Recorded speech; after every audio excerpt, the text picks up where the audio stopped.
and welcome to the Wings for Life World Run for 2015. Nick Fellows and Tim Hutchins in the commentary box, eagerly awaiting of what promises to be one of the most thrilling running events of the year so far. The atmosphere, as always, is truly electric. And the Wings for Life World Run is the first and only running race in which the entire world can race together simultaneously. This unique race format means that all participants will start running today, May the 3rd, 2015, in 6 continents, 33 countries and 35 locations around the world, all starting at 11 AM UTC. That's Coordinated Universal Time, or equivalent times across the globe, whether it's night or day and whatever the weather. And by running in the Wings for Life World Run, runners will not only be participating in a unique global sporting event, but they will also be taking precious steps towards finding a cure for spinal cord injury. 100% of all entry fees from the Wings for Life World Run are used to fund life-changing spinal cord research products and clinical trials around the globe. Finding a cure is a matter of when, not if. And the format of the Wings for Life World Run is a first, not only in running terms, but also as a sporting event in general. Racetracks will be defined, but runners will not be running a set distance, because unlike normal races, the finish line will be chasing them, rather than them running toward it. In short, runners know where they start, but they do not know where the race will finish.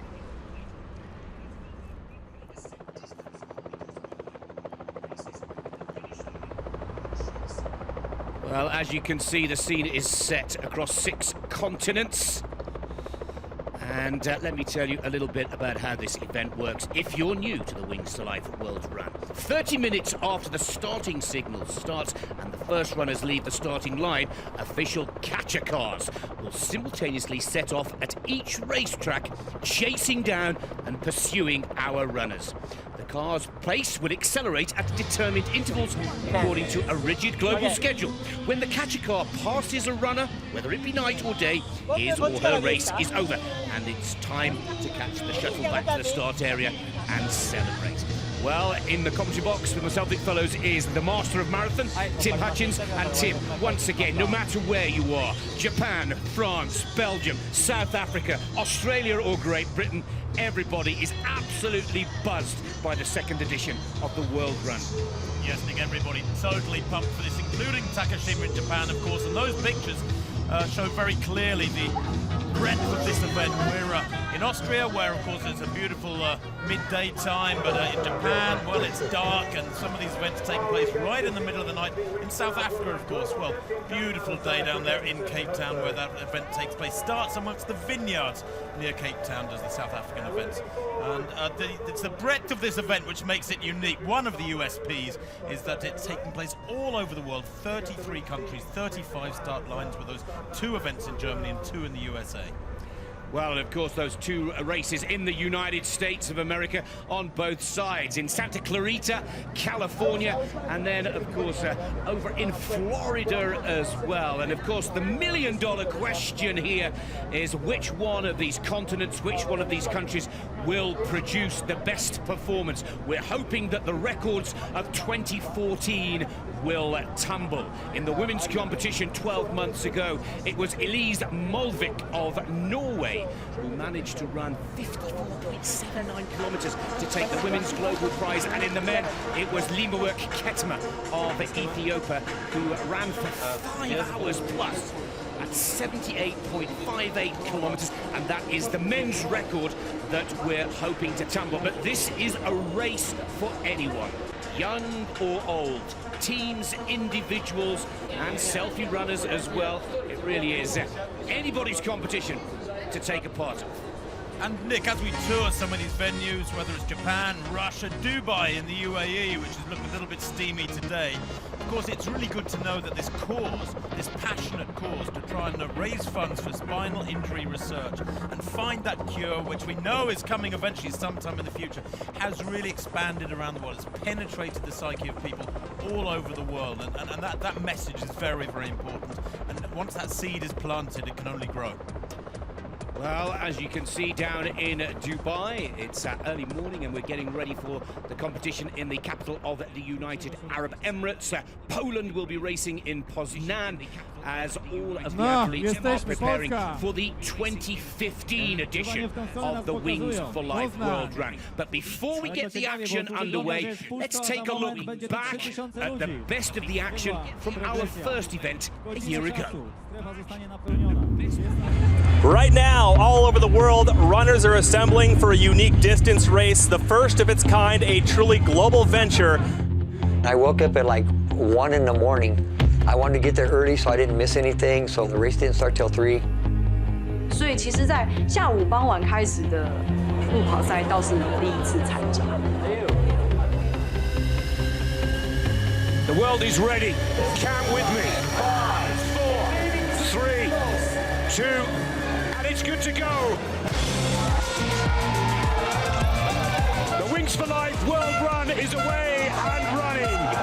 And over 50,000 athletes have half an hour to make their mark because each and every one of these locations will have a catcher car chasing them down. 其实，在跑的时候是觉得很神奇，非常神奇，因为就是或者是一种全世界集体在做的一种。 The catcher cars across 32 different countries are out.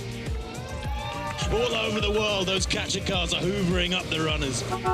就听到后面远方有人在喊说车子来了，车子来了，然后所有前面的人都在回头看，一直在看车子在哪里，车子在哪里，一直在看那个 catcher car 的位置。当我看到 catcher car 的时候，我才到11公里。I've never commentated on an event that is unique like this, that has athletes running all over the world. It's quite stunning. Everybody's running at the same time, and I thought that was amazing. I thought that was just so cool. When me and my running buddy was like, when we got tired, we just said to each other, yeah, we run for the one that counts. There was a couple times I got tears in my eyes because that many people cared. I was tripping on them.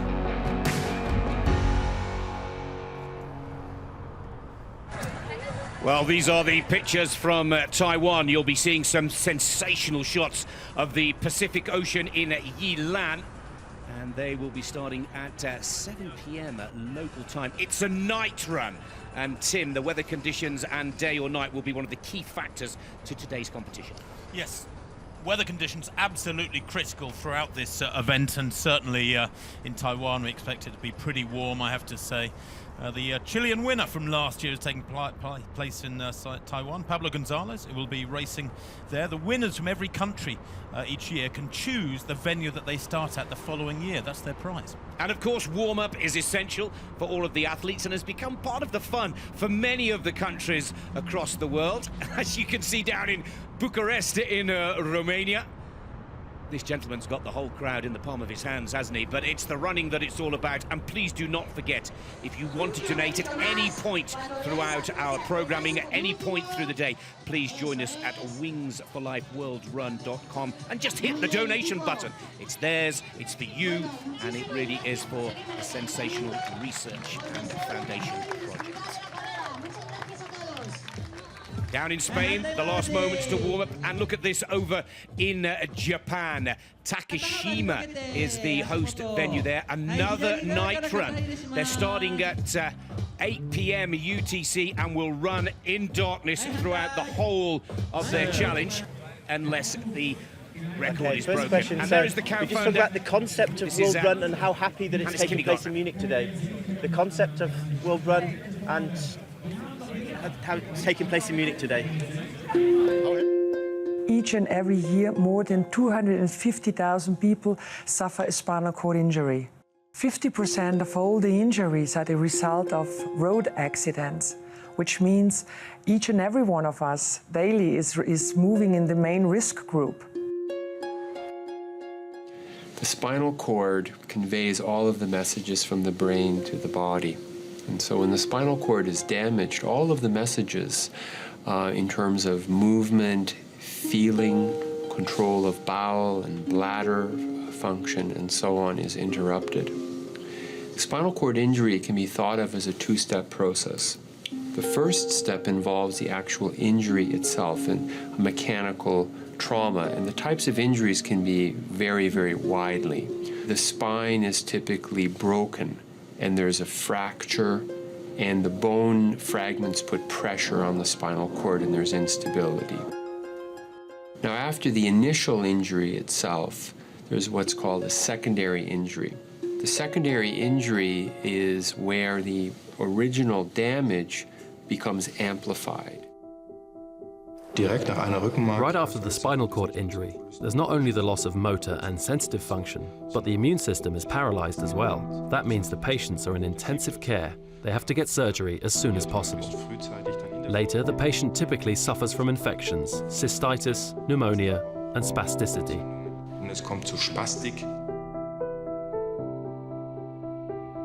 The injury is about more than just not walking. I mean, that's sort of the obvious thing that everyone sees, I think. Transferring, showering, little things that just you did and were not a big deal to do, becomes sort of extraordinary. Science is hope, for sure. With us now, Anita Gerhardt, CEO of the Wings for Life Foundation. Anita, less than an hour till the run starts, then tell us, how excited are you at the moment? I'm very excited. It's a little bit like going into labor when you give birth to your second child. So you know pretty much what's going to happen. You know, it will not be easy, but afterwards, when it's over, the reward you get is just, it's amazing. It's the second edition of the Wings for Life World Run this year. After the first World Run, what happened? What did you achieve with the first World Run? With the very first Wings for Life World Run, we managed to attract a lot of attention for our cause and hopefully better understanding for people who have to live with this dreadful injury. And apart from that, we managed to raise the incredible sum of 3.2 million euros on that single day. And 100% of that money is invested into spinal cord research projects. And what are your expectations for today? What are you hoping to achieve today? Well, like last year, we also want to have lots of happy faces during and after the race, because we want to have the runners to come back year after year. And of course, we hope to raise a lot of donations, because the calculation is a really easy one. The more money we've got, the more projects we can support. And each and every one of these projects, they bring us a step closer to our goal. So to everyone out there, even if you're not participating, you still can donate, you still can support us. Thank you. Thank you. Well, great words from Anita there, and it is worthwhile to repeat 100% of all our entry fees from the Wings for Life World Run are used to fund life-changing spinal cord research projects and clinical trials around the globe. Now, the winners from the 2014 edition, the national winners, not the global winners, but the national winners, have the ability to choose where they race in 2015.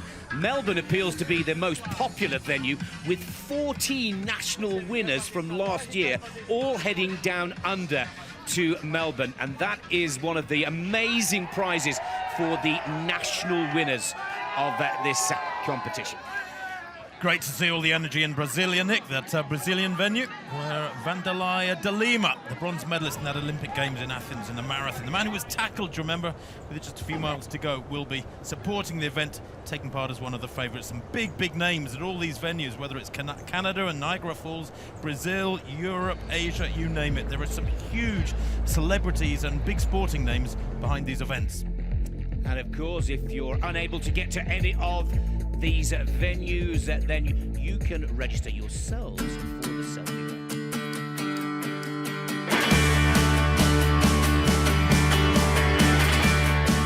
For this year, I chose Zadar in Croatia.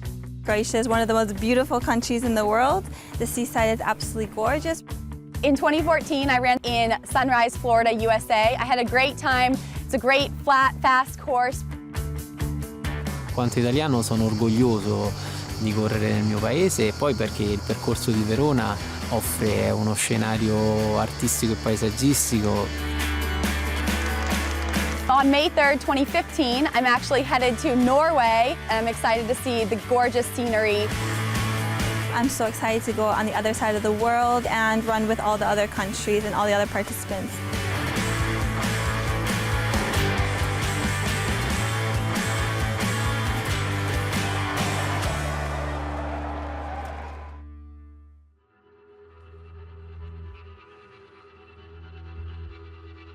Now let's take a look at the epicenter for this massive global operation. We're all based here at the Red Bull Ring in Spielberg, Austria, and there you can see where just about everything is happening. And the man who's down waiting to give us more information is our international sport director, OBE, Colin Jackson. Let's not forget Colin, an Olympic silver medalist and 3 times a world champion himself. This is Colin Jackson, the Global Sport Director here in the Global Race Control. Colin, could you show us the race control and tell us about your duties today? Absolutely. Good morning to you, first of all.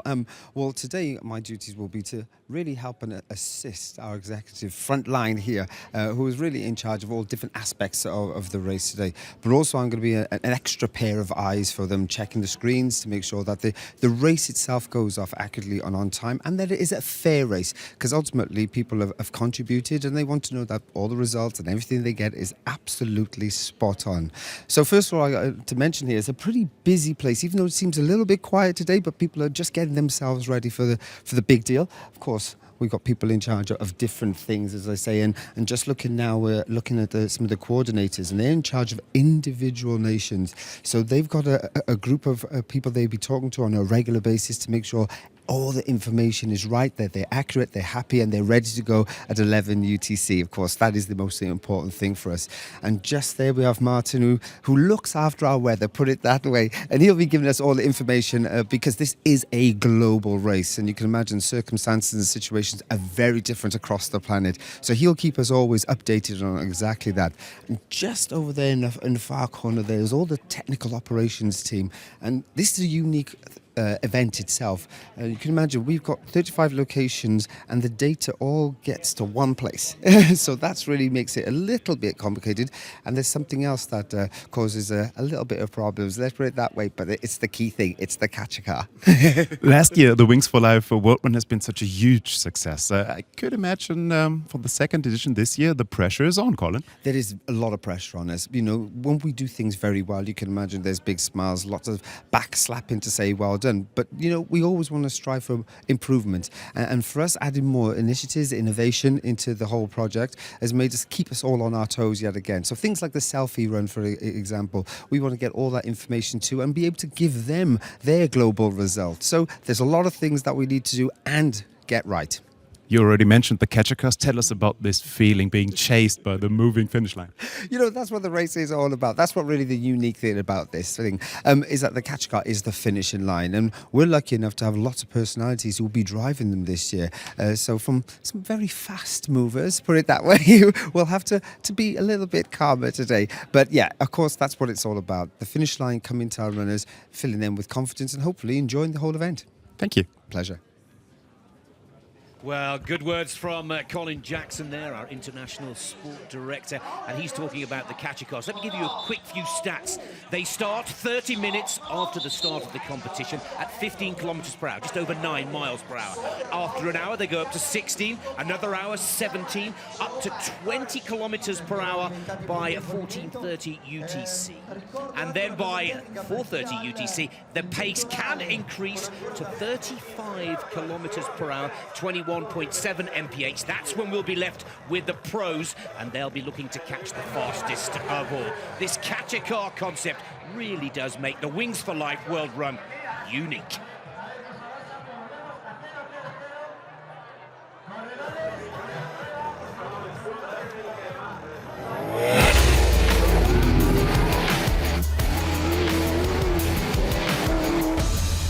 That's better. Keep it there. That's better. That's better. Keep it there. No! Janelle, you have to drive at 15 kilometers an hour. Sorry. Now it's 15 kilometers an hour for the first hour. Okay. Then 16 for the next. Okay. Then 17, then 20, and then finally 35 kilometers an hour. Okay, good. Okay. But there is no finish line, so you will catch up with them, okay? Don't worry. Now, the catcher cars all start at the same time all around the world. 35 tracks over 6 continents. Even David Coulthard is doing it. Really? Yeah. So if David Coulthard can do it, then you can. Sure, we can do it. You guys all start 30 minutes after the runners. Okay. Then you get faster and faster until you've passed all the runners. Okay. Now the last runner to be caught becomes the global champion of the Wings for Life World Run. Okay, cool. Okay, you can do it now. Slow down, just slow down. Slower. Sorry. Focus, Jimmy. Focus. Slower. Sorry. So what are we going to do? I don't know, you just can't go slower. Going to get there too quickly. I don't know. We're going to have to come up with some plan. There we go.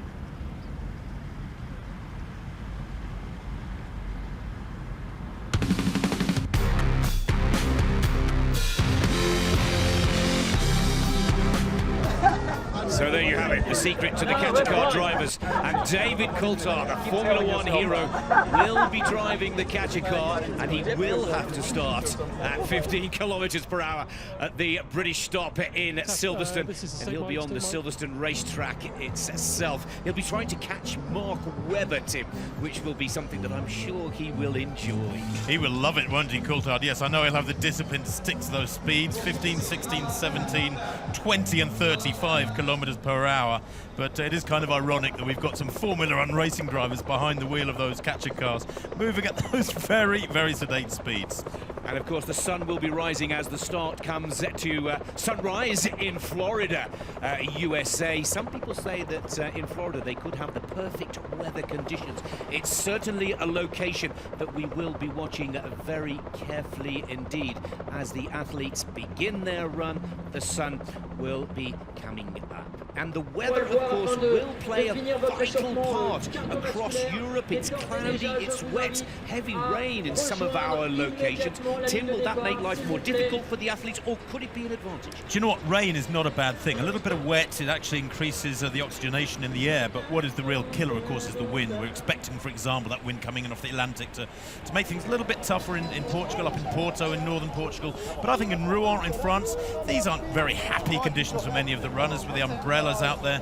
But whether it's St. Ultan in Switzerland, where of course there is rain as well, if there's no wind, and it does look like there's a lot of wind about, or in Porto at the moment there's a bit more, but that is the killer for all runners, whether it's the Wings for Life World Run or any other. Well, yes, Porto, which was one of the most favoured of locations, is suffering from a pretty nasty storm coming off the Atlantic Ocean. Looks perfect, doesn't it? You can see for yourselves down in Poznan in Poland. We need to get a detailed weather forecast, so we're going to hand you over to our meteorologist by the name of Martin Schreiter. And Martin, throughout the proceedings of the competition, will be keeping us updated in the weather conditions across the globe. And of course, Martin is here with us at the centre here in Spielberg with all of the news on the key weather conditions. Weather can be a big factor today at the Wings for Life World Run, and we want to know, how is the weather all over the globe? Let's ask our weatherman, Martin Schreiter. Martin, as we see on the globe, in lots of parts of the world, there's night. The runners run in the dark. So could you tell us about the temperatures in the night, perhaps, all over the world? Yeah, for example, in Melbourne, we have a night race, and we have quite good conditions there, so only a very low chance for rain and only a few clouds, light winds. But the temperatures are around 10 degrees, which is quite low for Melbourne, but yeah, it's a night race. People run in the night, but people run in the early morning as well. Is there perhaps a chance for a perfect, most beautiful sunrise? Yes. Where is it? Yes, there is. There's a big chance for a beautiful sunrise in Santa Clarita in California. And I would say they really deserve a beautiful sunrise, because they have to get up very early, because the start of the race is at 4 a.m. local time, and so they really deserve a stunning sunrise. As we see on the globe, no clouds in India. Last year was the hottest place of the run. Where are the hottest places this year, and are there any problem regions perhaps? Yeah, it's again India. India will be the hottest place. We have temperatures around 40 degrees Celsius, which is quite a lot. So, I mean, especially runners which are not so used to these extreme conditions, they could really see a big threat of dehydration. And we see clouds in Europe. How is the rain danger there? Yeah, there's really a great chance for rain in western parts of Europe, also middle Europe, and this rain could be heavy at times and also with embedded lightning, so unfortunately not the best conditions in parts of western and middle Europe. Thank you. You're welcome. Well, Tim, some very interesting words from Martin Schreiter, our meteorologist, who will be keeping us updated throughout the day here. But in Munich, where we're expecting some pretty impressive performances, they've gathered a very impressive group of professional athletes to try and break our records down in Munich. They're not having the best of weather conditions, and in complete contrast, we go to Dubai, we go to India, where the athletes will have to deal with the heat. There are so many factors to take into consideration for the professionals, but for the amateur runner, they just need to stay warm or stay hydrated, surely. Staying hydrated is important whether you're in a relative cold conditions or in warm conditions, but what is interesting is that every athlete has got to work out their own strategy. They've all had to predict a distance they think they'll get to. All of them, of course, have got that as a target. But what is unique about this event is each athlete doesn't know where their finish line is going to be. It's somewhere on the road up ahead. Gurgaon in India, of course, very, very warm up there. We're expecting it to be around 40 degrees centigrade.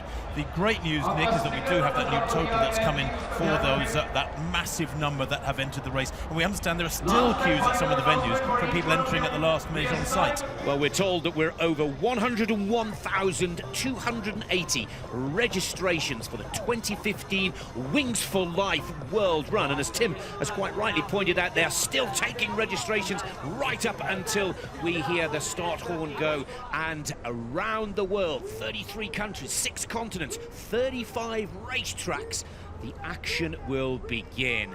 Down in Zadar in Croatia, the atmosphere is building already as we count down to the start. And I have to say, we were very worried about those weather conditions earlier this morning, but in many of the European locations, the weather looks to be a lot better than perhaps we'd first expected. Interesting, you can see there in Zadar, Nick, the different time zones. Like any ordinary race where they queue up for a long way behind the start line, the faster runners, people have predicted they might be out on the road for 2, 3, 4 hours, are nearer the front because they are quicker runners, and then the medium runners, and the slower runners who might only get to 5 or 10 kilometers towards the back of the start lineup. Yeah, I love that, Tim. For me personally, I think it's a great ruling. This run is for everybody. First-timers, professional athletes, passionate amateurs, medal-winning Olympians, and of course charity ambassadors, all competing as one. Every runner sets his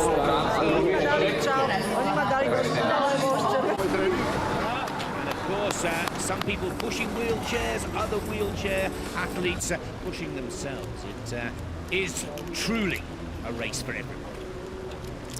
It is indeed, yes. The wheelchair race this year has attracted some 600 plus entrants, as opposed to only a fraction of that last year.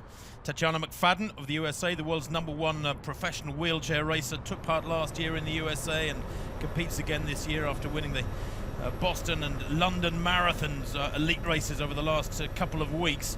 So from all levels of ability in the wheelchair race and the able-bodied athletes, there are very, very good numbers entered. It's really nice to see that this is embracing the planet. Now, of course, Peru, Lima, the capital of Peru, we'll be watching very carefully because that was where our second-placed athlete from 2014, Human Giuseppe Remigo, was just off the pace by 900 meters behind our winner, Limawork Ketema of Ethiopia in last year's competition.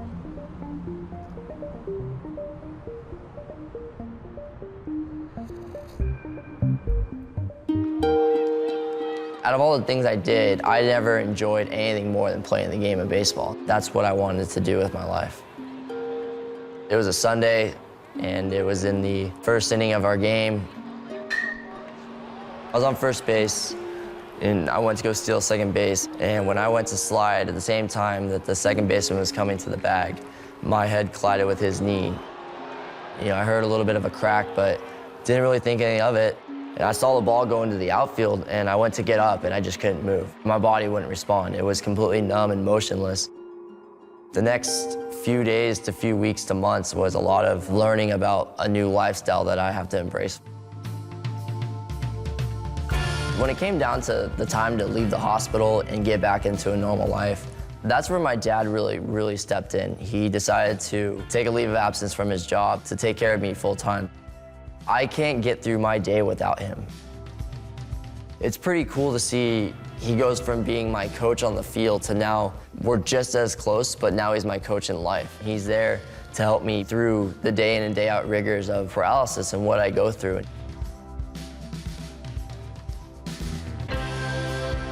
When it comes to rehab, my dad is right there with me through it all. He's been able to learn the things we need to do to get better, and instead of having a therapist, I have my dad. It's me and him together, father and son, attacking this injury.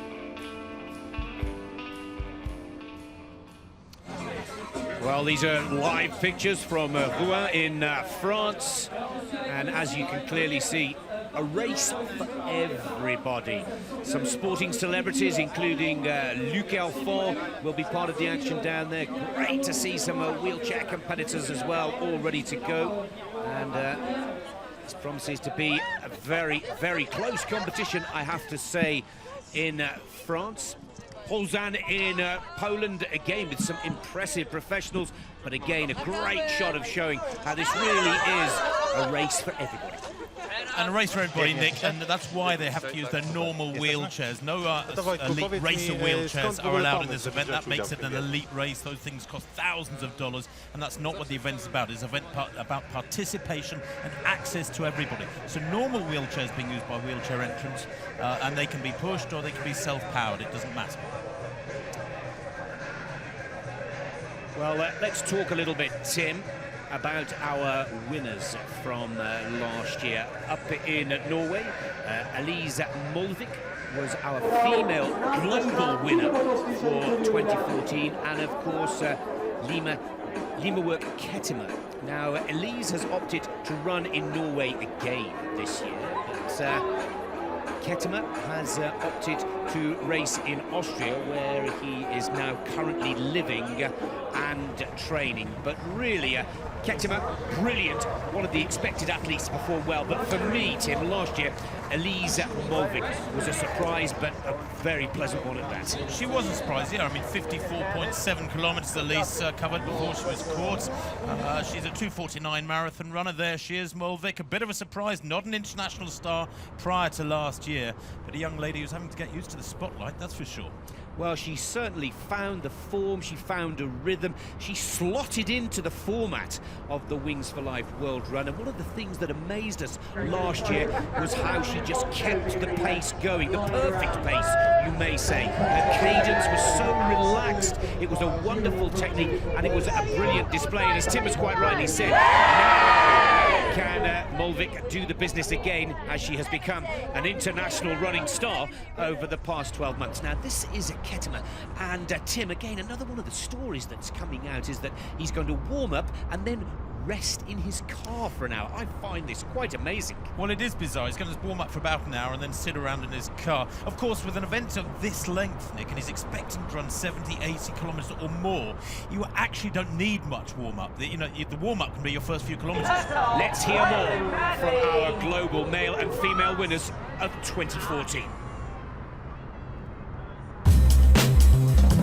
We've lost something over 80% of runners now.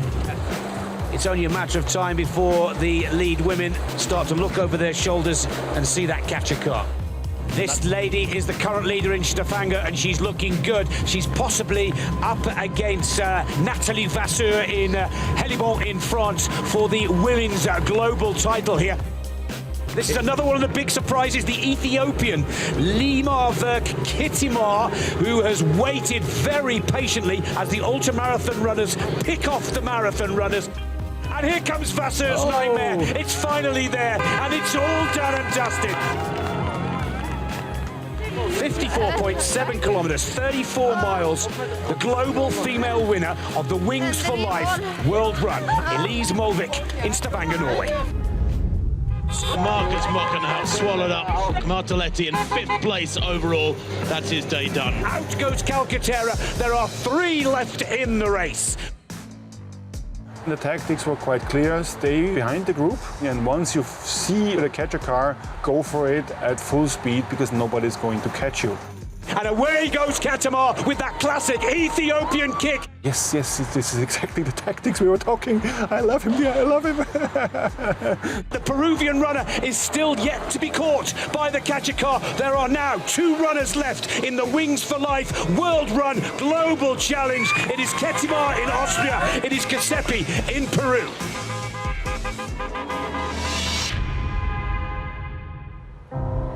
It is official. Lemuel Ketimar is the global male winner. To be honest, I had to cry. Really, I had tears in my eyes. This was very important for his future career. It's going to change his whole life. I'm very sure of that. And as we look at the live pictures in Lower Austria and its capital, St. Pölten, I can tell you that the spice down there really is very tasty indeed, because both the first and second global athletes from 2014 are both competing. And there he is! I can't believe it. Lemuel Ketimar with this unique way of preparing. No warm-up, no aerobics, nothing at all. He wants to sit in the car and just put himself in the zone. Unbelievable. You know, it's not as daft as it sounds. I remember Brendan Foster, world-class marathon runner, distance runner back in the UK back in the 80s, saying that, you know, in a really hot conditions for a 10,000-metre race on the track, never mind about an ultra-distance race like this, that you don't need much warm-up, a little bit of stretching. Frankly, your first few miles can be a warm-up. These guys are going to run 50 miles, 55 miles. How much warm-up do you need to do that? Not a great deal, I assure you. What a battle it promises to be in Lower Austria between Ketimar and Giuseppe, and of course, can Lisa Molvik do the same as she did a year ago in Stavanger. The sun is starting to rise in the United States of America and in Sunrise, Florida. And again, there's some very talented runners over in the USA hoping to make their mark. The records that we hope here in the commentary box will be broken are 78.58 kilometers for Ketimar of Ethiopia, and for Elise Molvik of Norway, she set the women's record at 54.79 kilometers. Warm-ups going on in Porto, Portugal. But before we get closer and closer to that start, and while athletes around the world, including Taiwan, are preparing for the start of the second edition of the 2015 Wings for Life World Run, let's have a closer look at those people who couldn't quite make one of our 35 locations. And there is a chance for anybody out there to take part. We're calling it the Selfie Run.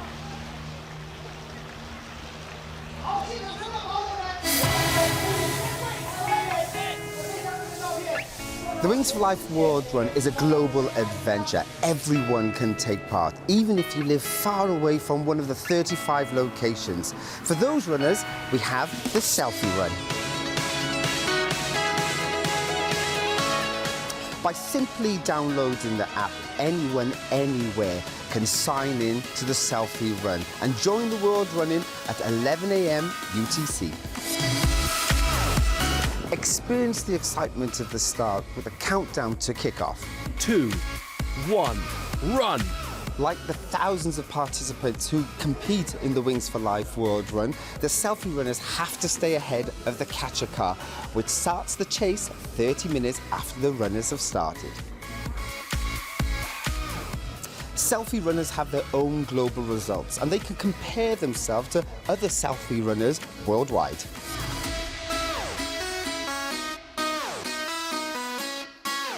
So with one simple app, everybody can be part of this global adventure. Their own track, their own special run.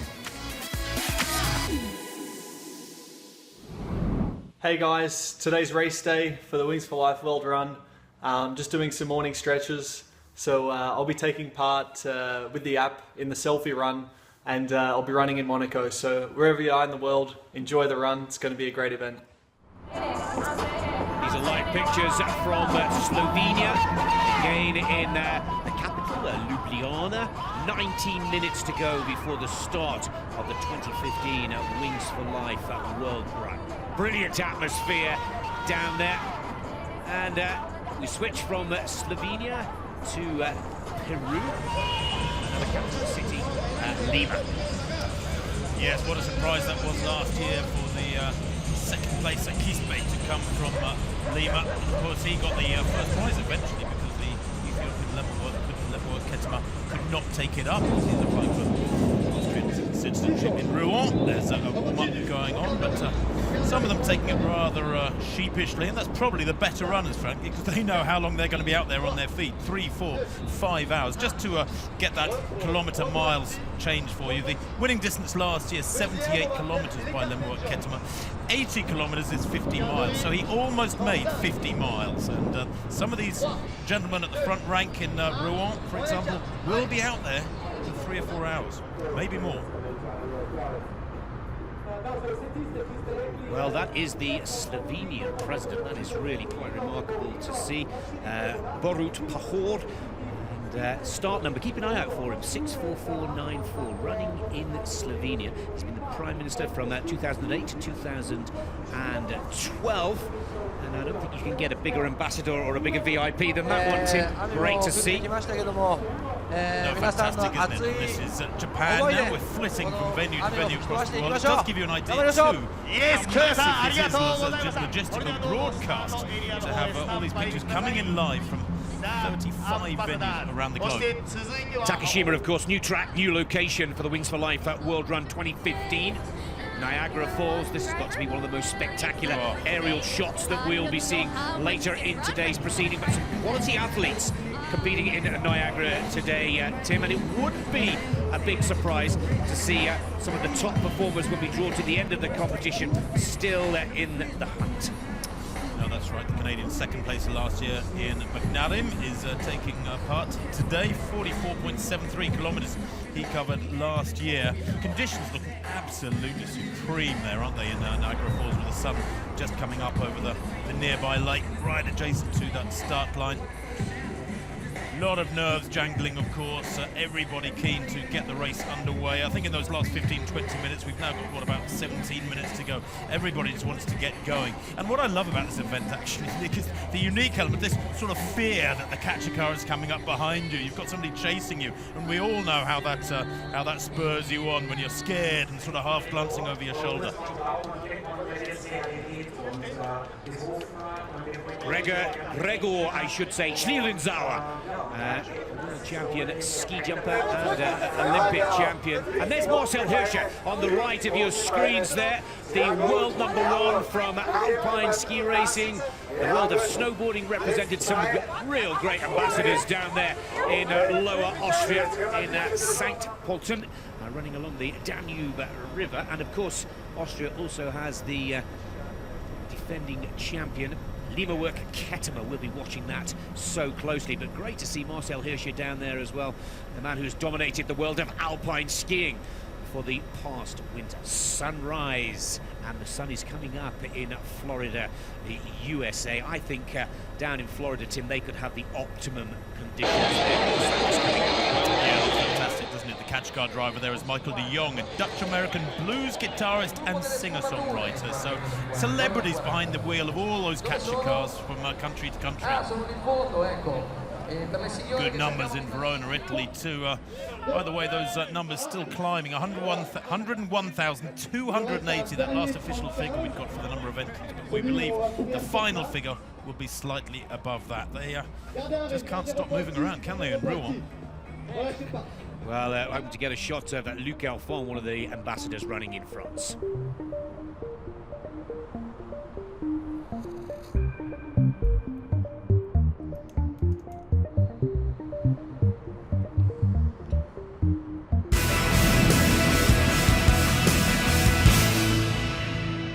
On 35 tracks on 6 continents. The world starts running at the same time. But there is no finish line. 30 minuts més tard, el cotxe escombra començarà a perseguir-te. Más rápido y más rápido conducen. Hasta que cada corredor es pasado y termina la carrera. And the last person is caught. der globale Champion des Wings for Life World Run.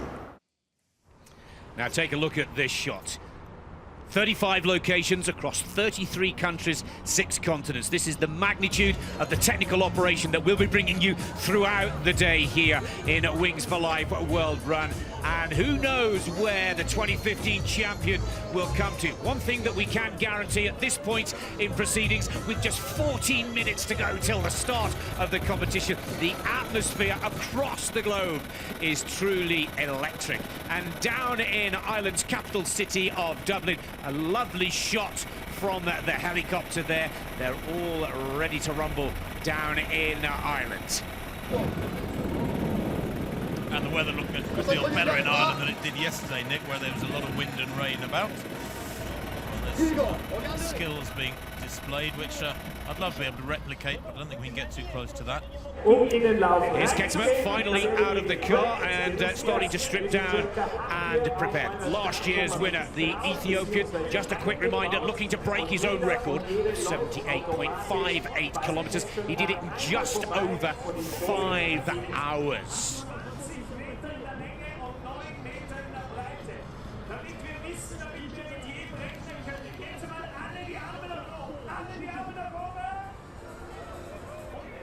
Here's Molvik in Stavanger. As you said earlier, Tim, relatively unknown before this competition a year ago. An international superstar now. The pressure is on this young Norwegian lady.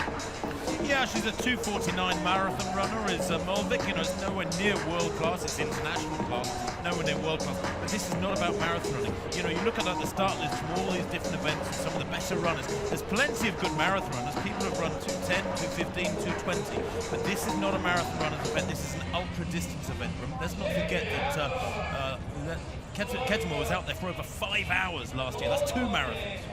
Well, Melbourne hosting 14 national winners from last year's competition. The winners from Georgia, Chile, Poland, Netherlands, Belgium, the United Kingdom. So many taking full advantage of the prize of being able to choose where you race the year after if you are a national winner.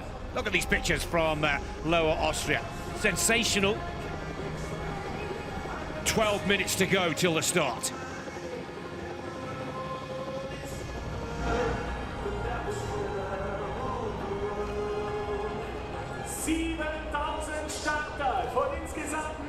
Well, they're ready for it in St. Pölten. That her big banner being passed back in Darmstadt too, one of the 2 German venues. Of course, the other one is Munich. Athletes ready too, under the grey skies which dominate across Europe. Western Europe in particular receiving the worst of the winds. But in Darmstadt, well actually, while the sky might be grey, and sunshine always looks nicer for those photographers, those conditions for running, Nick, are pretty much perfect. If it's 12, 15 degrees centigrade, under grey skies, a little bit of dampness in the air, just about perfect. Well, Brasilia also ready to go. Amazing turnout, and this will Brazil's 4th largest city, of course. Brasilia playing a very important role, hosting the 2014 World Cup of Soccer, and also doing a great job here. Well, Poznan in Poland, of course, is the venue over there. Just looking at the catch car driver there, Michael Roszuszko, racing driver, 2-time rally vice champion. Representing Poland in the World Championships since 2007. He too will have that frustration of holding back like so many of the catch car drivers, sticking to that takeoff speed of 15 kilometers an hour for the first hour.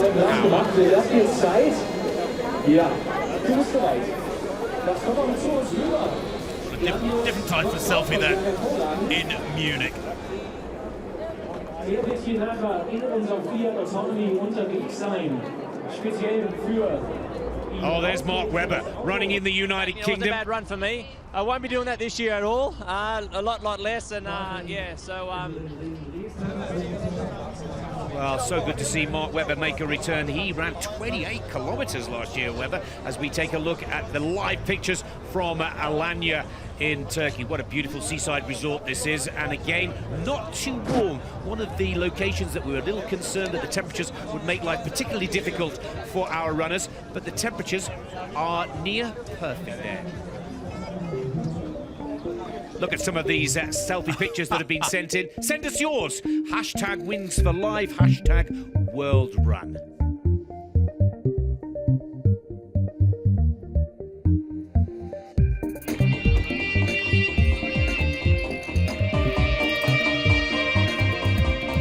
Ladies and gentlemen, we would like to call our national team.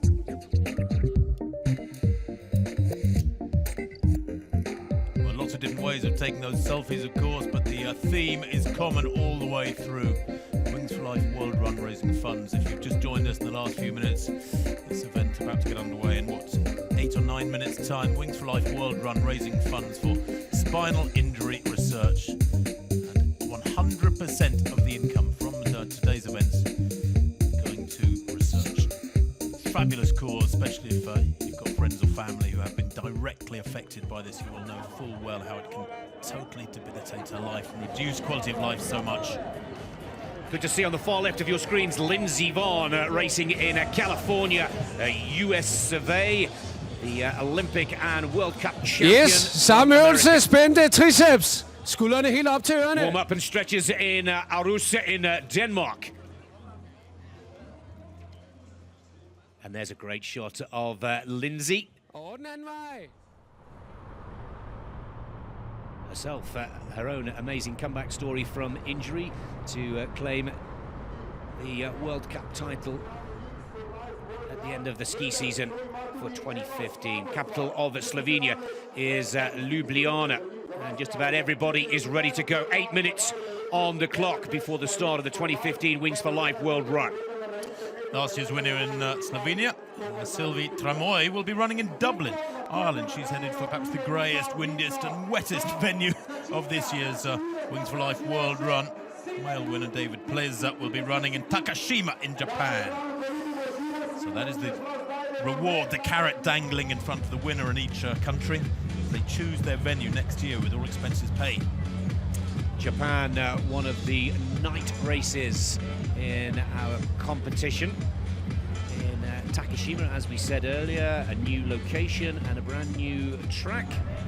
And this is at Silverstone in the United Kingdom. And one of the big stories before the competition begins is the catch-a-car driver here in Silverstone, David Coulthard. We are so looking forward to the moment when David Coulthard pulls up alongside Mark Webber and turns to his left or right and said, "Mark, it's time to stop running." It really will be quite a fun moment. But Mark Webber is a pretty mean long-distance runner, I have to say, and that's a story that's well worth staying with us to follow throughout the afternoon here. 6 minutos con tranquilidad, mucho ánimo, entusiasmo.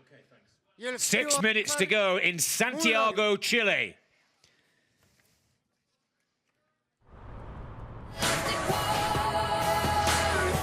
Reparem que nós já estamos cansados e ainda nem sequer começamos a correr.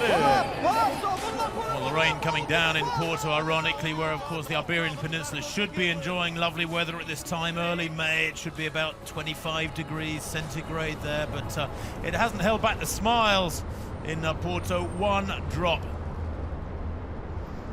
Well, one man who believes that he is going to go very well indeed today is a gentleman in Germany, Florian Neuschwandner. Now, he has predicted he's going to run 70 to 80 kilometres, possibly beyond 80 kilometres. He didn't feature last year, but he has his own pacemakers running today. Really very, very interesting to see just how close he gets to that target. Neuschwandner in Germany, one of the German venues. Watch for him. Well, Sabrina Mockenhart and Anna Hana there in the pink and white in Darmstadt. Here's our first live pictures from Russia and Koloma. 92 Jahre alt und geht heute also in Georgien an den Start. Wir haben Läufer in der Schweiz, in Portugal, in Russia looking absolutely glorious. Early afternoon sunshine. Yes, 114 kilometres southeast of Moscow. There are the big favourites, the Peruvian Kuman Giuseppe and Lima Ketama from Ethiopia. The 1 and 2 from 2014 go head-to-head in Lower Austria. This promises to be a real battle royal, one that we are really looking forward to. But Tim, with a close-up there of Elise Molvik over in Norway, the question for you is, what sort of pace will they go early on? We saw them out there for 5 hours a year ago to hit that 78-kilometre mark. Will they have learned from their experience of last year? The really smart runners will have worked out their strategy very carefully, Nick. Yes, of course, it's easy to go very hard for the first hour or so and build up a big lead on that catcher car, but that's not what you want. You just want to be out there and as lasting as long as possible. So you've got to spread your energies to the optimum amount of time.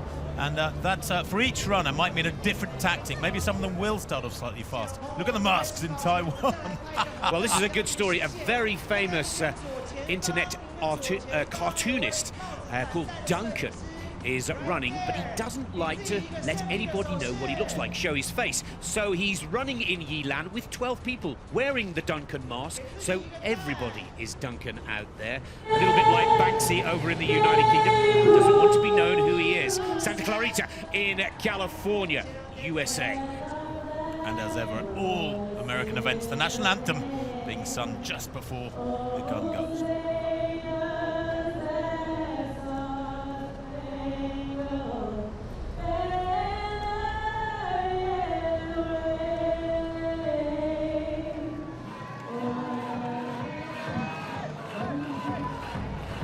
Over to Spain. Carlos Sainz, the rally driver there on the right, who gave us that wonderful catch a car story earlier in our programme. Put a smile on all of our faces. And we're just 42 kilometres south of Madrid. And with the beautiful Royal Palace being one of the venues to start. Good to see Chema Martinez there in that red hat. I wonder how far he'll go. Chema Martinez, though, of course, a world-class distance runner for many years in the colours of Spain, has set his personal goal at Aranjuez of 60 kilometres. He ran really well last year, finished in the top half dozen or so, but didn't have the legs to go the full distance. He's a marathon runner more than an ultra-distance runner, and that's a pretty big difference. These are the big pre-race favourites. On the left of your screens, Ketema and Human Giuseppe.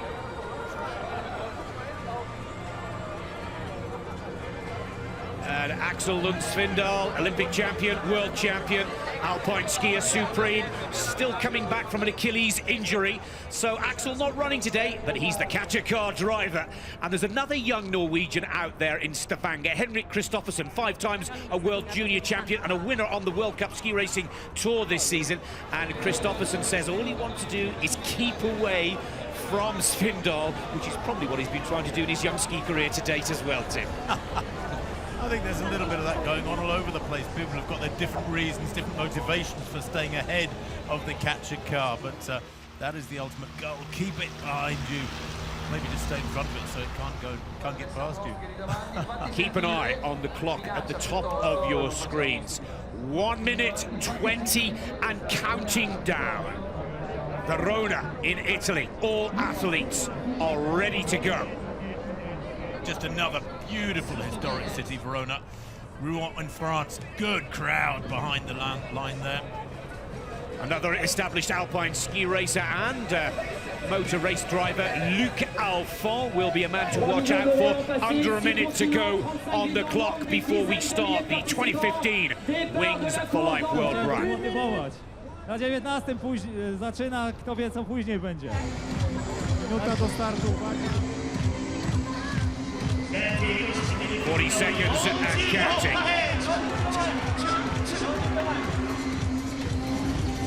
33 countries, 35 locations on screen across 6 continents. 25 seconds to go to the start of the Wings for Life World Run.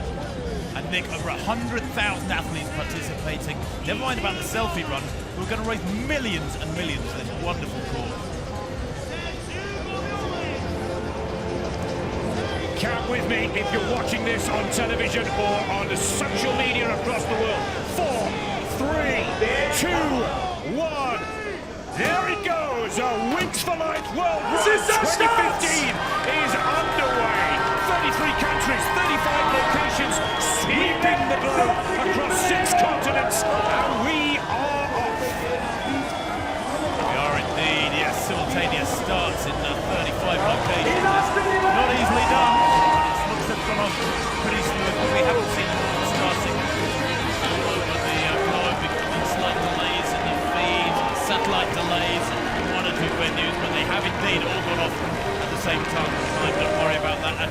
be focusing, of course, on the different venues where there are really interesting running going on, and in the latter part of our coverage, where there are top runners still in there, hanging in there, when other races have been killed up completely by the catcher car. It gradually refines down those few venues where there are still athletes out there up in front of the catcher car. The athletes, runners, everybody out there have 30 minutes to gain as great an advantage as possible before the catcher car sets off. And of course the catcher car at 11:30 UTC, Coordinated Universal Time, will start at 15 kilometers per hour. That's 9.3 mph. I haven't seen anybody yet trying to let down the tyres of those catcher cars by the start lines. That wouldn't be cricket, but it must be very tempting for some of these athletes. You know, how can we just upset that catcher car a little bit, to delay it starting off in 30 minutes time, or now in fact in 28.5 minutes time. Just to remind you, if you've joined us in the last half hour or so, that catcher car sets off half an hour after the runners at 15 kilometers an hour, and then gradually accelerates, and it's got the finishing mat in it, in effect. The unique aspect of this event is that the finishing mat is in the catcher car, and it gradually sort of hoovers up the runners as it heads up the course and it goes past them. Well, Italy, Verona and Lower Austria, 3 of the 35 locations will be night races. That's Melbourne in Australia, it is Takashima in Japan, and of course Yilan in Taiwan. In Lima, they will go night in today. In Peru, we're watching Lower Austria very carefully. David Coulthard, before he gets into that catcher car, wishing each and every one of the competitors the best of luck. I don't think there'll be as many smiles when he gets into that little vehicle and starts putting them out of the competition. But for now, the Grand Prix champion, David Coulthard, is everybody's friend. In about an hour's time, maybe not the same story. See how it unfolds at these different venues. There's Gogayant in India, where we are expecting it to be absolutely sweltering. We understand there are some 12 Ethiopian international athletes taking part in that one, who are in India already for a big race in Bangalore in a couple of weeks' time. In Kolomna in Russia, the field well underway, and it's about participation. However you cover the ground, the distance less important than the spirit behind your entering the event and taking part.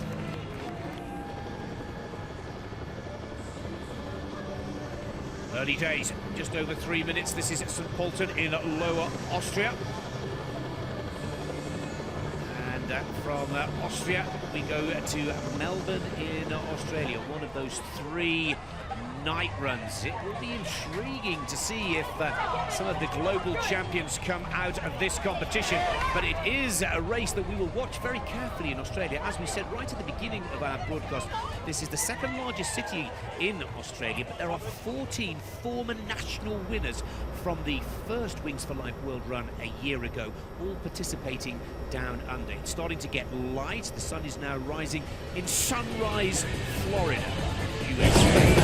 4 minutes on the clock. There is the scene in Peru, in Lima. The tail enders just heading off up the route. Now, of course, you might be towards the back of 1 or 2 of these fields and actually be one of the runners who is running the smartest, because it's all about being out there for as long as possible, just maintaining a tempo to keep yourself ahead of the catcher car. But in Peru, it's looking a little bit steamy. I've just got a sneaking feeling it's warm there. Lima at altitude as well, so there's a double disadvantage. Well, this is Zadar in Croatia, and of course Croatia, it will be a daylight race. Melbourne on screen is one of the night competitions. Beautiful pictures from Melbourne. Look at all those headlights there on each and every one of the runners. Good numbers in Melbourne too. Reason to be jealous of some of those people. It's supposed to have the highest quality of life of any city in the world. Melbourne's come out tops many, many times. In Aarhus, the conditions looking beautiful. Maybe that grey European weather hasn't reached quite as far north as Denmark. Bare feet, wow. As if it's not hard enough already just to stay out there for a long time. Early leaders in Denmark in Aarhus. Over 5 minutes now. Well, right in the middle there is Henrik Them, has a 2:16 personal best for the marathon, the 32-year-old. There he is in the middle with the dark glasses. He's a 64-minute half marathon run from Copenhagen is Tem. Enjoying himself, smiling, very relaxed, because he knows he's got a long morning, good long afternoon of running ahead of him. Smiles might dissipate as the day wears on. Poznan in Poland.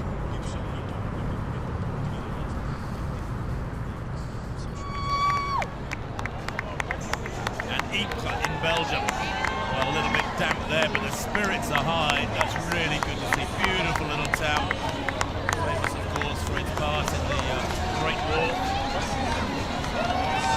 I'm really interested in Belgium, Tim, to watch Frederik van der Eert, triathlete, an Ironman world champion, 6'2", 132 his number. He's a 42-kilometre runner from last year and says he's really mapped out his game plan with absolute precision to improve on that here in 2015. Kakheti in Georgia, eastern Georgia, one of the most visited regions of the country, right at the crossroads between Western Asia and Eastern Europe. Great numbers in Georgia, Nick. So look at that, the size of that field. Absolutely fabulous. Aranjuez in Spain. Well, a little bit dusty there through the early kilometres. 7 minutes on the clock. And, they perhaps looking for their moment of glory. Their 15 seconds of glory, as Hockney said.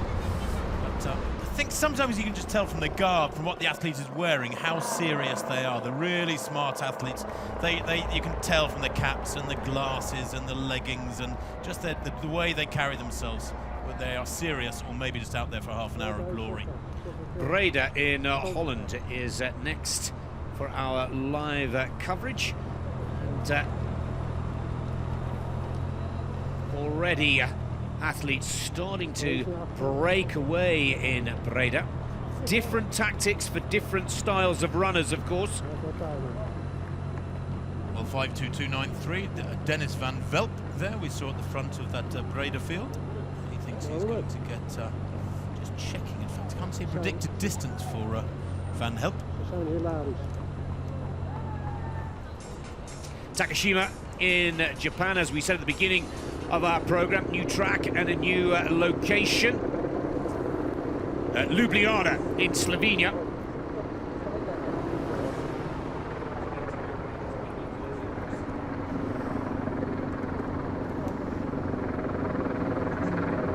Well, Ljubljana under grey skies as well. But just to re-emphasise that actually that's probably better than running in sunshine. For the athletes who are out there for 2 hours plus, hydration becomes a big issue. It's something you have to pay attention to, whether it's in Taiwan in daylight or Ljubljana under grey skies, in Taiwan in the darkness rather.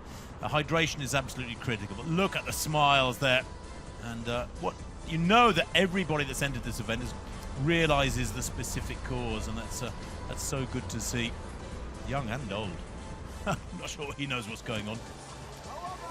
South Africa, the heat will be something that we watch quite carefully, but the Cool Boy, last year's winner on the screen. Second largest city, of course, to Johannesburg. And we could see a global winner come out of Cape Town. It would not be a great surprise. They've got some real hot shots to watch carefully with their favourites. And also a 2009 Paris-Dakar race drive winner in the catcher car, which is just over 20 minutes away from beginning its journey. Well, 6:19.38, that's Mapaseka Makanya of South Africa in the Cape Town race. I think she's going to get to 55 kilometres. Well, if you remember that last year's winning distance was 54.79, this young lady has gone herring off. It'll be very interesting to see just how close she gets to her goal. Let's watch Cool Boy Nigamole, the South African winner, 59.88. Cool Boy, a man to watch as we go over to Alton in Switzerland.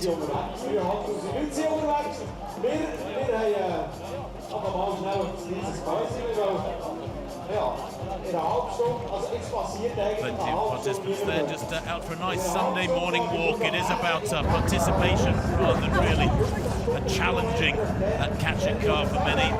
Their entry fee, remember, 100% of it going towards this prize entry for shows. In Silverstone, they play something very healthy too on that Formula 1 racetrack in the Midlands of England. In the border of Northamptonshire and Buckinghamshire, Tim. We're told to watch for Tom Payne, one of the favourites, 17831, over to capital of Chile and Santiago. Yeah, where it would appear they're almost running on a tartan running track with that reddish surface that they're moving on. 27120. That's David Ginez Silva Enrique from Santiago in Chile. And he thinks he's going to get to 79 kilometers. Wow. If he gets anywhere near that, he's going to be right up there amongst the top few finishers. Remember, last year's winning distance, 78.58 kilometers. So anybody getting up there in the high 70s will be in the top half dozen or so in the world. Well, helicopter shots from Rouen and the city in the north of France. Lovely picture of the river Seine there. And their favourites are Christine Tarbis and Michel Legallo. Good weather conditions in Rouen, not too warm, not too cold. And it can't be said the same for Porto in Portugal. The rain was forecast, it's the wind that will be the problem.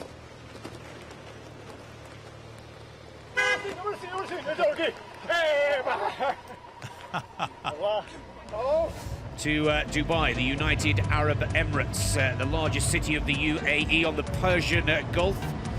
And of course, a new location. Starting off at the Autodrome in Dubai, an FIA-sanctioned motorsport circuit. Conditions there incredibly testing, Nick. I know I'll be out there myself in a couple of weeks' time. Last year, in the middle of May, it was around 40 degrees centigrade.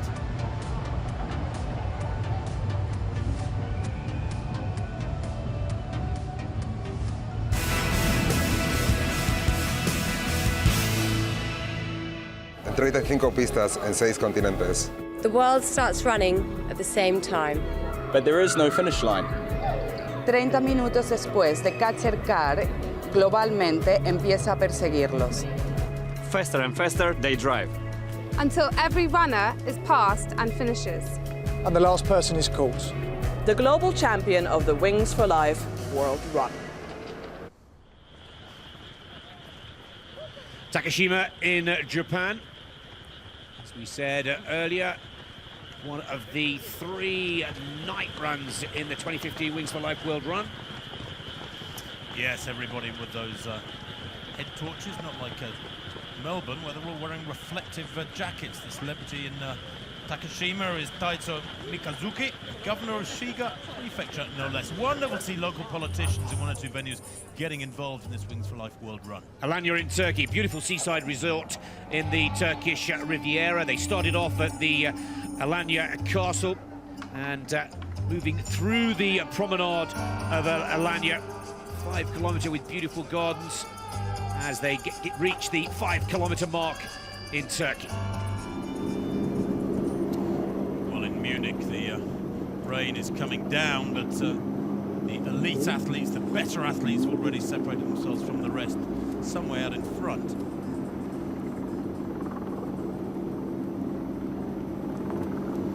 And that looks to be Oppert. 4947, leading in Munich. 14 minutes, 30 seconds into the race, just almost 5 minutes to go before the catcher car starts. Yeah, Ulf Oppert just checking his card. He thinks he's going to get to around 58 kilometres.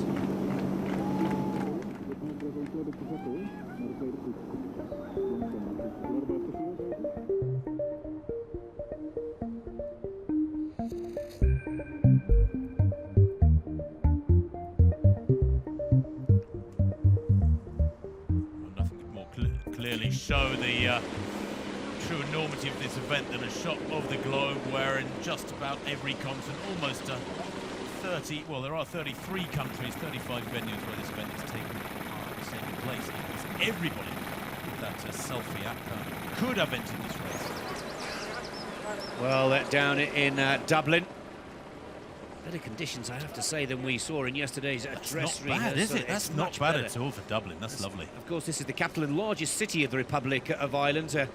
We're on the east coast in the Leinster province. And over in Åland in Sweden. Great to see everybody pushing real hard here in the early stages. And of course, across the famous bridge over to the island.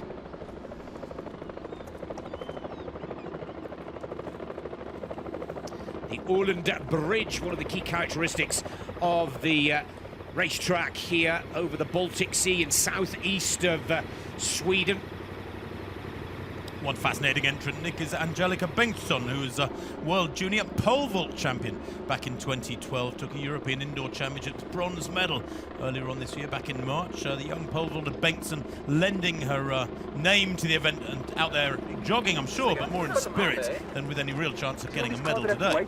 And of course, the skiing legend Jon Olsson will be driving the catcher car in Sweden. Catcher car's just over 3 minutes away till they start to chase down each and every one of the runners. Beautiful shots from Cape Town in South Africa. Yeah, as expected, nice sunshine out there. Now, Santa Clarita has a 4:19.95, and this gentleman is flying. This is Braden Curry in Santa Clarita. He was the winner last year in New Zealand. He's predicted he'll get to 50 kilometers today. But I would say, of all the shots we've seen so far, he is tanking along at the quickest tempo is Braden Curry. So let's watch him, see if he gets to that 50-kilometer goal, or indeed can get much further. Bratislava in Slovakia, Slovakia's largest city, on the southwestern border with Austria and Hungary, just 55 kilometers away from Austria. Look out for some beautiful scenery here, but let's try and catch the winners here. They've got Gabriel Savada, a British runner, a very fast British runner at 10k. 7:9.53, that's Adam Zampa from Bratislava. Adam Zampa's a skier, Tim, a very successful World Cup skier, and good to see that Zampa's in the chase there. Well, look at those registrations, Nick. Pretty much double last year's. Oh, beautiful to see. 53,696 for our 2014 Wings for Life World Run. And we've almost doubled it, haven't we? 101,280 for the second edition of the Wings for Life World Run. Everybody out there is having a fantastic time. It's all smiles. But we're under 2 minutes away now from the start of the catcher car, and those faces will get a little more serious. The athletes will dig a little deeper because they'll know the catcher car is starting to chase them down. Știi că vorbeam de locațiile din care s-a plecat în toată lumea. În Canada se pleacă de lângă 12 minutes, in fact, nearly, just over 11 minutes now to the start of the catch car setting off in Bucharest. They do have a bit of forest in Romania, don't they? Boy, oh boy. Poznan in Poland, looking absolutely glorious in the sunshine. All those athletes, I'm sure, will be well aware. The majority of them will have started their personal watches as the gun went. 19 minutes on the clock, the catcher car revving its engine, the driver getting nervous, getting ready. But of course, this massive, sort of almost like trying to run with your knees tied together. The catcher car sets off at 15 kilometers an hour, and it'll take quite a while to start catching even the first athletes.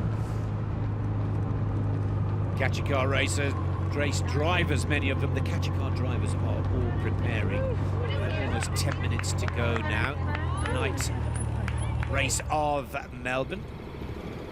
Jon Olsson, a very famous free skier from Sweden, in the catcher car as they're going over the Åland Bridge in Sweden.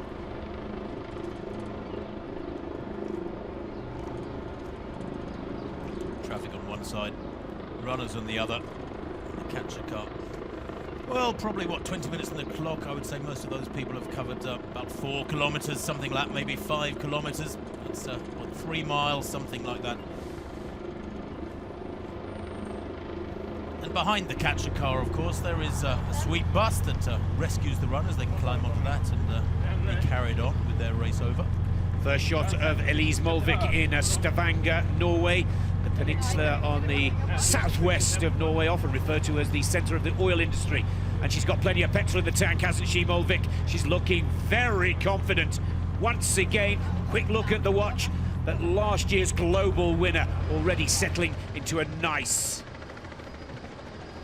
To Brasilia, Astrid Kaltenberg, the winner in Verona last year, already getting an early lead. Watch out for that number, 33.022. Thumbs up, nice and comfortable in her stride pattern, and already building an early lead down in Brasilia.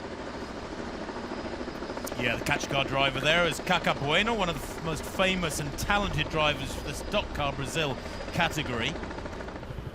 This is Takashima in Japan. And another interesting to note that in Japan, the male winner from Brazil is the man that we'll be watching quite carefully down in Takashima. That is Ernesto dos Santos, and we think he may well be the early leader. Look at the weather in Porto, Tim, and not easy at all. No, not easy at all, but really good to see some famous names in there in the Portuguese race. And Rosa Mota, of course, is one of the most famous ambassadors taking part today. Olympic champion back in 1988 in the marathon, Rosa Mota. European and world champion in 87 and 86. And there is Coulthard getting ready. That's Silverstone in the United Kingdom. And, of course, David Coulthard is the catcher car driver in the United Kingdom, and Coulthard, I have to say, is taking his responsibilities very easy. A Wings for Life World Run International Ambassador, Formula One racing driver, of course, 13 times a Grand Prix winner, and 62 podium finishes across 15 seasons in Formula One. But unfortunately for David today, he'll not be getting any faster than 35 kilometers per hour if he's lucky. Well, there's Jaime Martinez in the middle. Martinez with that familiar rolling arm style of his in the red cap, centre of picture in the dark glasses.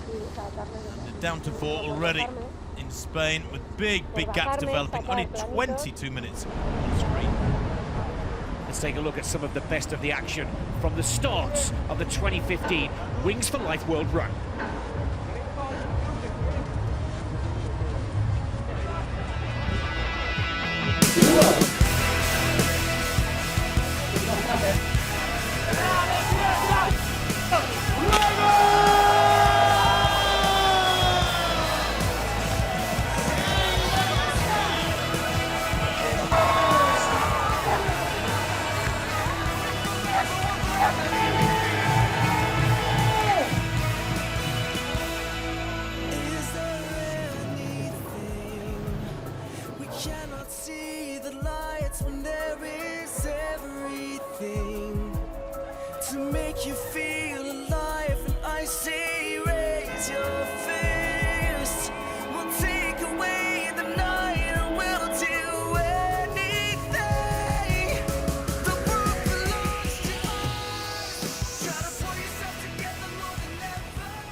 Ljubljana.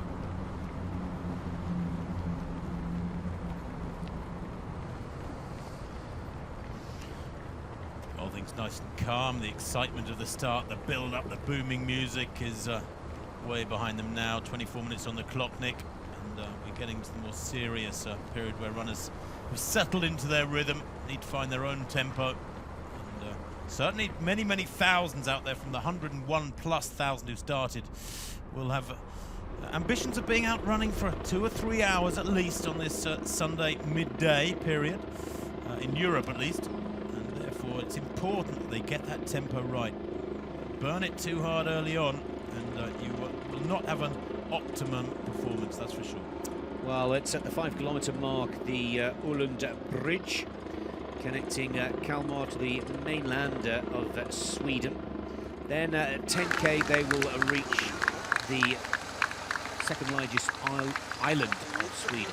Over to Austria, Lower Austria of course, and its capital, St. Pölten.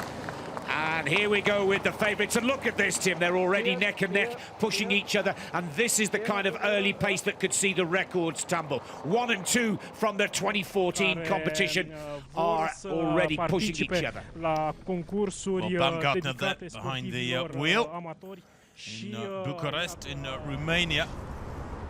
But 4.5 minutes until the catch car gets going. You can see 25.5 minutes on the clock at the top of your screen. I'm intrigued, though, Nick, that those two big names at the Austrian venue in St. Polten have gone off together and running so hard. I hope they don't get too caught up in racing each other, when in actual fact, of course, their enemy is the catcher car. That's what they need to think about. That's where their tactics and their focus should remain.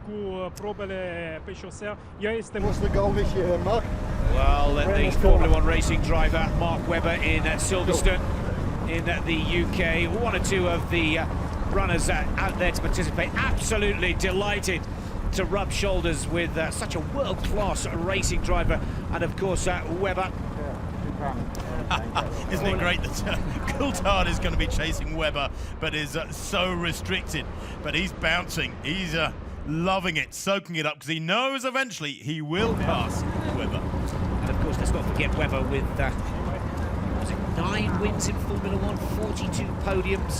For those of you who are wondering what he's up to these days, I think he's racing in the FIA World Endurance Championship.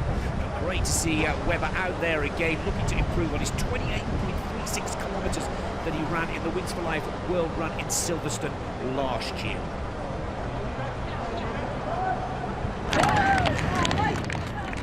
Well, there are feed stations for the athletes at all venues every 5 kilometres or so on the course. At most of those feed stations there is medical backup as well, and there is also medical backup behind the catcher car for any runners who might be in distress or suffering any kind of a problem. So the facilities, the resources at each and every venue, very, very strong indeed in terms of runner support. And of course the smart runners, well, Nick, you have to take on liquids and fuel early on. If you're going to be out there for 2, 3, 4 hours or more, you have to take liquids, keep that rehydration level right, and take fuel on board as well. And if you start from early on and get into that rhythm of just a little bit of liquid every few kilometres, then you're in the right pack. What they say about these long distance races, if you get thirsty, if you feel thirsty at any point, you've left it too late. Damage might well have been done. You could, of course, every 5 kilometres there is a station such as this one you see live on your screens in Kolomna in Moscow, Russia, as the runners are running out of the Memorial Park past the Church of Holy Trinity.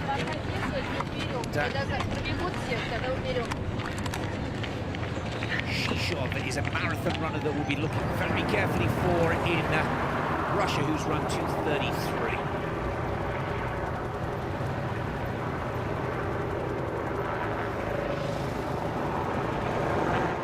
Is Coulthard at Silverstone in Northamptonshire. 1 hour at 15 kilometres per hour. 9.9 mph. Then there are 2 hours at 12.4 miles per hour, and it could go as fast as 35 kilometres per hour if we take this competition to 6 hours. Quick reminder, it was just about settled at 5 hours in this competition a year ago.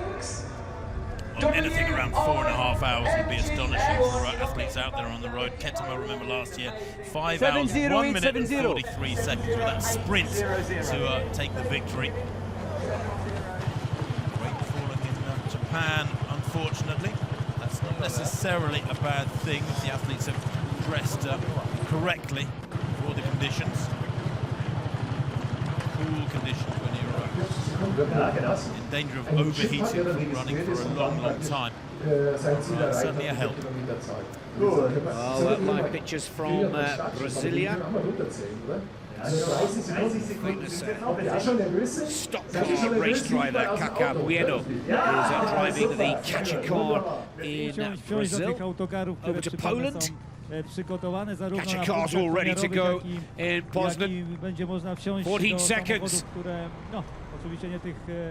before the excitement of the competition really begins. Remember, as you're passed by the catcher car, the competition comes to an end as the race number is identified and is activated as the catcher car passes you.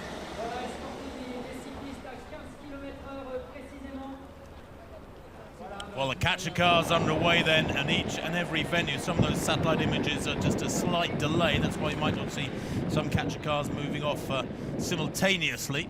But the fact is they have done all over the world. And the chase is on in Wings for Life World Run 2015. Unique technology, unique setup on that car to create the sort of horizontal, unilateral beam that registers the runners' chips that they've all got on their shoes or in their numbers. And as they are passed by the catcher car, they know they're out. Whether or not they hear a beep doesn't really matter. The catcher car will register the number of the runner that they have passed. So officially, their race is done. And in effect, each runner has a unique finish line. Now look at the graphic on the top of your screens. You'll see the little picture of the catcher car, and it tells you the distance that the car has covered. We're just over 31 minutes into the challenge, and at 0.1 miles, that is the distance of the catcher car.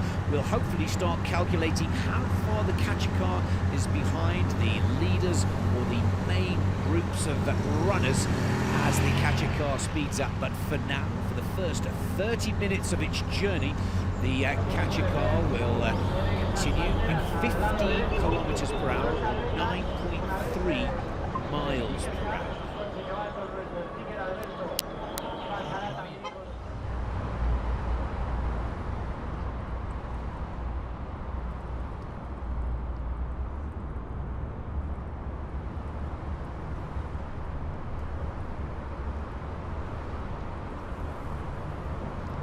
Well, the competition is now truly underway, and each and every one of the 100,000 plus runners will know that the catcher cars are on their way. And let's get back to Spielberg, the epicenter and control center for the Wings for Life World Run, and hear from our international sport director, Colin Jackson.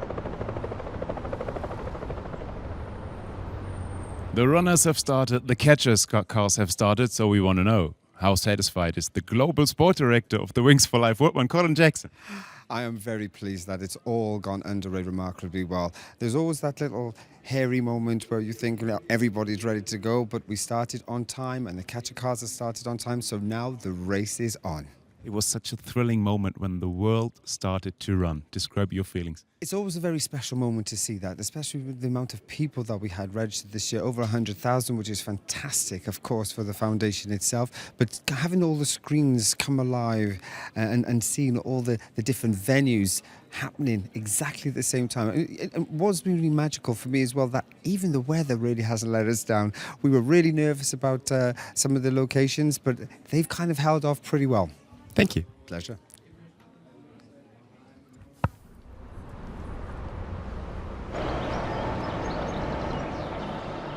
Mark Coma, the motocross and rally driver, is the catcher car driver in Spain, a former Dakar winner. Just to remind you, if you're just tuning in live to the Wings for Life World Run, 100% of all entry fees from the Wings for Life World Run are used for to fund life-changing spinal cord research projects and clinical trials around the globe. You can go to www.wingsforlife.com and donate right now. Just hit the button. Now, the heat is already starting to take its toll, Tim, in Dubai, in the United Arab Emirates, tipped to be one of the hottest locations, but Takashima also tipped to be very hot for the 2015 Wings for Life World Run, enjoying a little bit of rain. Complete contrast between Japan and Dubai. Yeah, I'm not sure it's so hot in Japan. I mean, there's plenty of people wearing full body clothing there, and if it was really hot, I think it'd be vest and shorts all around. In Brasilia, well, everybody moving at their own optimum tempo. Thumbs up throughout, though. Really, really good to see such a huge increase in the number of wheelchair entrants. Last year there was a kind of an unofficial wheelchair competition. It was the USA where Tatiana McFadden was the best of all of them. It was under 100 entrants last year. This year, over 600 entrants, and that is going to continue to grow and grow as this penetrates the entire community.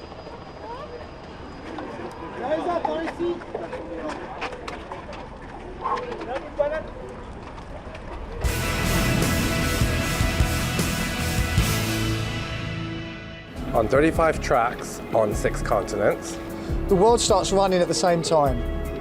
Но финиша не существует. In 30 minuti più tardi, the catcher car globalmente inizia la corsa. Faster and faster they drive. Until every runner is passed and finishes. Y la última persona escogida. The global champion of the Wings for Life World Run.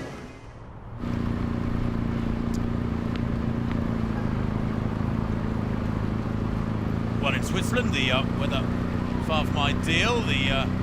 It's these, if you like, a run in the sun. 1.3, 1.4 kilometres though for the catch car now, though, Nick. Pretty soon it'll begin in some venues to start passing the runners and putting them out of the race.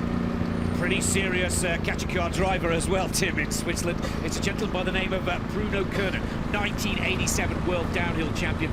He's another one of our catcher car drivers that would love to put his foot a little further down on the throttle. But for now, the car still at 15 kilometres per hour, and it's already travelled 0.9 of a mile as we take a look at the live pictures from Dublin in the Republic of Ireland.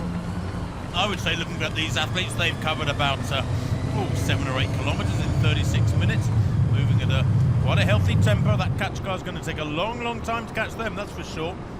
Aranjuez in Spain. Now, of course, the nature of the different courses is also a major feature. We've talked very much about the weather. We haven't talked about the fact how some courses are dead flat or even slightly perhaps have a net downhill drop. Aranjuez in Spain, well, there's some undulations, aren't there? And these athletes having to contend with that. And it does mean, of course, because the catcher car ignores those inclines and declines. The catcher car maintains that steady speed, so it's kind of an advantage on courses where there are some uphills. I think that's Maria Garcia Jimenez, who is the lead woman at this point in the competition. Very much early days as we go to Porto. That's Anna Dulce Felix there to left of picture, who was ran in the London Marathon last week and ran really well in that massive race in the British capital. And Felix ran a personal best of 2:25, so she'll be running on slightly tired legs when, well, Anna Dulce Felix. But wonderful to see an athlete of that calibre, a marathon international world-class star, supporting the event today. Aarhus in Denmark. The runners have been out there for just over 37 minutes. The catcher car is already at 1.1 miles and starting to get closer and closer. This is the lead woman.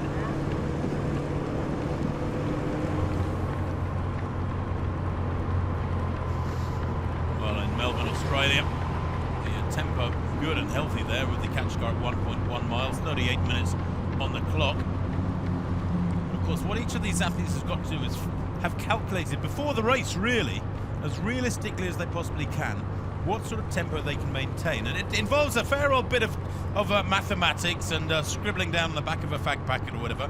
They've got to calculate how far they think they can get at an optimum tempo before that catch car gets to them. Well, it is that leading lady in South Africa moving really well. I would have said maybe moving a bit too well for this early stage of the race. I'm just a little bit concerned at how well she's going in Cape Town in the sunshine. Mapaseka Bakanya. Glorious isolation, they call it, the loneliness of the long-distance runner. Well, she could be out there for a long, long time, remember. But as you can see, even though they're close to sea level, there are some undulations in that South African course as well. So, slight compromise for the runners there. But certainly a big, big incentive to be at least the local winner, the national winner.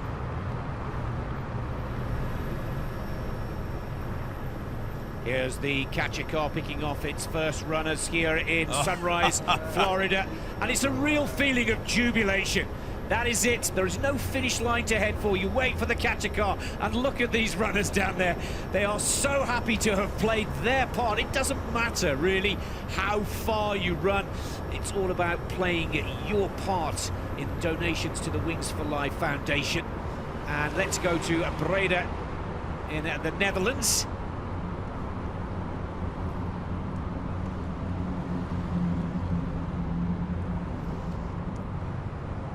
Beautiful forest scene there in Breda in Netherlands.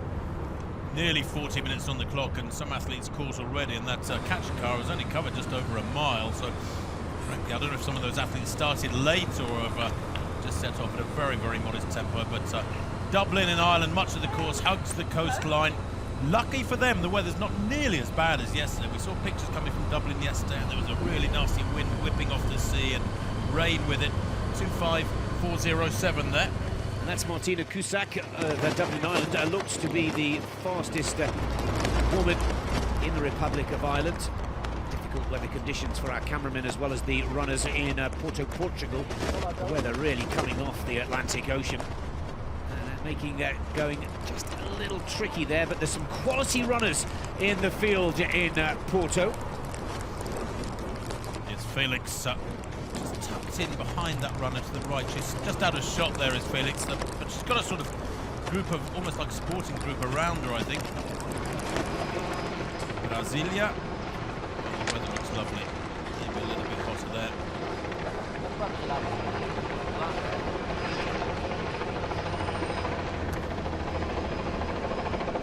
72901. It's Adalto Ribeiro to the left of picture. Steady, plodding style. 42398 beside him there. Just check the number, the name of that young lady. Yeah, Fernanda Maciel. Yeah, and Maciel is the leading woman in Brasilia. Live pictures from Taiwan and Yilan. Top 10 locations. We're told that South Africa is at the top of the table from Portugal and Italy. Very much early days. Well, I'll tell you what, look at the sea back there in Dublin. Maybe there is a bit of wind whipping off the Atlantic after all, or in that Irish Sea at least. Various styles of dress. But they look pretty happy on it too, don't they? Even with that slight uphill to be negotiated. Catch a car at 3 kilometres now. These are the gentlemen who finished in first and second position in the 2014 Wings for Life World Run.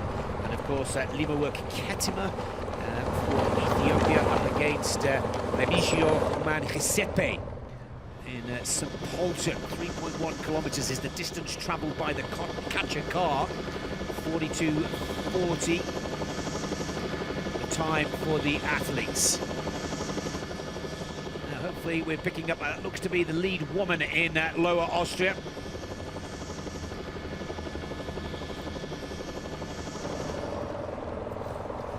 This is the battle of the champions. Back to South Africa. Mapaseka Makanya is the current global leader, by the way. I said I thought she was going fast, maybe a little bit too fast. Let's not do her any damage before it is necessary. I think Mapaseka is moving really well. It's a long, raking stride she's got, Nick. She's got a wonderful physique for moving at that in this sort of event. But and as you 11.2k. Tim, you said it. She's really pushing hard, very, very early indeed. And that performance from Mapaseka is helping to keep South Africa as one of the leaderboard, top of the leaderboard, as we got with regards to locations. Also in the men's competition, David Manya is the fastest out there so far in the men's competition. Impreza in Belgium.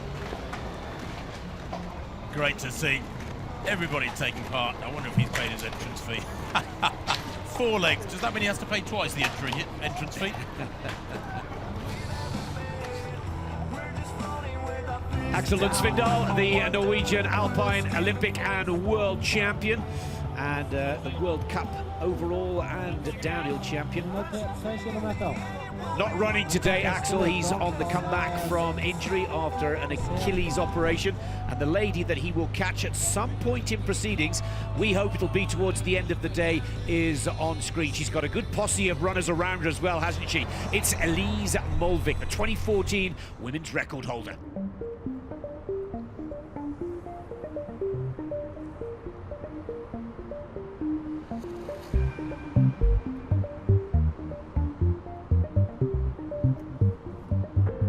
A lot of our work with regenerative medicine and stem cells has been focused on regenerating the myelin. The myelin is made by one cell called the oligodendrocyte. This is the cell that's damaged in spinal cord injury. And so one of the first strategies is to use the patient's own spinal cord as a scaffold or as a structure, and then to introduce neural stem cells to replace the oligodendrocytes.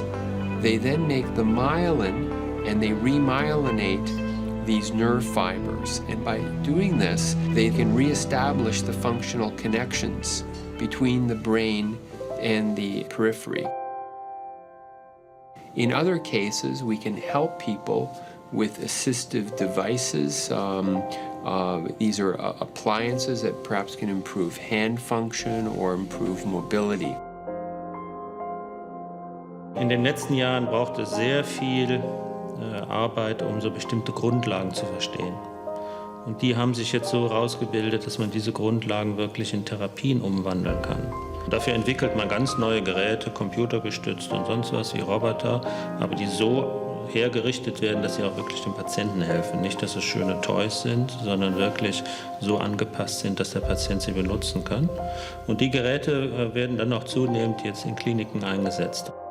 I get asked sometimes, me and my colleagues have been working for so long in this field, why haven't we found a cure yet, right? Well, we are working on a very tough problem, in a way to peel back the mysteries of 300 million years of evolution.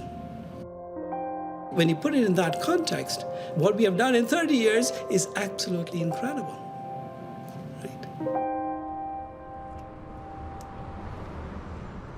Back with live pictures, and we're in India, Gurgaon, leading financial and industrial city near New Delhi in the state of Haryana, 32 kilometers southwest of Delhi. 2.6 miles, the Kachikars, 47 minutes plus, known as the Millennium City. This is one of those venues where we question whether the heat will take an early toll on the runners. But we've got some pretty impressive performers out there, Tim, and you know one or two of them from the world of marathon running. Yes, that's Lena Kipkemoi and Ngumi of Kenya in the green vest, who's moving very well indeed. You can tell from the styles of some of these runners, I have to say, just how serious they are at the sport of running. If they've got a very untidy, flailing style that is wasting a lot of energy, they're probably not elite runners, even though they might be up at the front end at the moment. But with, 48 minutes on the clock, we're really not into the business end, the serious end of this event yet. This is very, very early days. The Kachikar at only 2.7 miles, that's about 4 kilometers. It hasn't yet caught many people at any venue.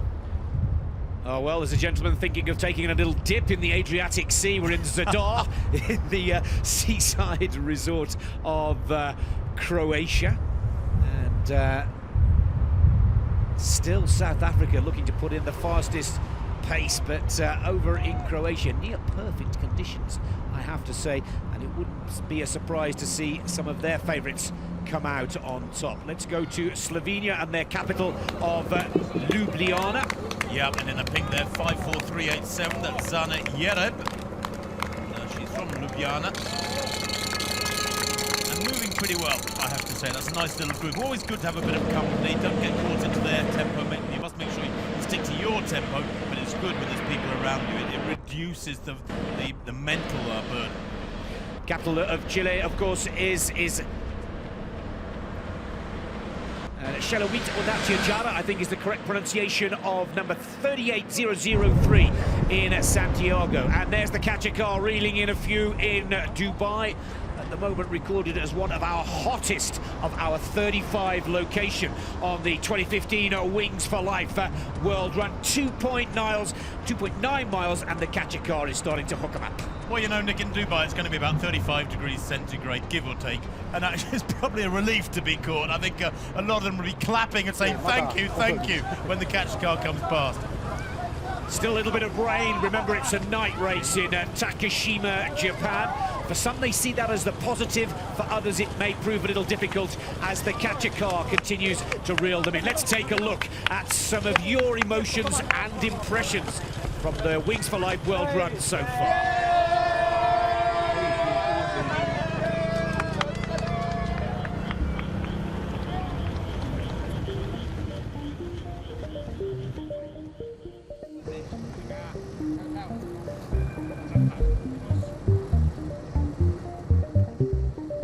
Some wonderful shots from across the world just after the start. It won't be long before we start showing you some catcher car pictures as well. But these are very special moments for many of the competitors out there today. Silverstone in the UK, they start on the main straight. There's Alton. In Austria.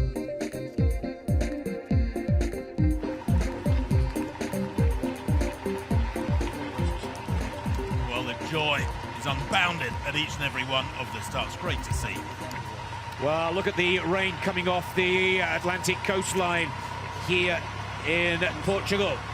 But this is Bruno Santiago. He's leading in Porto, and he's lying fourth in the global standings here. And again, I have to say, Tim, you're the expert here, but this gentleman is putting in a pretty impressive cadence and a very aggressive early style. Well, you know, we have a computer system here, Nick, which predicts the finishing distance for each of these runners, if they're in the top 5 men or women.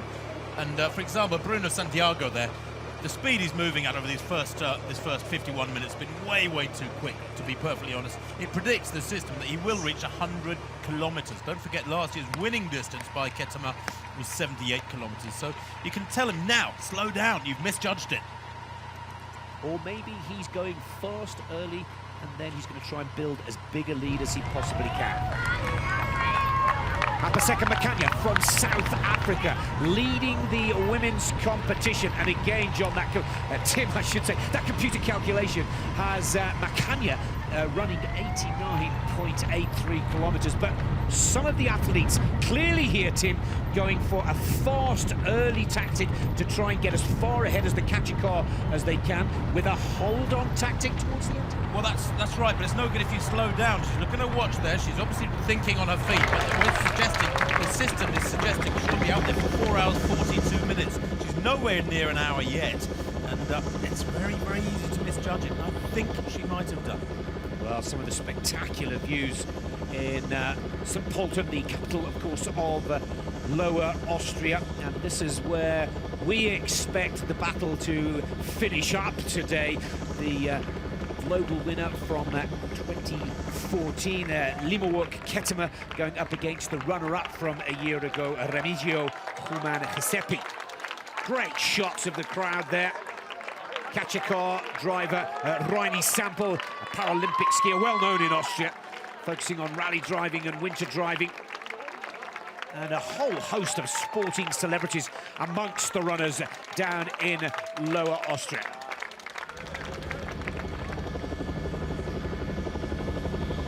Lead runner there in St. Pölten, absolutely flying through that forested strip. The catcher car at 5.8 kilometers in Sunrise, Florida. 3:20.55 to do, and if I can help isolation, moving nicely, way, shape, or form, and it's really good to see. That's awesome. I just enjoy being able to help people and see them smile and improve their life in some way. And one person. It's Sven Riese-Over. Sunrise, Florida, and in Alanya, Turkey, bathed in a sort of hazy sunshine. It's a little bit on the hot side to me.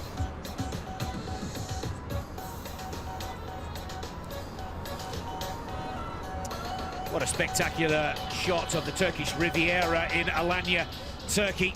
Beautiful conditions. Now there's a famous face on a famous pair of legs. That, of course, is Vandelay Cardero de Lima, 45 years old now, but a man very famous for that bronze medal at the Olympic Games in the marathon in 2004 in Athens, where he was tackled by a deranged former Irish priest at 35 kilometres, just 7 kilometres. He was in the lead of the Olympic Games marathon, and he was rugby tackled by this deranged Irish priest. He's been a great athlete in his time, has De Lima, winner of the Tokyo Marathon, the Sao Paulo Marathon, the Hamburg Marathon in years gone by. Great to see him out there, and he's going well. Well, there's one of Germany's most famous biathletes, Miriam Gosner, and great to see Miriam out there, and of course probably as equally well known for being the girlfriend of one of Germany's top alpine ski racers, Felix Neureuter. But a world-class biathlete, Miriam, and we'll expect to see a good performance from her. And so good to see Miriam. 109.542. Keep an eye on her. Keep an eye on Miriam.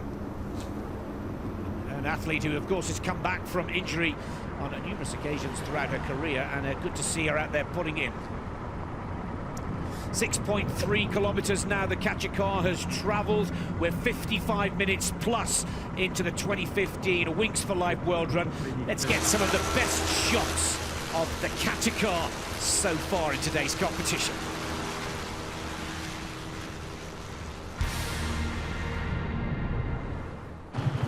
Cool conditions when you're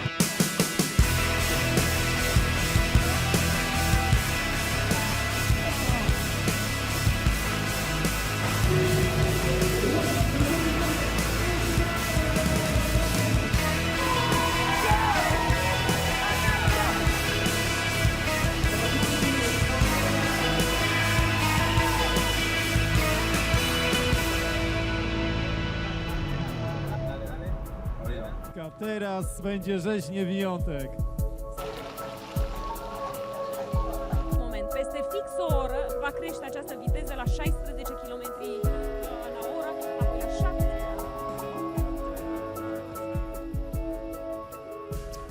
These are live pictures from Bucharest in Romania. The catcher car driver, remember, is Felix Baumgartner, and this is the man that's out there in the lead. This is Andrei Onofre, and he's comfortably ahead of the rest of the field. From a global perspective, Andrei is in third position. This is a little unexpected, but very impressive nonetheless. Early days, the catcher car at 6.7 kilometres, and we're 57 minutes into the competition as we head over to Canada and the Niagara Falls. Yeah, look at that. One of the most iconic settings in the world, really. I think the Eiffel Tower is the world's most photographed structure, but one of the most photographed natural geographical formations must be the Niagara Falls. It is quite staggering. Look at that. An out and back section, this for the athletes. They're on both sides of the road, of course. There's a famous Niagara Falls marathon, if you ever wanted to dip your toe into the world of marathon running in Canada. But all these athletes moving well, and the catcher car now at 6.9 kilometres. It'll be a long, long time before it catches them, or indeed this man in Verona, Italy. Boy, he is flying. And I think that is Emanuel Zanucki. Tim, again, he's third, fourth position from a global perspective, Zanucki. And also some good performances from the women in Verona. The catcher car at 7 kilometres now. We're almost into the first hour of competition.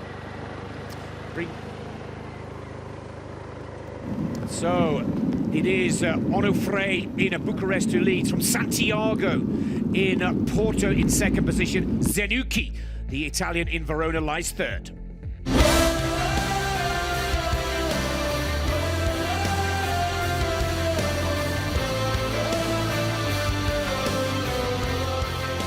Wzięcie udziału w wyborach Miss Polski było dość spontaniczne, jednak przyniosło to wiele ciekawych rzeczy. Dało mi to więcej pewności siebie, otworzyło też nowe możliwości. Biorę udział w różnych akcjach. Staram się zmieniać wizerunek osób z niepełnosprawnością i walczę z barierami architektonicznymi w moim mieście.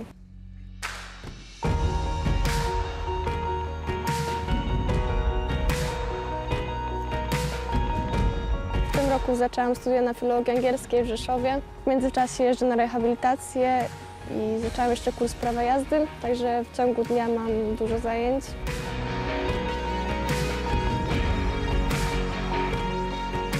Dwa lata temu miałam wypadek, w którym doznałam urazu rdzenia kręgowego.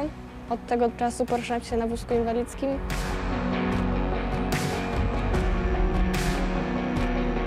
Moim największym marzeniem jest ponowne wstanie z wózka, ale nie przysłania mi to codziennego życia, ponieważ jest to takie odległe marzenie.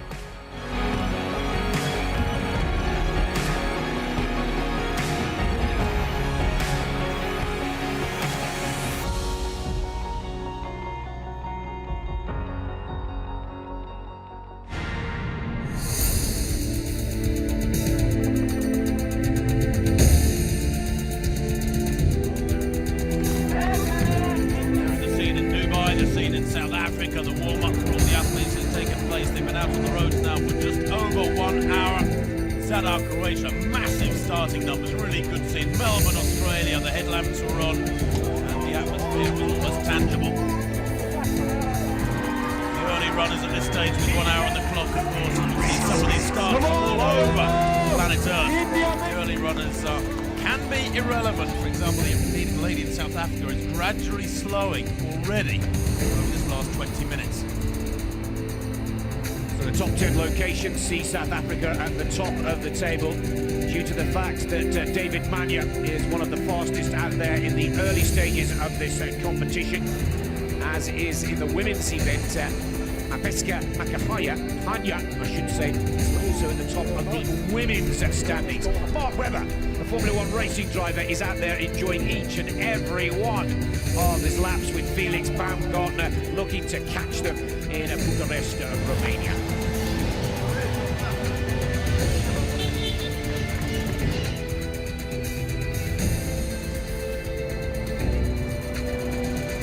Well, the Olympic Park in Munich has some wet and rainy weather, and a similar condition in Rouen in France. 7.9 kilometres now is the distance that these ladies have run in their quest to compete in the Wings for Life World Run 2015. Over an hour's worth of running.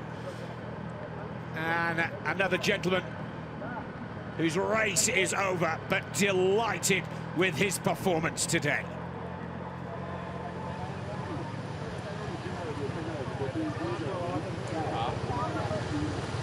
Well, Yilan in Taiwan. There's cyclists and runners out there on the road. These people moving an awful lot quicker than the runners, or indeed the catch car in this early stage. 8 kilometres for the catch car now, that's 5 miles. Here comes the catcher car, and of course the nerves are jangling. We haven't seen many people yet put on that little sprint that we saw last year. That'll come later on. As the catcher car gets near them, they try to prolong their race and push their finish line slightly further up the course, even by just a few metres or a few hundred metres. But they have indeed been caught, those ladies and gentlemen. And their race is done. They will be climbing onto the sweep bus behind the catcher car there somewhere. Down in Verona in Italy.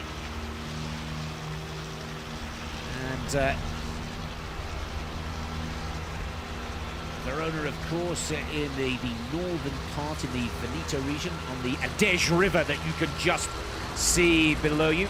We'll be running alongside it and through one of the famous wine regions of the area, from 15 to 25 kilometers. Many of you will know it as Valpolicella, but also we're looking very carefully for Giorgio Calcaterra, one of the Italian winners from 2014, and also a Formula One driver, Luisi, driving the catcher car down in Verona. And now, of course, competing in the Super GT 500 class in the Super Formula car racing bracket. That's a nice touch, Nick. Grazie on the back window of the catcher car. Thank you for taking part. Knowing your 100% of your entry money is going to spinal injury research is very rewarding for all these athletes. And no glum faces with their race done. There's nothing to stop them either, carrying on jogging up the road if they feel that's the right thing to do.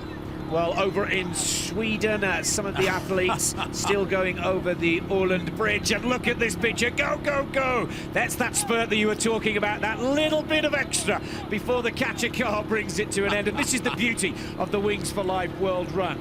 You can push or be pulled. We're all together in this one. And what a celebration. And what a lovely final kick on the Åland Bridge over in Sweden, southeast Sweden, crossing over the Baltic Sea to the island itself. Of course, Åland, Sweden's second largest island.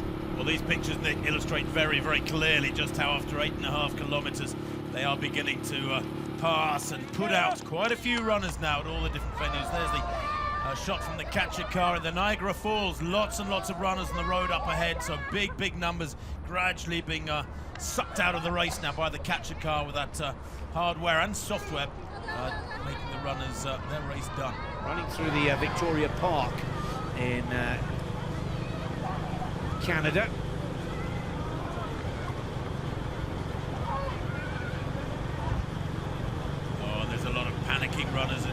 team are now trying to stay ahead of that catcher car, but the speed is unrelenting. Don't forget it's now moved up to, what, 16 kilometers an hour. Let's go over to Austria. And,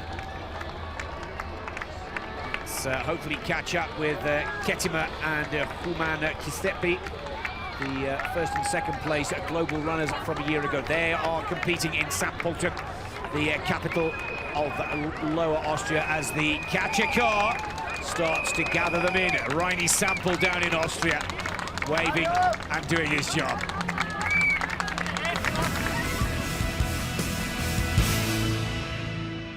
On 35 tracks, on 6 continents. The world starts running at the same time. Pero no hay línea de arribada. 30 minutes later, the catcher car globally begins the chase. 빠르고 더 빠르게 그들은 움직인다. Jusqu'à ce que tous les coureurs soient passés et terminés. And the last person scored. The global champion of the Wings for Life World Run. Well, here we are in Georgia, where more and more athletes again are being passed by that catcher car. 9 kilometers done, 66 minutes on the clock. And these athletes passed can relax, wait for the sweeper bus, so to speak. 16 kilometers an hour is what the car has accelerated to over the last, for some 6 or 7 minutes now. Then it's 17 kilometers an hour after another hour. And finally, an hour after that, 20 kilometers an hour, after which the speed gets very, very fast. I mean, for runners, it's no contest. 35 kilometers an hour, Nick is going to suck them all in very, very fast indeed. The leading lady, by the way, is still Mapaseka Makanya of South Africa, although the system is at the moment just confirming that, but she will still be out there for 4 hours, 20 minutes plus, according to this system. And the Norwegian Heidi Weng of Norway was in second place overall in the women's race, with the pace she's moving at now. And these are with predictions as to how far they will get when we're giving you those rankings. The leading man at the moment with the reliable data is the Romanian Andrei Justin Onofray, who is going way, way too fast, I'm sure. The system is telling us at his current speed, he will get to 103 kilometers.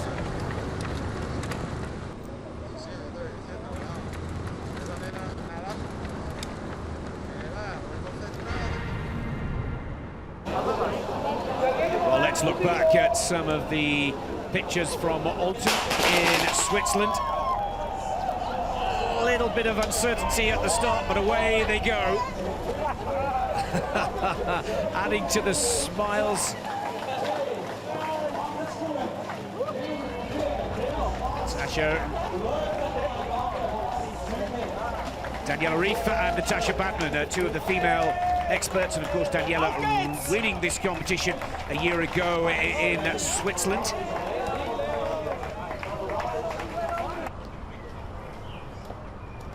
Probably the biggest name in Switzerland, Nick, if he actually took part, the ambassador, is Victor Rodlin, who was a former European champion over the marathon. Well, Bruno Kernen, of course, the 1987 World Downhill Ski Racing champion, is the catcher car driver in Switzerland.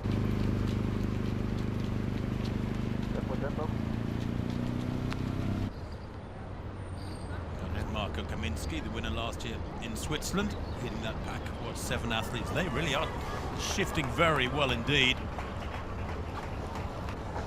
Catcher car easing away from the start line, well, an hour or so ago, just over an hour ago. Always a tricky one, that, when you're running in wet, cool conditions. You've got to remember to start taking liquids on board, even though you might not yet feel like it.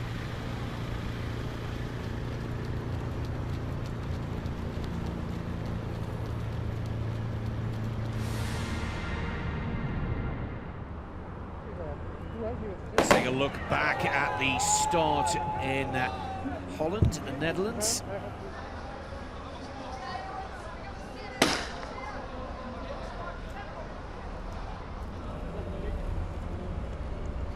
Well, there's always one sprinting away for the first few 100 meters. That's not quite what it's about necessarily, although participating is the first box to be ticked, and that's what every single one of these athletes is doing.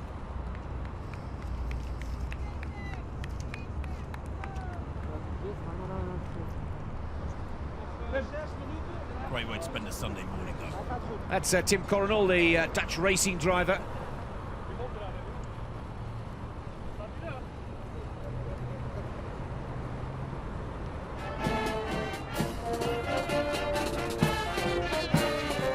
That's nice. The different venues have taken different levels of care as to engage with the runners out on the course. Bands out on the course is wondrous, like a lot of the big marathons around the world.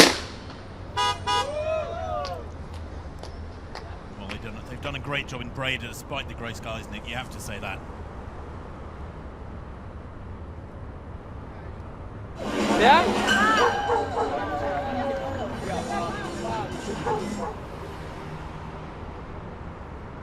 First male at the moment in the Netherlands. And here's some shots of the Red Bull sailing team in China. They're over there for an event. The double Olympic champion Hans-Peter Steinacker, the captain, and they've decided to take on the selfie challenge before their sailing competition in Asia. And good to see. And here is the sailing team, the Red Bull sail team, and taking on that selfie run. They've downloaded the app. You can hear the car coming in the app. It's such a good way of being able to take part in this fantastic competition if you're unable to make it to any of our venues. And there is a great shot of Hans-Peter Steinacker just on the right of your screens, trying to keep up with one of his younger team members.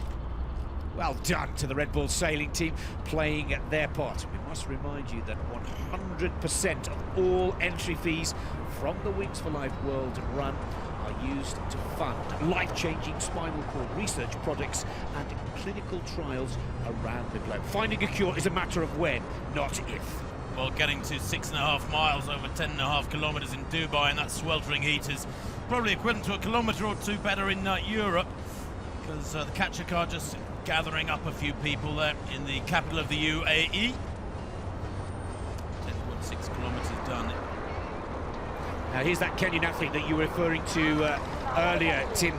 Lina Chichia from Kenya. She's running in India. She's currently in around 4th position in India, and again she's running at an impressive rate. The computer in our commentary box calculates that she could go to 66 kilometres if she can maintain that pace. And remember, the record from last year set by Elise Mulvik is 54.79.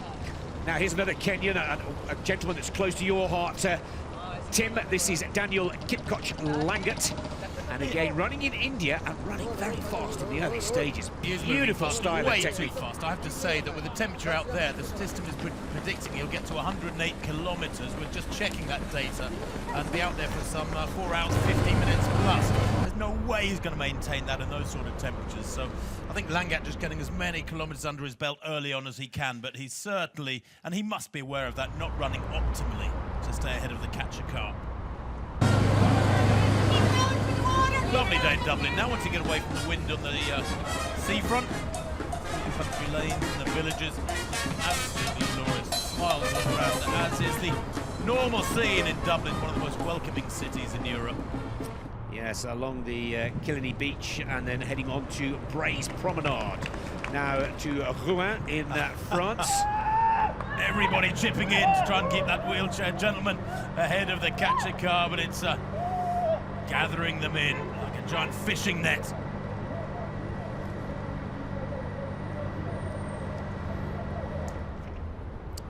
And to Bucharest in Romania, and we're hoping to get some pictures of Andrei Justin Onifre.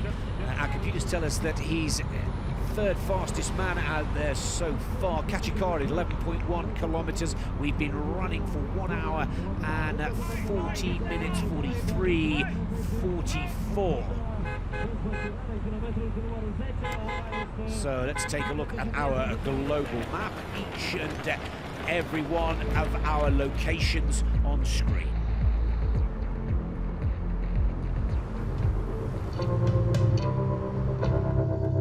የመጣሁት ከኢትዮጵያ ነው። የምኖረውም በኦስትሪያ ነው። ብዙውን ጊዜ የተለያዩ ችግሮች በእኔም ላይም ሆነ በቤተሰብም ላይ ተደጋጋሚ ችግሮች ደርሰውብኛል በምኖርበት በሀገሬ ላይ። ስለዚህ ተደጋጋሚ ችግር ስለደረሰብኝ አሁን ደግሞ ችግሩ እየከፋና በጣም ወደ መጥፎ ደረጃ እየመጣም ለህይወቴ ማስጊ ደረጃ ላይ ስለደረሰ ልጠፋም ስለምችል ልቀር እና የፖለቲካ ጥገኝነት ልጠይቅ ተገድጃለሁ።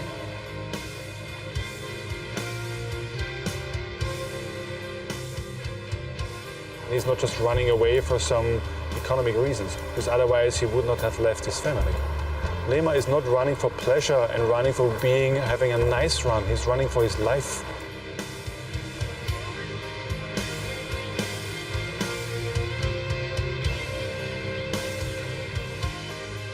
I'm very confident that if we give him a very professional environment, he's at least Olympic level athlete.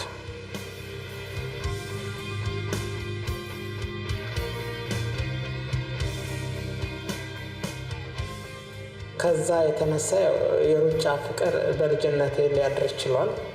እንደዛ ነው ሩጫን የጀመርኩት። በተከታታይ ቀናት አደርጋለሁ።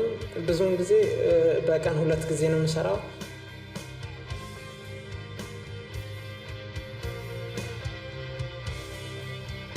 When he's on competition mode, he's very focused, very straight, and you wouldn't want to get in any of his way.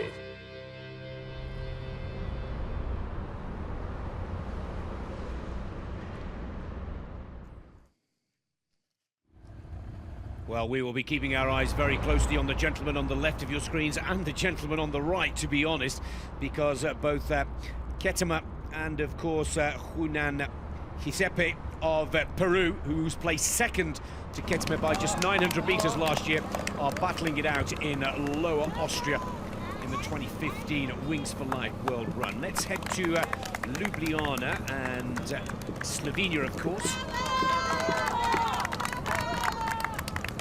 Yeah, where pouring drinks over your heads is an indication the temperature is pretty warm, I have to say.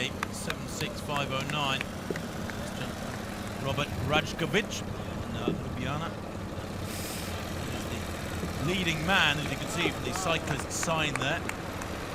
Stood about 7.3 miles to the catcher car. This gentleman is a long, long way ahead, Robert Rajkovic. We don't have a predictive distance for him.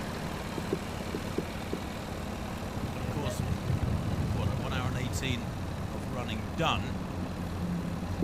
It's about now some of the top athletes might begin to realise they've overcooked it, Nick, in their first 15 or 20 kilometres. I would imagine he is at about 20 kilometres now, running nice and steadily. But it is all about eking out as much distance as he possibly can while staying ahead of that catcher car. But he is totally isolated. Nobody in sight in the background. Good point that you make, Tim. He's really out there all alone, and I'm not sure that's a good thing or not. Let's go to Stavanger and Norway, and this is Heidi Weng, a cross-country skier.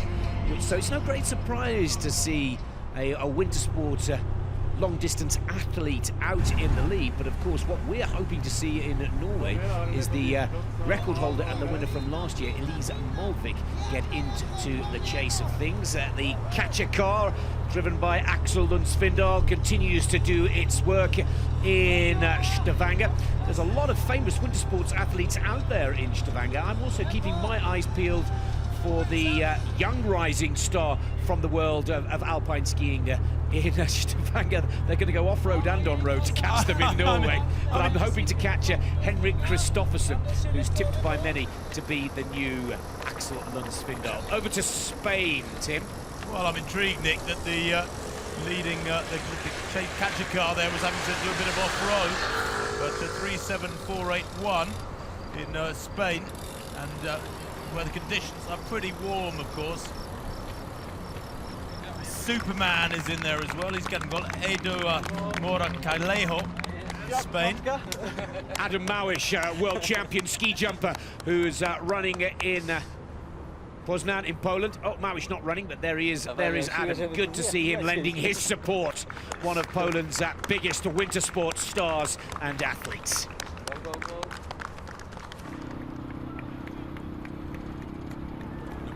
glorious day in Sweden. Jan Olsson, the free skier, is the catch car driver. And it is easing past this string of runners now who've done so well to stay out there for 12.5 kilometers, 1 hour 20 minutes. So they've been averaging about 10 minutes, 8 minutes per kilometer, something like that. But their day is done. The money has been raised. Chase those sponsorship dollars as well if you can. Well, running right down the Pacific Ocean Road in Taiwan, Yilan, with the runner, the winner, Pablo Gonzalez from Chile of last year. Tim will be looking very carefully for Pablo, and also national Ironman champion Sheng Yi Hsieh, who we'll also be keeping our eyes peeled for. And the catcher car doing its work. Now this looks like Silverstone. You can recognise it from the British number plate on the Land Rover there. And David Coulthard enjoying it all, really. And it's not the moment that everybody was wishing for, to be caught by the catcher car. It's at just under 8 miles, hits 8 miles now, 1 hour 21:47. But if you're going to get caught and have your competition brought to a close, who better to stop it than one of Britain's most successful motor racing drivers, as Coulthard continues his way. Well, of course, the catch car now, Nick, at 8 miles, is doing 10 miles an hour. Very nearly 10 miles an hour. It's doing 16 kilometres an hour, which, if you want the bits and pieces, is 9.94 miles per hour. That's a mile every 6 minutes, and that is quick running. That's good training pace for world-class runners. So the catch car really is beginning to make big inroads into those runners. This is Zanucchi. And Zanucchi is the fastest man in Italy.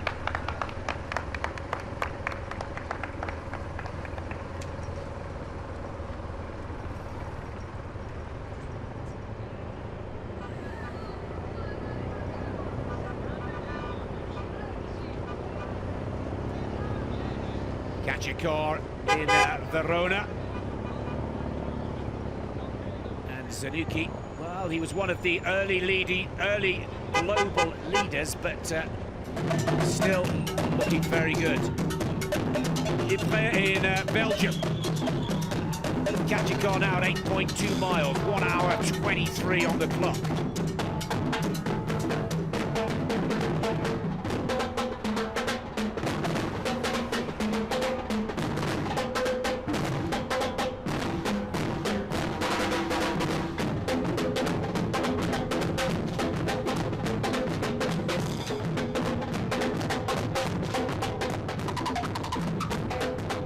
Part of the jamboree atmosphere of the day, isn't it? When you're out there running, as you're passing those bands, booming out a bit of music, whether it's a rhythmic beat from a drum set or just piped music, it doesn't matter. Doing really well here in Ljubljana. And it is difficult when you're on your own to set a good, steady pace. That has to be said. And it's easier, therefore, to misjudge things. You want ideally to have distance markers and able to gauge your effort with those markers, and I'm not sure that's a luxury laid out for the runners. Well, Florida, in the Miami metropolitan area, sunrise at 15 kilometers. They should start to hit the Sawgrass Mills shopping complex. 350 stores, one of the largest in America.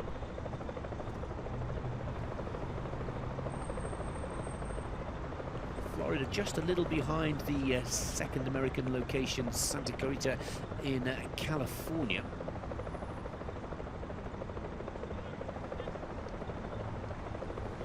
Well, there's a serious runner, Nick. You can tell from the compression socks that he's wearing on his lower legs, from the cap to keep the sun off his head.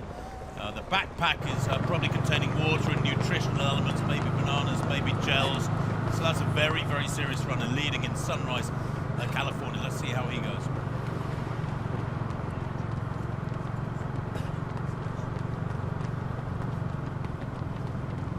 The leading lady in Japan wearing 67154. Just check that name for you. That's again, it's Eri Akubu is the name. It just come up whilst we were trying to track it down on our computer screens here.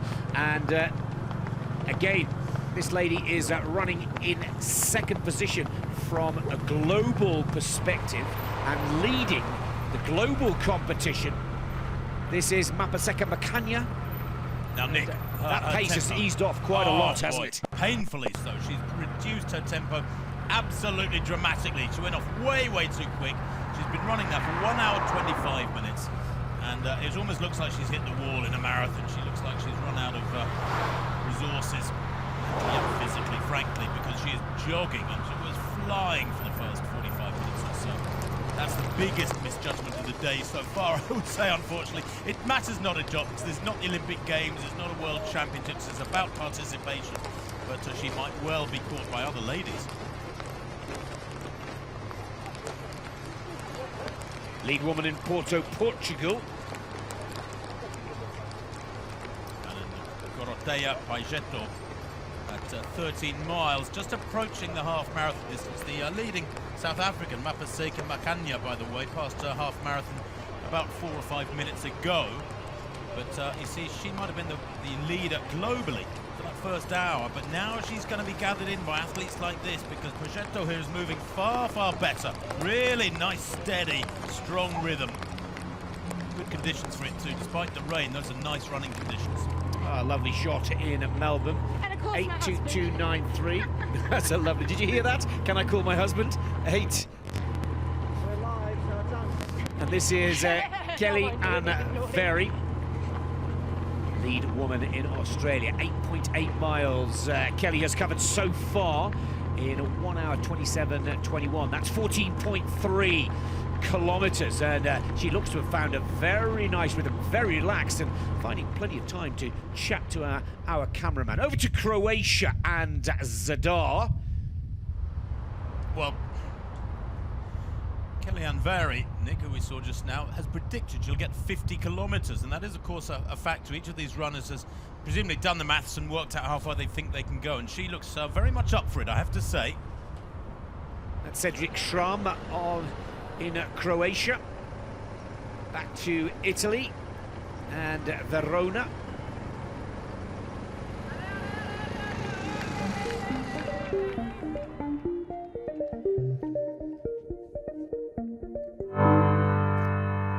Will was out on his new horse, Sam, that would just jump anything. The horse did nothing wrong at all, just cantered along.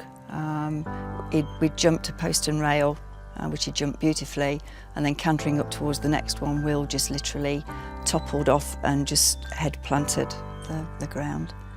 It was basically no hope, or he would be brain dead because of the length of time he went without oxygen. They did heart massage on me and mouth to mouth to bring me back around, and then they put me into a coma.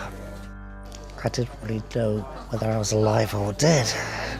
It was just a matter of hanging in there and being stubborn and not deciding I'd go the dead way. I wanted life. I found out about Wings for Life run through my friend, my work colleague Samantha. It helped us at that time, give us a focus point. I think we're all struggling a little bit with what happened, and that was something that everyone could get involved with, and I think it just helped us all really to pull together and have something to aim for. That they're all taking part in the World Run makes me feel so proud. I would like to thank everybody who donates towards this and everybody who runs. They have my backing and my support, and I would like to say thank you very much.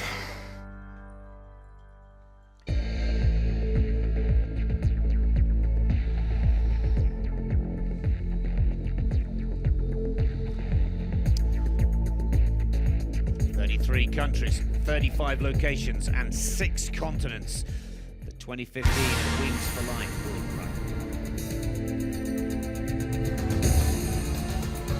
Well, Alanya in Turkey, the setting for runners in the very eastern corner of Europe. Niagara Falls in Canada, in North America. Munich in Central Europe. Huge numbers. Bucharest, Romania.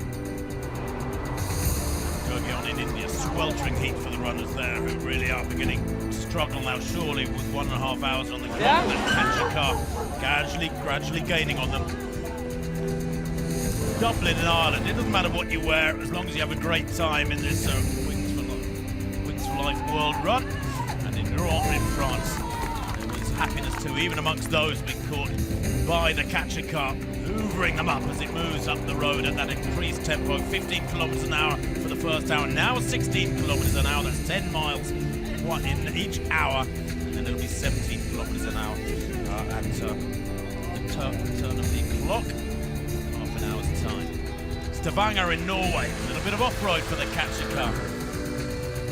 And in Spain, Chema Martinez, former international marathon star, enjoying his long Sunday run. Silverstone in the UK, the country lanes of last year being negotiated once again by David Coulthard in that Kachikar. Mark Webber up on the road ahead of him. I wonder he'll be caught. And in Porto, Portugal, the weather, well, very unseasonable, but ideal for distance running and a really healthy tempo from the leading woman there. Beautiful helicopter shot over Lower Austria, where the first and second place runners from the 2014 Wings for Life World Run are battling it out around St. Polten. And we're hoping to get a shot of Limawork Ketima, who only just pipped the Peruvian runner Remigio Human Giuseppe. And a lovely shot of the Danube River there from our aerial view.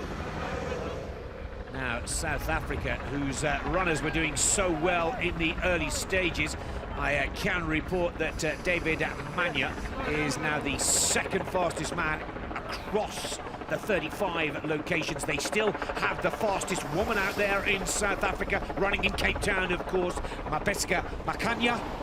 And the Kachikar starting to reel them in. The Kachikar has progressed 9.6 miles with just over 1.5 hours into the competition, or 15.7 kilometers. Down to Florida in the United States of America and the city of Sunrise.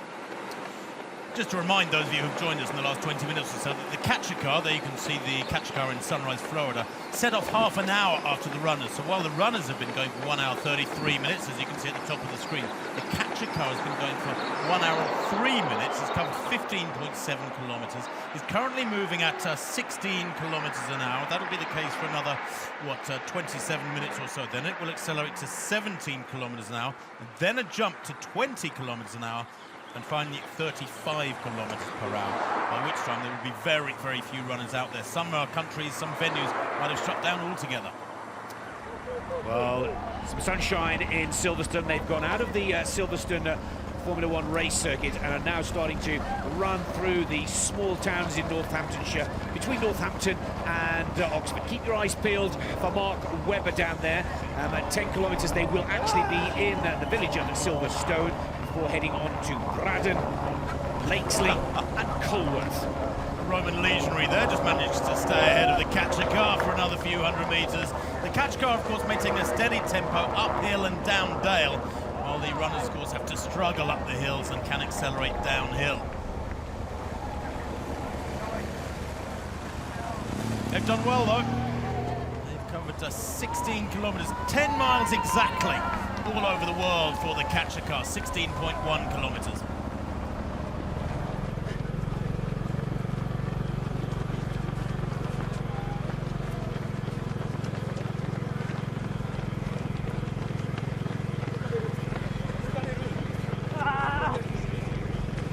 Takashima and Japan. Kachikar 10 miles at 1.5 hours plus in Japan, and in the capital of Chile in Santiago, 7:41.90. The winner in Peru last year, Ida Kies, is leading once again in Santiago.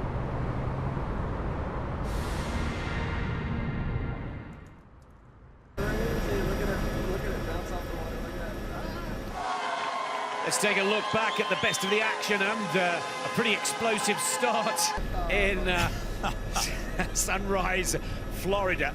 The sun was literally rising at the start of competition earlier today.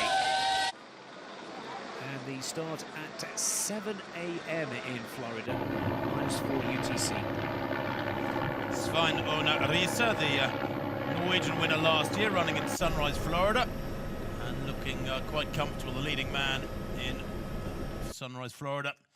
And Nathalie Vasseur, leading in Florida, one of the top performers from France last year. And of course, second in the global standings for 2014. Natalie, who won the French round of the Wings for Life World Run in 2014, choosing to go to Florida to run in 2015. Wonder if she can turn the tables on Molvik, who of course is running in Norway. We'll bring you an update on Molvik's progress as soon as we can, the champion from 2014. And Michael Dijon, the Dutch-American blues guitarist and singer-songwriter, driving the catcher car in Florida. Risa geared up for a long day out on the roads, there's no doubt about that. Clearly optimistic that he can go well. There he is. He's got a drinking tube attached to one of those straps with some liquid in his backpack. He's taking on water and gels and sugars throughout the run. 63.36 kilometers, his achievement in the 2014 competition to take top position in Norway a year ago.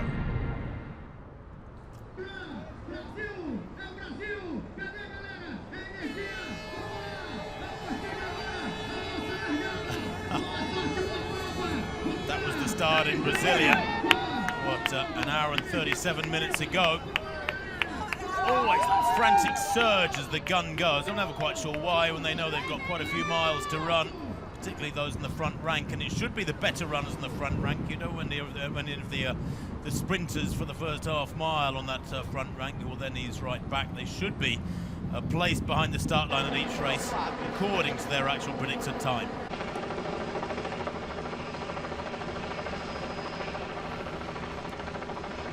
In Brasilia,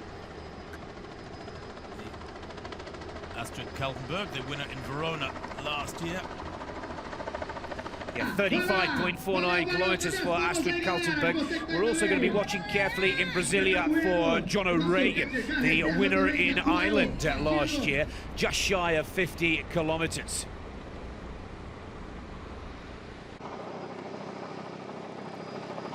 For the leading woman in Brasilia.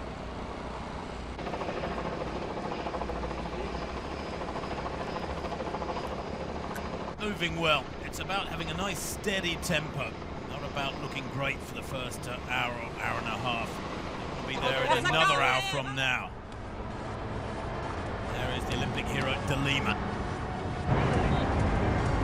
Back to live pictures from the United Arab Emirates and Dubai. Catcher car is starting to take in more people. We started off in the Autodrome, but now moving out into the Dubai Media City, and the Marina skyline just at the top of your pictures. Now Abdo Fegali, a Lebanese rally driver and triple national champion, a bit of a drifting hero in the region, is driving the catcher car.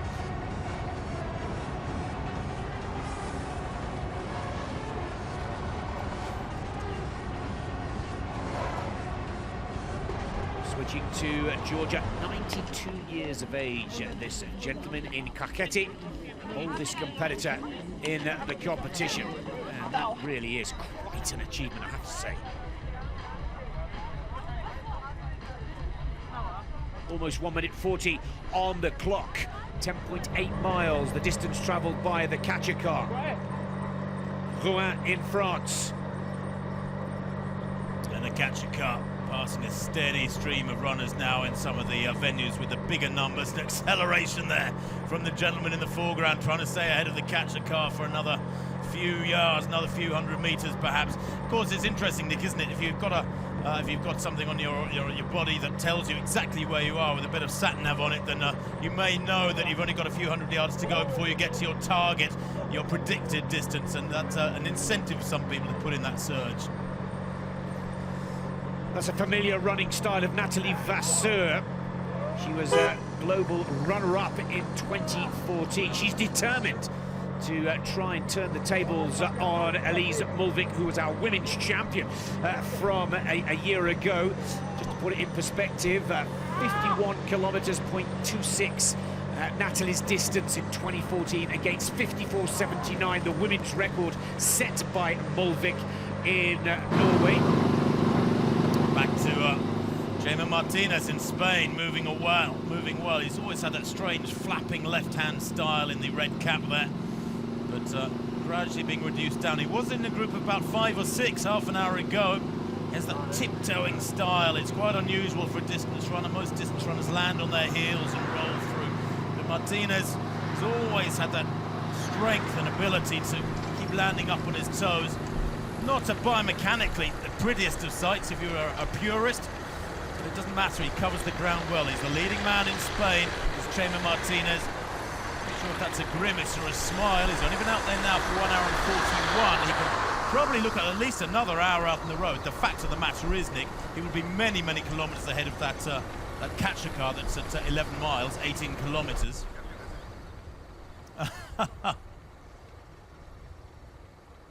Some football skills live from Croatia and Zadar.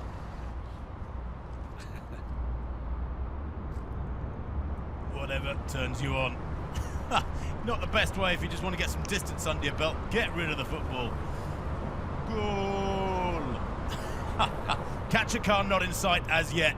Enjoying himself. That's lovely to see. Didn't take out one of the cyclists either.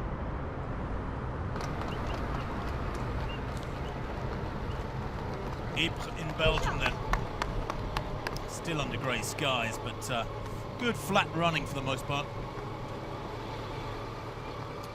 Yes, this Flemish province in West Flanders is a good track. Many people saying that before the start of the competition. 8.4603 looks to be the men's leader in Gurgaon in India. Daniel Langat Kipkoech, who was absolutely hurtling along the road when we last saw him about 20-25 minutes ago. He's still moving well. Big fella for an East African too, for a Kenyan. Quite muscular up top, almost looks like a lightweight boxer. A little bit stiff in the shoulders. I don't know if the heat is beginning to get to him now, because 1 hour 43 minutes in those temperatures, 35-40 degrees, is so different. I can't overemphasize how different that is to running in 13 or 15 degrees. The night race in Melbourne, Australia. Tremendous atmosphere down under.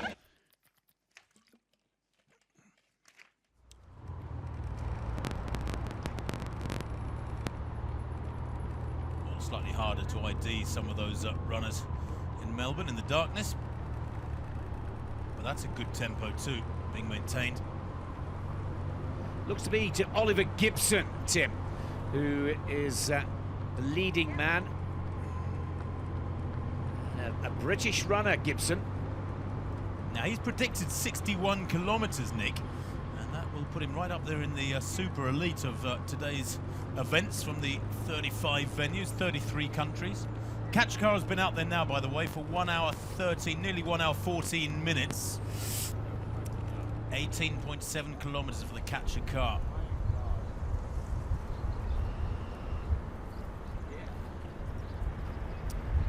Kind of lonely out there for some of the leaders now. The catcher car is at 11.6 miles. Remember the half marathon for the catch car is 13.1 miles.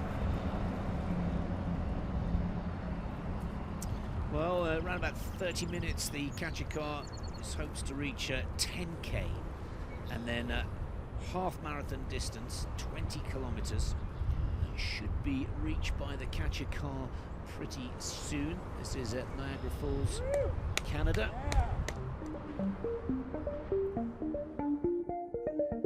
Let's get a full update on that half marathon distance, a crucial point in the competition.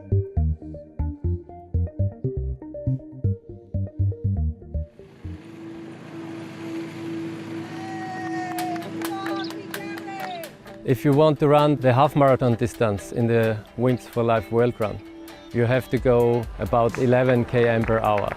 So you have to be trained for it. you have to run less than 2 hours, exactly 1 hour and 52 minutes. And you have to go steady pace, that's very important. The fastest ones are on their way to half marathon distance. This is the difference from the professionals to the amateurs. The world record is about 58 minutes, so they ran more than 21 km per hour in average. So effortlessly on their way to half marathon distance. A normal person cannot even sprint this pace. So the special thing at the half marathon is that you can run nearly the pace at the anaerobic thresholds.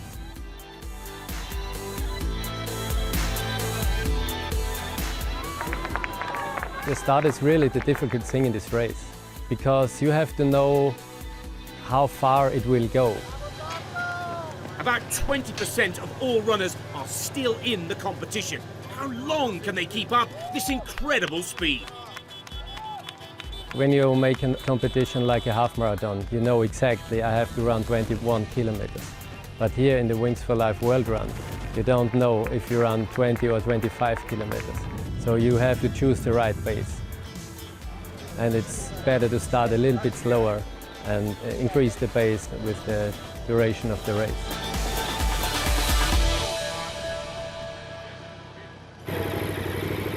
Well, back to live pictures from Åland in Sweden. Kachikar just coming up to the 20-kilometer mark. We have now been in action for 1 hour 47 minutes. And now the competitors here in Sweden are onto the island. Nick, we can't identify this wheelchair athlete, but he is moving really well. There are strict criteria as to the design of the wheelchairs. They're not allowed proper racing chairs, as in the big marathons around the world, to try and equalize things and make it accessible to all wheelchair users. The wheelchairs have to be, in effect, everyday normal wheelchairs. Well, in Silverstone, doesn't matter what you wear. Brilliant event. Any My venue daughter told me about it, so I'm here. Next year I'll be able to do a bit more fundraising. Well done, Anne. Yeah. And Ashton caught by the Kachikar in Northamptonshire. Another great performance from one of the British runners today.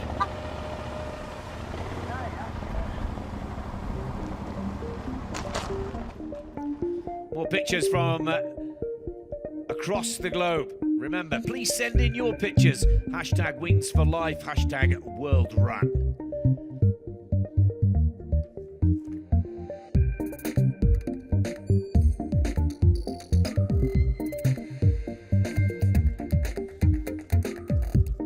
There's Nick in a South African bodysuit.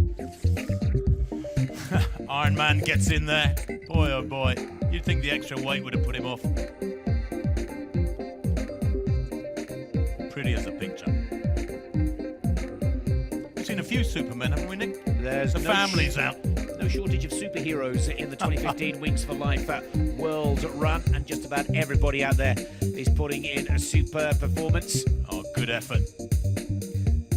There's that little bit of extra sprint that the Kachikar brings out of so many of the competitors, just squeezing out a little more distance. But once that Kachikar passes you, it digitally records your time and your distance. We're at the 20-kilometer mark, just shy of 1 hour, 50 minutes. That's a brilliant effort, just to ease through the 20-kilometer mark. Really significant for that gentleman with the flowing banner behind him. No signs of any Kachikars just yet. Those British lanes, English lanes.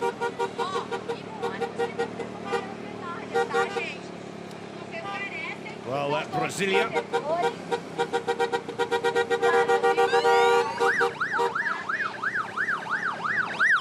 With Kaka Bueneo. Driver of the Kachikar. Making his presence clearly known, isn't he? Well, in a way, it's not a bad idea. It tells all the runners that the Kachikar is coming up behind them. There is the Kachikar itself. The good news and the bad news all wrapped up in one, I think, for many of the runners. They've done well. 1 hour 50 on the clock. Many of them, of course, be pushing to try and stay out there for 2 hours.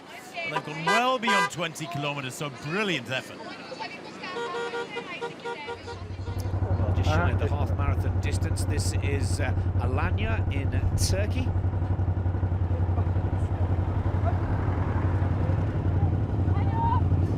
Entire convoy coming up behind Yagiz Avci, the Kachikar. He's the driver, the racing driver, one of the most successful athletes in Turkish sports. The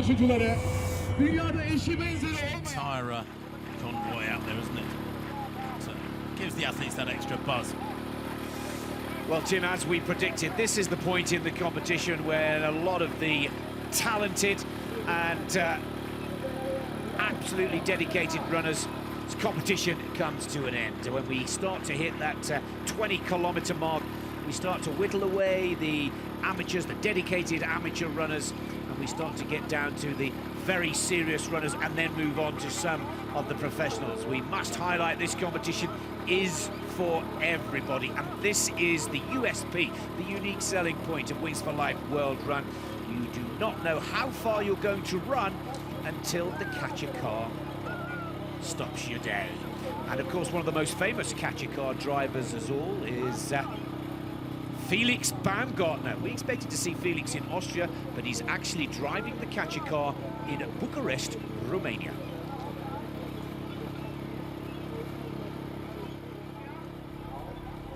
Hello, Felix. How are you? Hey, doing good. I'm having all the fun here in the car. There's a lot of enthusiastic people here running.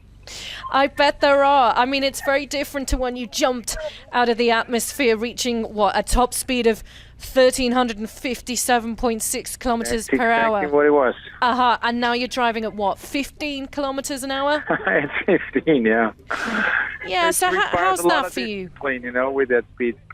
But it's so much fun because all those people are running for a good cause, you know, and everybody's trying to do his best, and everybody's so happy to help out, you know. This is what it's supposed to be. I love it. You've already reached the first runners. What's the reaction when you pass them? Everybody's cheering, everybody's happy, you know. It's good. It's a good audience. I love it. And I'm impressed by how many people can run so far, because we just passed the 4-kilometer sign, and there's still a lot of people running. So they're in good shape. Romanian people are in good shape. I'm telling you. Great words from Felix Baumgartner, of course, the legend in 2012, the Red Bull Stratos mission. He became the first man to break the speed of sound in freefall. Now, also in Romania, not just Felix Baumgartner, but Daniel Stefan Lupulescu is the fastest man out there so far. And Tim, news from Takashima. Yeah, Errol Kubu going really well. Of course, distance running is pretty much a religion in Japan. Marathon runners are almost deified, and Kubu here is going tremendously well. In isolation, in the rain, spattered with those raindrops, deep in concentration. She's got a lovely, steady rhythm there, a little bit stiff in the shoulders. No signs of strain, though, in those eyes, and I'm sure she's going tremendously well. She leads the world at the moment in this Wings for Life World Run. 68 kilometres is her predictive distance, 2 hours 39 minutes, they're saying, so about another 40 minutes for her. Over to India, Tim, and this is Lina Chichia. Kenyan runner. She's on track to break the record if she can keep that pace going at 61.27. Also some impressive running from the women's competition over in Porto. Lorita Piexoto from Portugal. She's currently in 5th position in the women's global competition. Yeah, she's been moving well for a long time for Giotto. And that's good to see. And the distance is being predicted for the top 5 women at the moment. And I am impressed that Lina Chichia in India is amongst those top 5 despite the temperatures. They're way, way beyond last year's winning distance from Lisa Mulvik. 54.79 Mulvik covered, but nowhere near 60 kilometres. But these top 5 women are all being predicted at the moment, and there is a long way to go yet before they can get there. They are being predicted as reaching distances well beyond 60 kilometres. So the standards this year at the moment, Nick, would appear to be quite a lot higher than last. Well, down in Melbourne, we'll try and search out. It's a night race down there, remember. Kellyanne Very, she's at 4th in the women's global standings right now. A clear indication that it's not a disadvantage to run through the night at all.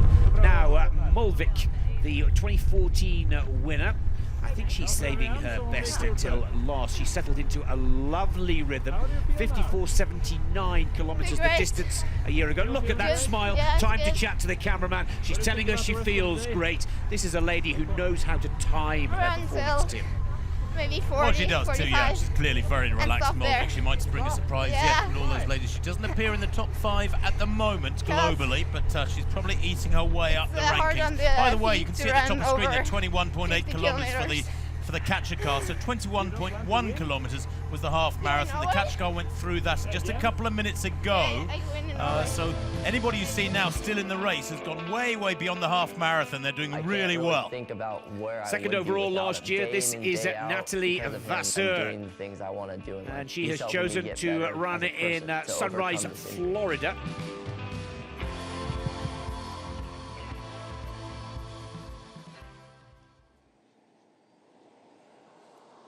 She's got a pitter-patter stride, hasn't she, Vasseur?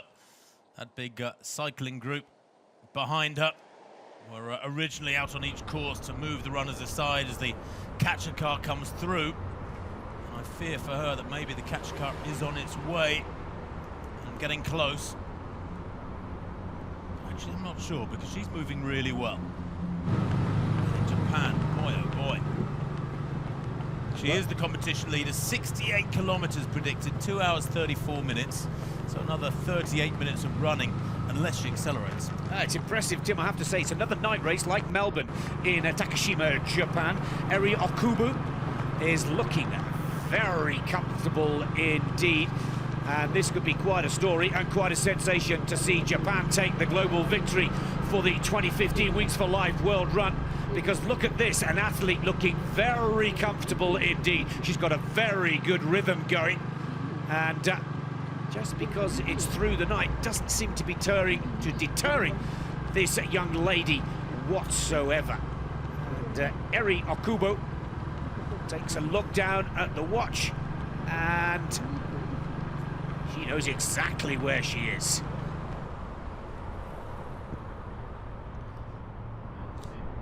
This is Nikolina Sustic from Croatia, second fastest to Eri Okubu, running in the Croatian city of Zadar.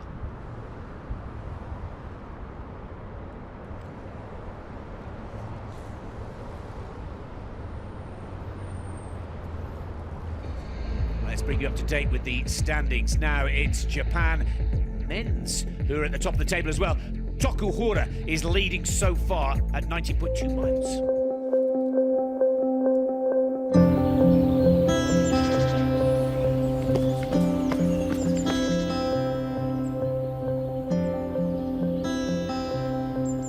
Tretjega maja bomo tekli za tiste, ki tega ne morejo. Poškodbe so sestavni del športa, kar sam dobro vem. Zato bom letos tekel tudi za Uroša. Sem Uroš, na vozičku sem že 5 let, poškodoval sem se s kolesom pri spustu iz kobariškega stola. S prijatelji smo šli kot ponavadi na spust. Pri spustu sem zgubil kontrolo nad kolesom in padel na glavo. Poškodoval sem si hrbtenjačo in sicer 4. in 5. prsno vretence. Športom sem se prej dosti ukvarjal. Dosti smo plezali, kolesarili, hodili po hribih. Če si doma tukaj iz Tolmina, se športom skoraj moraš ukvarjati. Če pogledaš te hribe, to okolje, to naravo, to te kar kliče ven. Po poškodbi poskušam ostati še zmeraj aktiven, še zmeraj dosti športam. Imam kajak, s katerim poleti veslam po Soči. 2 leti nazaj pa sem si kupil tudi handbike, s katerim kolesarjem tu okolje po Tolminu. Že odkar sem se poškodoval, verjamem, da je poškodba hrbtenjače ozdravljiva. Zato bežite teči 3. maja za Wings for Life, da bomo lahko čim prej tekli skupaj.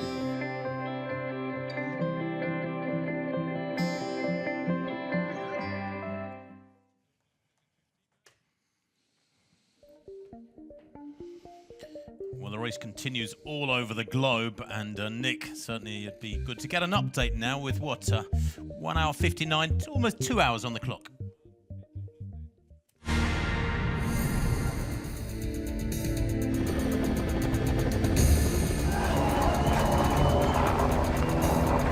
Well, the catcher car starts to take in many of the amateurs as we go past the half-marathon distance at this point in the competition.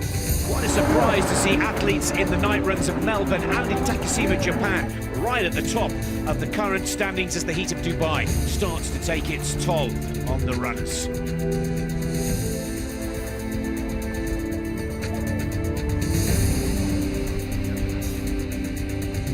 Time for a few football skills in Zadar, Croatia. Many of the African athletes starting to make their mark across the globe, including India. Greece leading in California.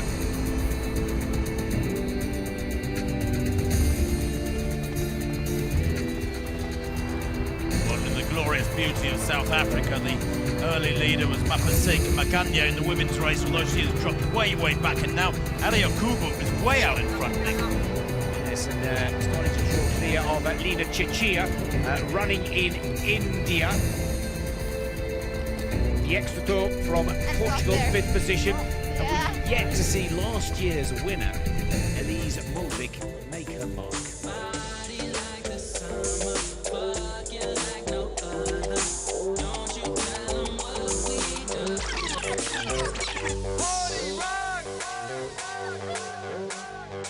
A real party atmosphere for those athletes that have completed their competition in the Wings for Life World Run back at the start area, and it'll be a party that goes long and late into the night as Taiwan watches with the rest of the world to see who will be the champions, not only in their national race but also of the global run for 2015. It's Red Bull with the big ass bra, and like Bruce Lee, I got the clout, yeah. Girl, look at that body. Girl, look at that body. Girl, look at that body. I work out. Girl, look at that body. Girl, look at that body. Girl, look at that body. I work out when I. And of course, what you want, because every one of these runners has had a great day or a great night, for that matter, to go away and tell their friends at the office and family and everybody when they socialise what a great day they've had and what a good cause it is to come back with 2 or 3 friends next year. Spread the word. That's a surreal sight, isn't it? Looks like a computerized image, but that is genuine.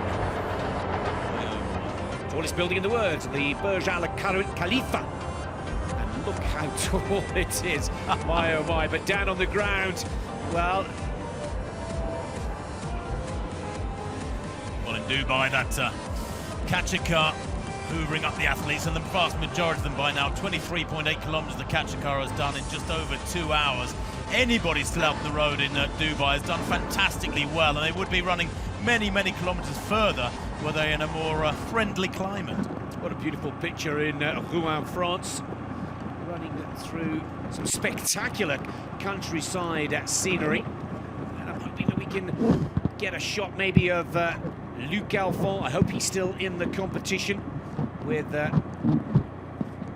still tens of thousands out there running. The catcher car is now at 14.8 miles, 23.9 kilometres, and those athletes still in the competition have now been running for over 2 hours.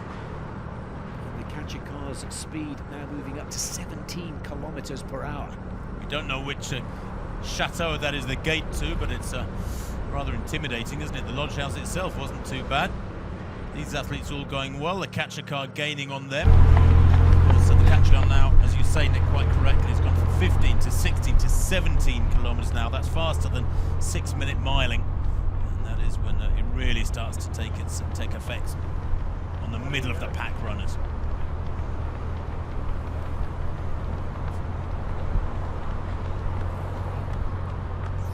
First man in Norway, Thomas Furland Askersund, going really well. What looks like a Romanian vest, frankly. But glorious Norwegian countryside these two are easing through. running together. Running together with Jarla Lisa. A pair of them leading, sharing. Oh, and a hamstring problem there. That's bad news.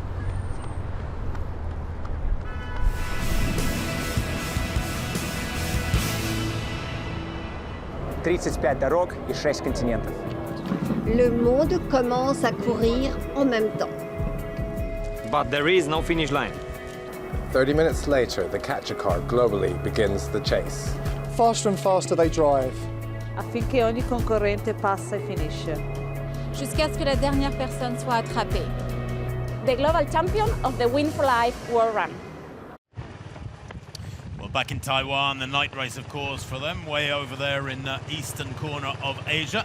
Smiles all round, but it's warm conditions. Look, those vests are drenched and there's a lot of sweat beginning to show with over 2 hours and 5 minutes on the clock now. The catcher car has done 15 miles. It is gaining on these athletes. They're not moving at anything like 5.8 miles an hour. 15.2 miles the catcher car has covered. So they're running scared, and there's headlights in the background there, and I wonder if that is the catcher car. They are doomed. Good acceleration. How long can you stay ahead? Jaime Martinez with that flapping arm of his. Still grimacing. Still the dark classes. If you're an opponent, the dark classes always used to be intimidating an elite running, because you can't really see the soul of the person beside you. You can't really see just how much they're really hurting. Ironically, in Portugal it's pouring with rain, and Aranjuez in Spain there's no sunshine at the moment, but I suspect Jaime Martinez is pretty happy about that.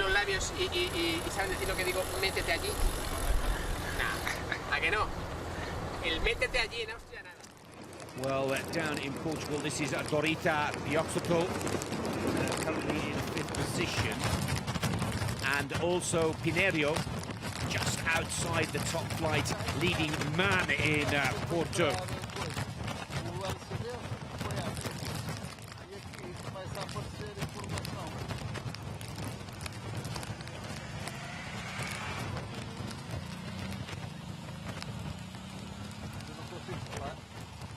And Pinero comfortably in the lead. Now let's go to Santa Clarita in California, USA. Trying to pick out live, you're live right now. Another athlete, 15.4 miles. This is the French winner of last year, Thibaut Barignon. 20.6 miles. He's comfortably ahead of the rest of the field down in Santa Clarita. And looks to be holding a good rhythm there. Looks nice and comfortable. 25.1 kilometers, the catcher car away from the American leader. Over to Georgia and Carcetti.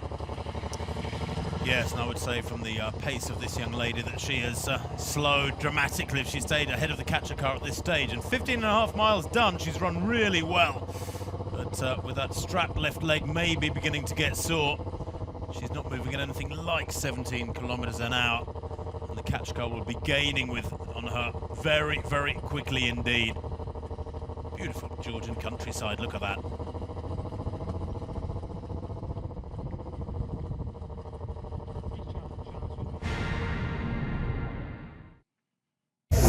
Well, let's take a look at some of the pictures a while ago from Lima in Peru.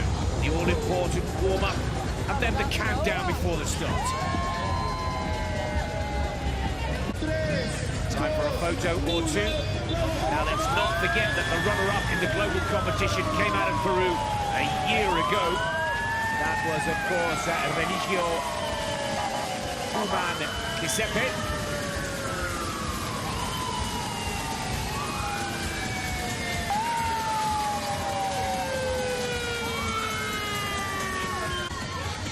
Another clear example of how this competition really is for everybody.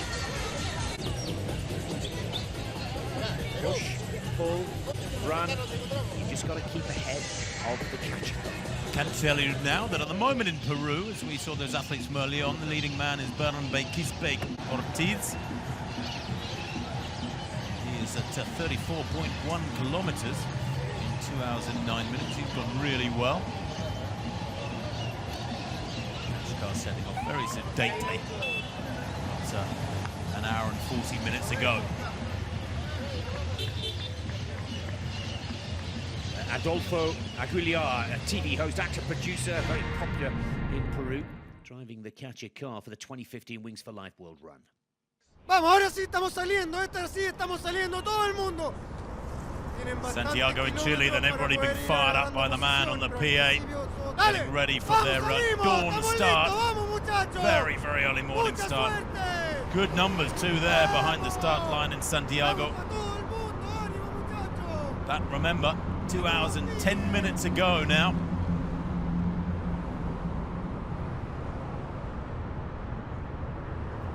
Everybody comfortable at that stage of the morning.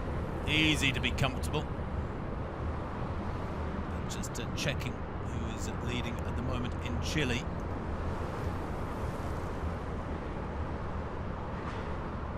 And Oñata it is who leads at the moment.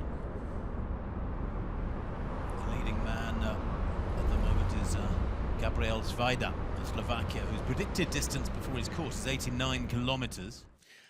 Roman Navarro, one of the world's best big wave surfers, the catcher car driver in Santiago, of course the capital and largest city in Chile.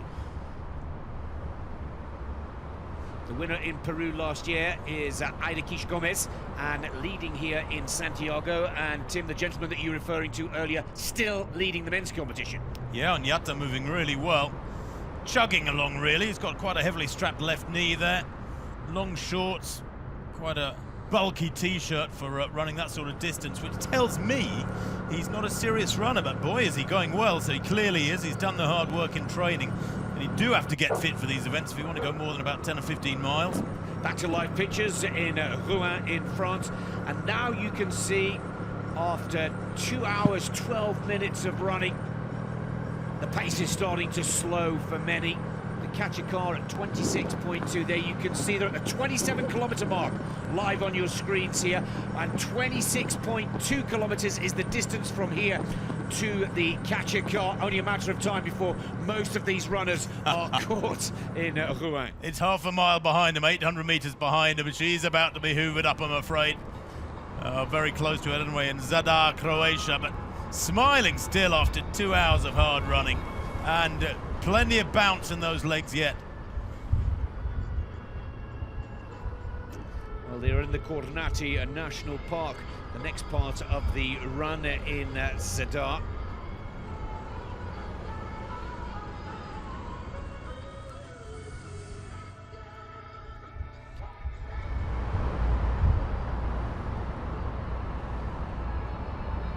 Well, that's Nikolina Sustic-Slonica, whose target is 50 kilometres. Don't think she's got anywhere near that just yet. The catcher car, though, that wasn't the catcher car behind her. I think that was the lead woman in Zadar, Croatia. So good for her. She's still going well and looks to have plenty of life in her legs yet. Well, the winner in the Netherlands last year, Linda van Villet, is leading in Georgia. Pretty impressive start to her campaign. And the lead man in Georgia is Anatoly Olenkovi. And that is lead man in Georgia, Kaketi. 16.5 miles, the catcher car distance.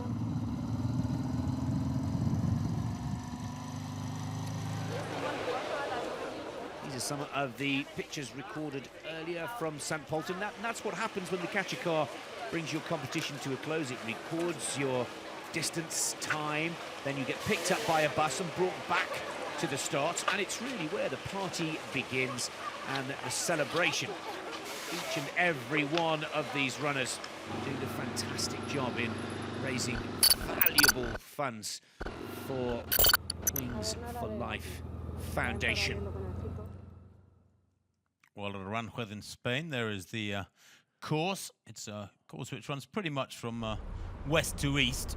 Snorri is towards the farthest we expect them to reach.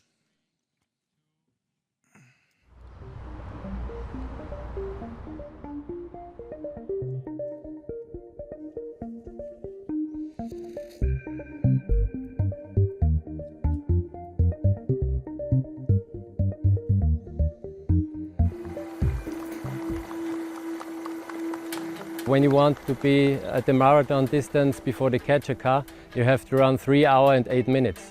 So that's really fast. You have to be a good runner.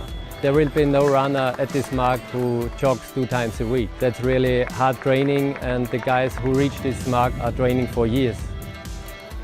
Ladies and gentlemen, we are approaching marathon distance, just over 42 kilometers or 26.2 miles. There are just the experienced runners left in the race. The world record in marathon is 2 hours and 3 minutes. And that's 20 km per hour. But you can't run this pace for 80 kilometers. So they have to start a little bit slower. When you want to win this race, you have to run about a little bit more than 15 km per hour as long as possible. The question now is who has the right tactics. And remember, marathon could just be half of the game plan. For the marathon, you have to do special training sessions. You need long runs, because that's very important to train your fat metabolism. Nutrition, drinking, focus, now crucial to the challenge. The big difference to every other marathon is that the finish line comes from behind. You have to go steady pace, and when you want to run a marathon distance, you have to go 4:30 minutes per kilometer. So that's a pace over 13 km per hour. That's really fast.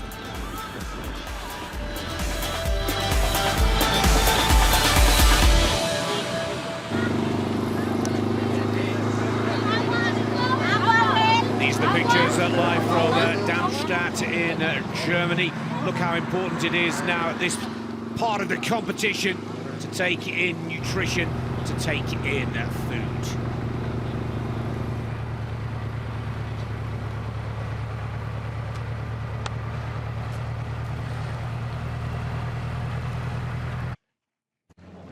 Well, just a quick look in South Africa. Now this is Darmstadt in Germany.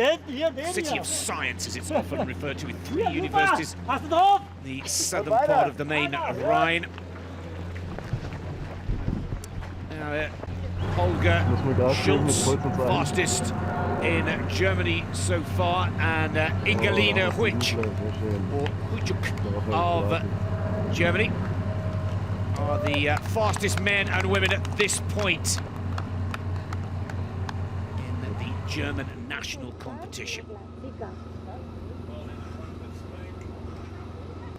Well, in Ranjerd, Spain, the number of athletes out on the road is reducing all the time. 3:27.32 there in this Spanish event. Just looking at this leading lady, that is Jerome Coulson from Stavanger in Norway we saw just then. Leading in Spain. Still Angel Chema Martinez in the men's race.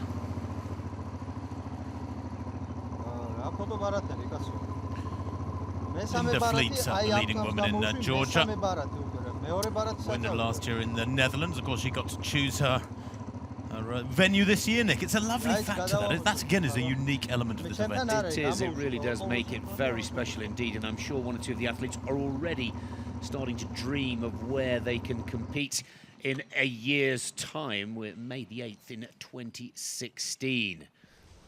Now over to Canada, the Niagara Falls, the venue for the Canadian competition. Blaine Penny is leading the men's competition, with Lynn Bassett leading the women.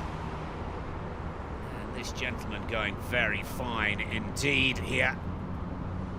17.4 miles or 28.1 kilometers, the distance the catcher car has covered. And 2 minutes 20 almost on the clock. That's some number there, Josh Dueck. Wearing 100,000 and going really strongly. Good for him. Irina Antropova, lead woman in Russia.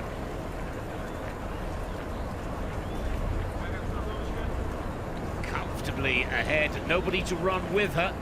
And that can often be seen as a disadvantage to Sweden now, and Julia Olsson, the new leader in Sweden, and the established runners are now starting to make their mark. And you'd expect this, Nick. 2 hours 20 on the clock. This is where you're getting into marathon runners specialist territory. Not ultra distance territory as yet. 17.5 miles on the clock for the catcher car. Some of these athletes, well, I suspect Olsen here has been out on the roads for something like 20 miles. And that's, what's about 40, about 32 kilometers there or thereabouts. Sandra Loros is leading in the Netherlands, 31 kilometers, 19.3 miles covered. Only 244 competitors left running in Holland. Around the world, still over the 5,000 runner mark. Back into Spain here.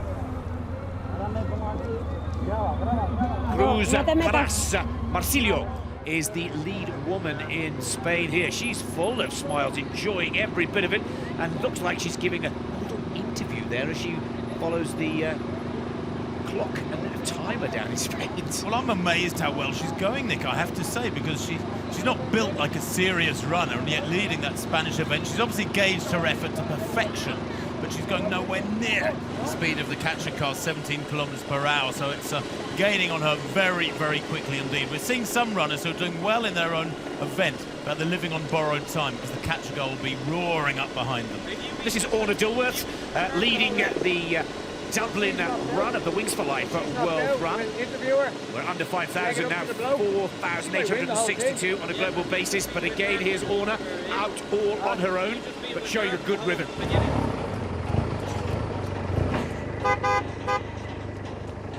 And Verona in Italy, nice flat running there as the catch car begins to gain on these runners. Quite why this gentleman, I saw him at the start, quite why he's carrying a massive rucksack like that, I do not know. You can see that from the way he's running, there's obviously a lot of weight in it. Maybe there's some other charity element to it that he's bolted on, I don't know.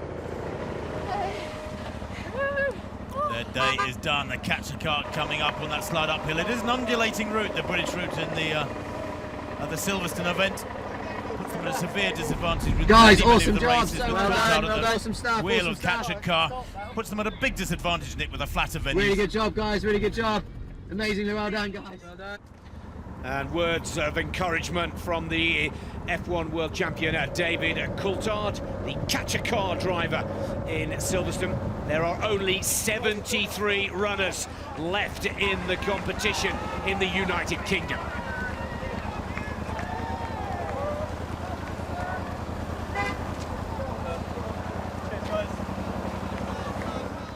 Now over to Romania and Bucharest. Romania, one of the top countries out there. There's only 52 runners left, but this is Liliana Danci and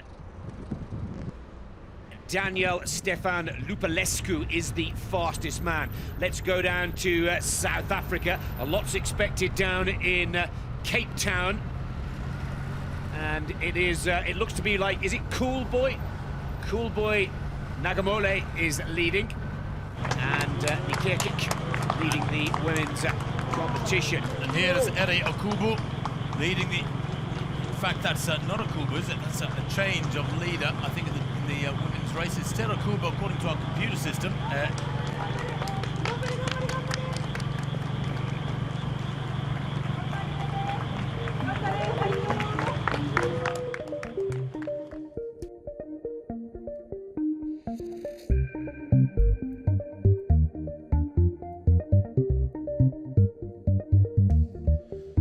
Well, the top selfies, we saw Daniel Ricciardo there just now. Selfies galore coming out of this Wings for Life World Run today. That's at the start, 0 time gone. In actual fact, now 2 hours 24 minutes on the clock since the run has got underway. 1 hour 54 minutes for the catcher cars.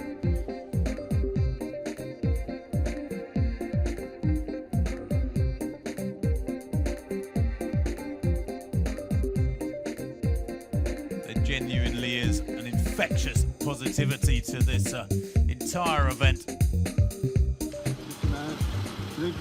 This is Ingelina Hoik in Munich, the third woman overall. She's a former professional runner.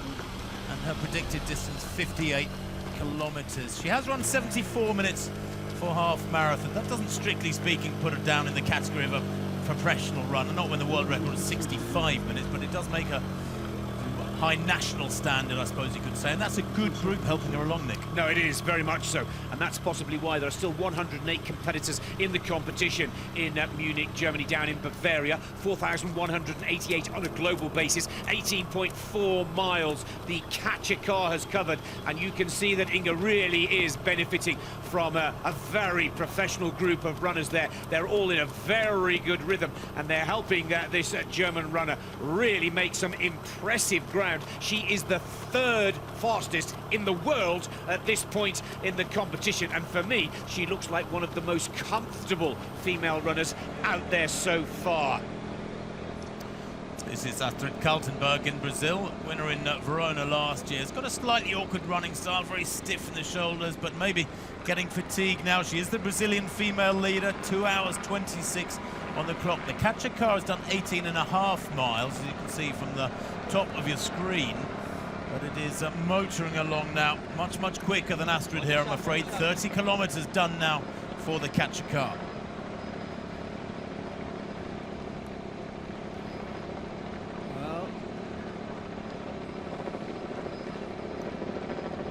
She's surviving now, although passing 1 or 2 male runners. This is Jessie Swally on the skateboard here.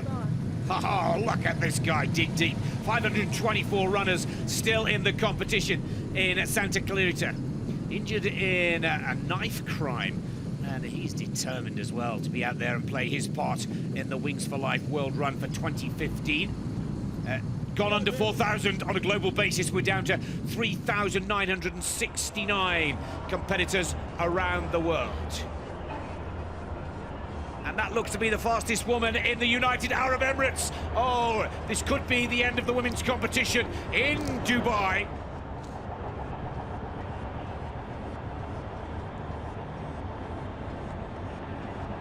Well, she's putting up a battle, I have to say, but I think that the catcher car has now indeed passed her.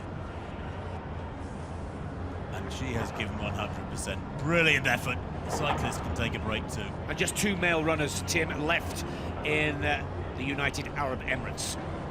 Dubai could be the first country to bring the competition to a close.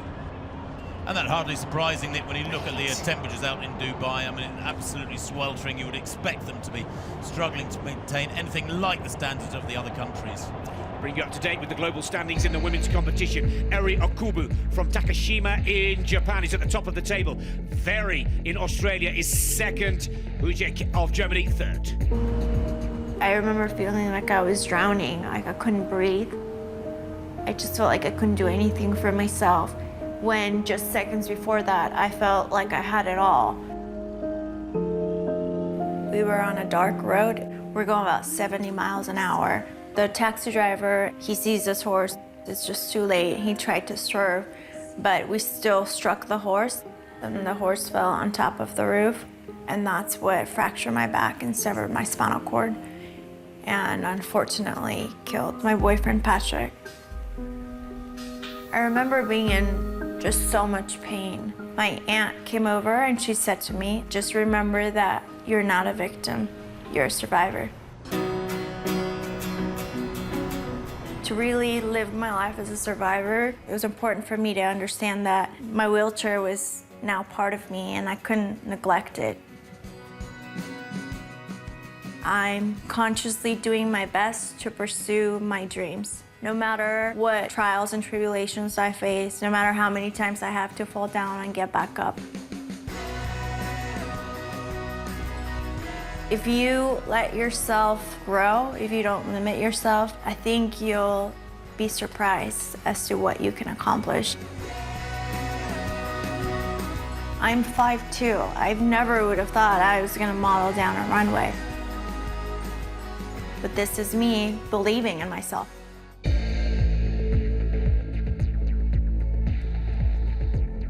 This is the global update of the athletes left in the 2015 Wings for Life World Run. The heat takes its toll in Dubai in the United Arab Emirates with only 2 left in the competition.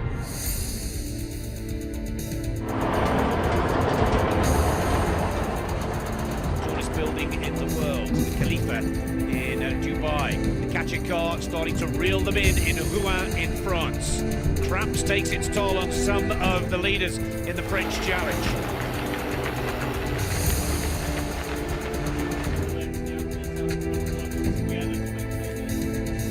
Other events athletes out in front work to maintain their tempo well ahead of the catcher car, and they will be out there for a long time yet. Don't forget last year's men's winner, Ketema, was out there for over 5 hours. There's only 2.5 hours on the clock now. But for others, it's quite a lonely sojourn through these middle sections of the overall time that we expect the winner to finish in. A surplus of energy for others. I'd just keep running if I was you. And that is supreme.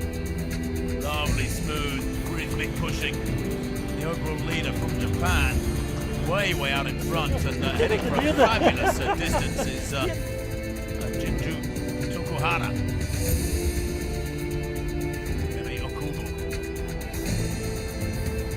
Well, the heat of Dubai is taking its toll with their lead woman out of the competition, and with many of the runners being brought back to the start when their run is over. The celebrations, the congratulations, the applause for all in the Wings for Life World Run. 30-kilometre mark in Bucharest. This is live. 3,335 runners still in the competition. The catcher car is at 31.4 kilometres. Yeah, that's Alexandru Mocanu Florin throwing in the towel there as the catcher car passes 30k.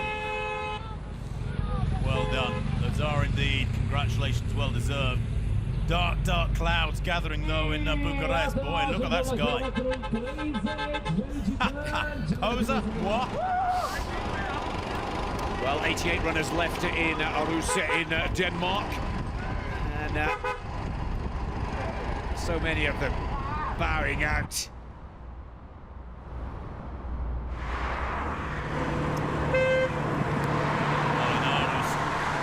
Lead woman in Denmark is Marbit Dugard, and Henrik Tem is the lead man. 88 runners still in the competition in Aarhus.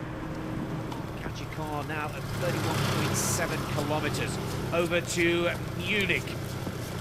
This is Hoik leading in Munich, Germany. 73 in the race, but Tim, I have to say that Hoik, who's third overall in the women's global standings, could be one of the surprises here today. She's looking very comfortable indeed and taking full advantage of those cool weather conditions in Munich.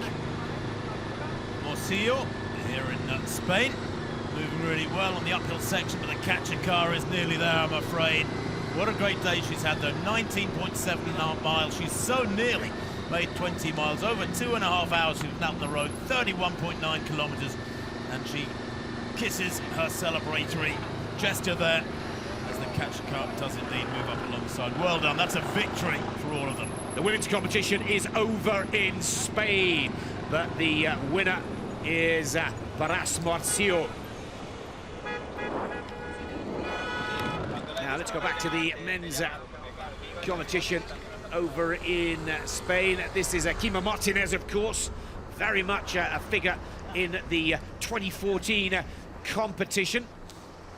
He's done 2 hours 8 minutes in marathon competition. He's looking a little tired, but as you talked to us earlier, Tim, that technique of his makes him look a lot more worse than he really is, perhaps. Chema Martinez is very respected in the world of serious marathon running because the Spanish have had huge doping problems in recent years, Nick. Just to go off topic very briefly, Chema Martinez is highly respected internationally as one of the Spanish athletes that was clean. Really good to see him still enjoying his running. Past his best, but really enjoying it.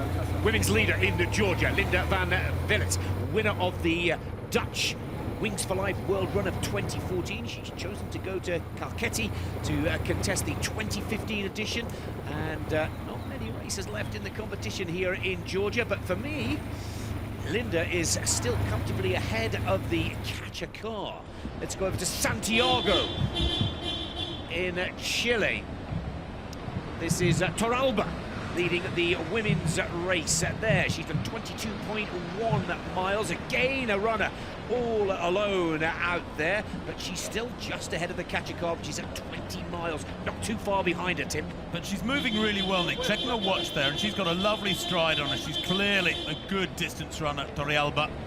And even though she's on her own, it's good for these athletes too, if you're the leading man or leading woman and you're on your own running, to have those bikes for company. They really give you somebody to talk to give you some feedback.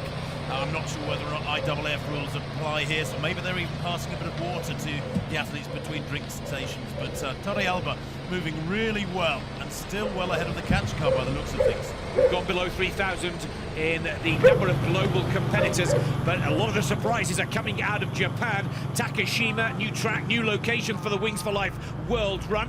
And this is the lady that has been most impressive throughout the day. I think she's had a quick change of kit due to the perspiration and sweat. But this is Eri Okubo.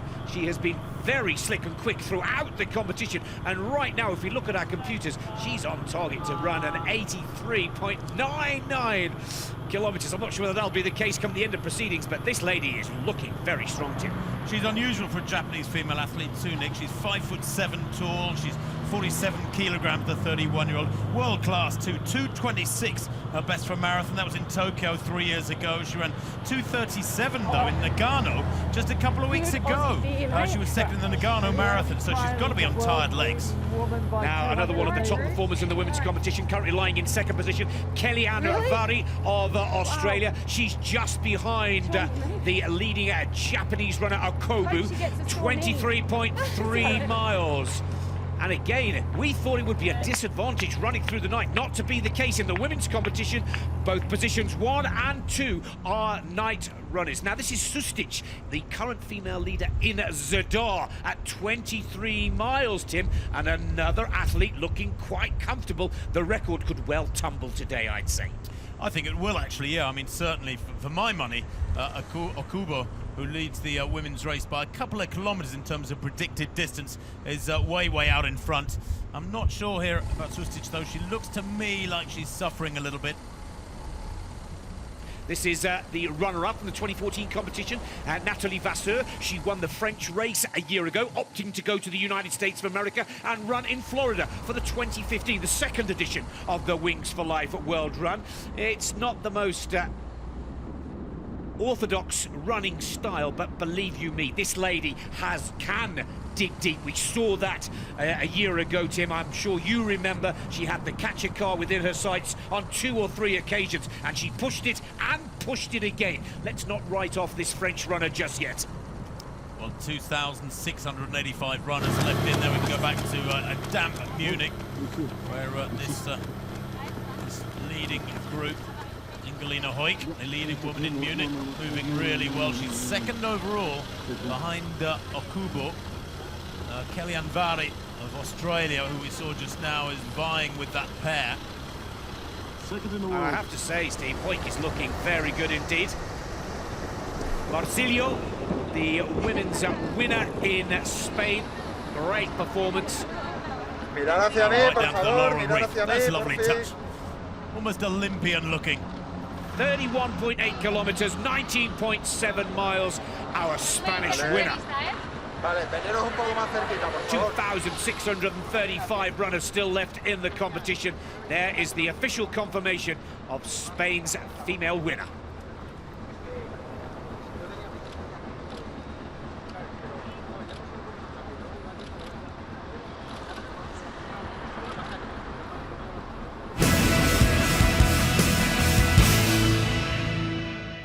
Sur 35 pistes, 6 continents. Il mondo comincia a correre nello stesso istante. But there is no finish line. 30 minutes later, the catcher car globally begins the chase. Plus vite and plus vite, ils conduisent. Until every runner is passed and finishes. And the last person is called. The global champion of the Wings for Life World Run.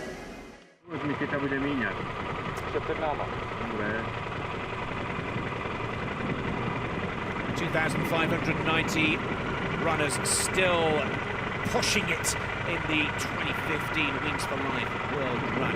Just shy of 2 hours and 40 minutes. Catcher car now at 20. miles. We are in Slovakia, Bratislava. The lead woman, Romana Komenyanska, there she is, 36.4 kilometers, 22 miles. She's only, what, some 3.5 miles shy of the full marathon distance, 2 hours 40. She'd run well under 3 hours for the marathon if she can get there before the catcher car closes down on her, but it's at 21 miles, so it is closing on her very fast. We're looking for the defending champion, and here she is, Elisa Molvik in Stavanger, Norway. There. And that 37.9 kilometers, 23.5 miles for Molvik. Well, she has just dropped out of the top 5 as Molvik. Big changes in her life. She's just left home and started to study psychology. And of course, those sort of things when you're an elite athlete can really upset your training rhythms and adjust your priorities. We still don't know if she's as fit as last year. We shall see. There is a long way to go yet. They've been running, don't let's forget, for 2 hours 40 minutes yet. Last year, Nick, Molvik was out on the roads for 54.79 kilometers. So, well, we suspect she has at least another 45 minutes or so of running in her if she's to match last year's performance. Absolutely. Now the male leader in Norway. Let's go to Rouen. Stick with the women's competition. The fastest. Lena Hanna-Marston from Great Britain is running in Rouen, but struggling with that strapped left knee. She predicted she'd reach 50 kilometers, but she's a long way shy of that, and she is not moving too comfortably or particularly fast, I have to say. Yeah, Marsden at 29.52 at this point in the competition, but still comfortably in the lead in the French location of Rouen. No challenge for the British runner at this point in the competition. 2,329 over to Peru, and of course Lima produced the runner-up in the men's competition this time a year ago.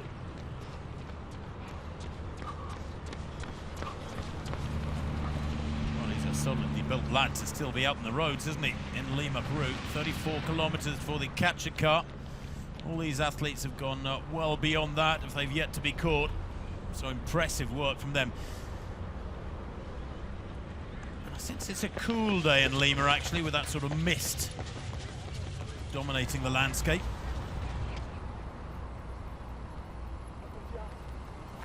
Well,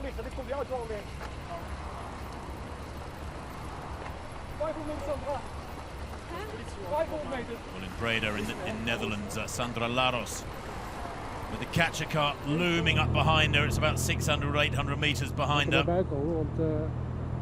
And of course, you've got to remember the catcher car will accelerate in about 16 or 17 minutes time to 20 kilometers an hour. That's 12.43 miles per hour, over 5 minutes per mile. I mean, it's world-class marathon pace. Tom Mikkelsen is leading the men's competition in Breda, Holland. And Mikkelsen comfortably clear. The women's competition is drawing ever closer in the Dutch city. 2,261 runners from a global perspective still in the race, with the catcher car now at 21.6 miles. There is Mikkelsen in the blue, leading in Breda, the men's competition. Overall, the Netherlands in 35th place, as far as I can make out, with Mikkelsen, as you said, Nick, leading the men's competition, at Sandra Laros, the women's contest. This is Marsden, the British runner. Catcher car is looming for the British runner, but she will be delighted to have travelled to France and taken top position. Just relaxes the shoulders, the arms. Here is Liana, and Marsden, 21.8 miles. Can she just find a little bit more? She knows she's done enough to take the national title here in France. It means she'll get to choose her location for 2015 as part of her prize. Can we see the catcher car almost just in the far right-hand corner of the screen? But Marsden's had a great day, Tim, no question about that. The These are the number of athletes left in the chase. 2 in the United Arab Emirates. Can you believe it? Only 1 runner left in the competition in Florida, USA.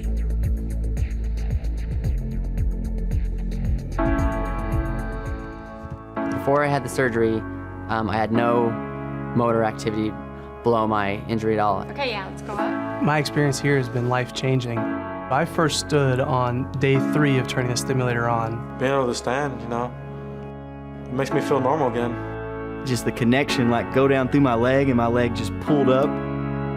It was overwhelming.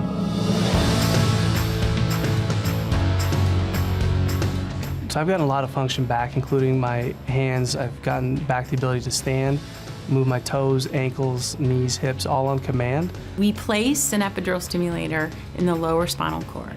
And when we stimulate, we're able to activate the neural networks of the spinal cord so we can use it to get people to move who are completely paralyzed and when the stimulator is off, aren't able to move. The big idea is a unique example of a study based on solid science, culminating over the last 30 years into a front-runner study. It worked, and it was nuts.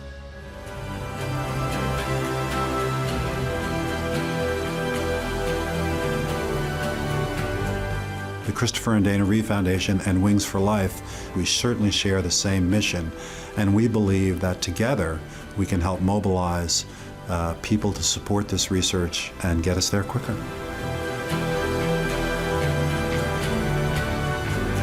Funds from the Wings for Life World Run will basically enable to go to the next phase of this clinical trial. The next steps are to implant a larger cohort of people, and we look forward to that happening in 2015. You know, something like this can change the world. Well, welcome back to the southern part of Holland and the city of Breda. And the current leader in the women's competition. Let me just get confirmation here. This is Sandra Laros. And again, a good group of male athletes around her. The catcher car is at 22.3 miles. Just over 2,000 runners still left in the competition. She's already run 36.3 kilometers. Just starting to tire just a little, but there is no question this lady has taken the Dutch title. The question is, can she keep the pace going and stake her claim for the global title of 2015? Well, she is hurting, as I'm sure is Cesar Andres Diaz Hernandez of Chile. 27.6 miles. He's well past the marathon distance. The time on the clock, 2:47. So he went through the marathon in about, well, 2:38, something like that. Very, very tasty running. And here is the winner in Rouen, the ladies' winner being caught. Marsden is caught by the catcher car in France. And that's the women's event done and dusted. But congratulations to the British runner, Liara Marsden, taking the women's event in Rouen, France.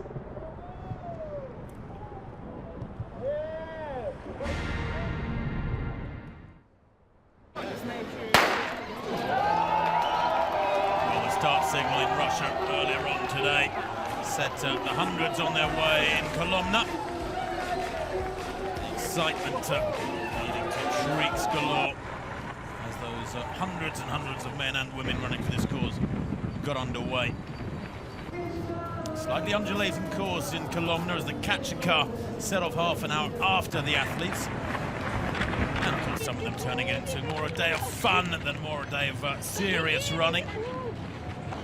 All of them, of course, having a good time. It's not a competition against each other, it's a competition against yourself, if you like, and maybe against the catcher car.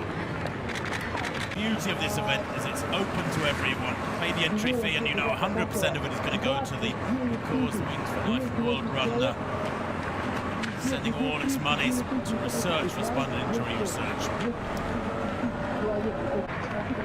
Irina Antopova is leading the women's competition right now in Russia, and Nikolai Yanilov is leading the men's competition.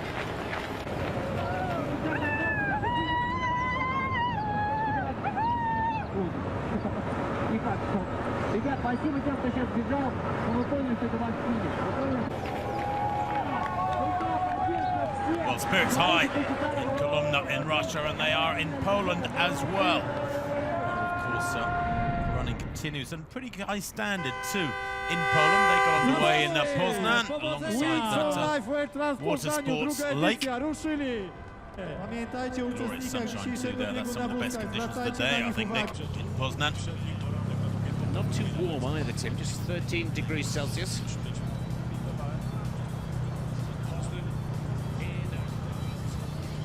The men's leader, Bartosz Ojzewski, in Poznan.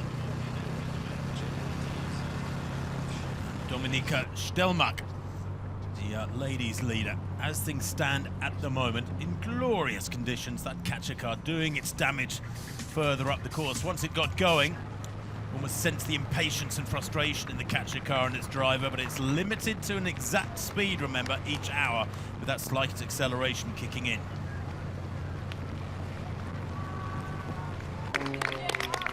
So Stelmach, as mentioned, the leading woman, 38.23 kilometers she's at now. So good to see the ski jumping legend from Poland, a world champion and Olympic medalist Adam Małysz, giving his support to all of the runners in Poland. That's Bartosz Ojzewski, the leading man in Poland, has covered 45.2 kilometers, so he's 3 kilometers past the marathon distance. And Molvik, the champion last year, not moving that easily, I have to say. I don't know if she's carrying an injury, Nick, or what, but with 2 hours 51 minutes on the clock. Oh, and she stopped. Now that is breaking news here, live in Stavanger, Norway. The defending champion, Elise Molvik, seems to have run out. We're not sure whether it's an injury. She continues to walk. She has a fair bit of time on the catcher car. But she's not limping. And she doesn't appear to have a blister or anything like that. She's not holding a hamstring. Oh, it's not good news for Molvik. I wonder though, Nick, you know, we alluded to that change of lifestyle. She's moved away from home and she's taken up studies in psychology. Those are big adjustments you have to accommodate in your life, and that's difficult. Difficult to maintain twice a day hard training like top runners do, and all of that as well. Well, that's quite a surprise for many, a little bit of a disappointment to see Elise Molvik, the current leader of the women's competition in Norway, just start walking, and it looks to me she's waiting for the catcher car. She's given up the goose, she's given up the chase. Molvik, who is at around about 40 kilometers, just shy of the marathon distance. Still plenty of time on the catcher car. Let's get the kilometers, 37.4 kilometers. So she's just over 3 kilometers ahead of the catcher car. But for now, Elise has said enough is enough. I'm going to walk for a while. Let's hope she picks it up, because as you pointed out, Tim, it doesn't seem to be an injury. She's gathering her thoughts. She's taking a little bit of a breather. Has Elise Molvik got anything left to give? I just wonder whether or not she knows she secured the national title, but she's nowhere near in shape to take the global title, so she's really here just sort of treading water almost, making a few yards up the road, of course, as she's walking, but that catcher car will be roaring up behind her now in 5 minutes time, 6 minutes time.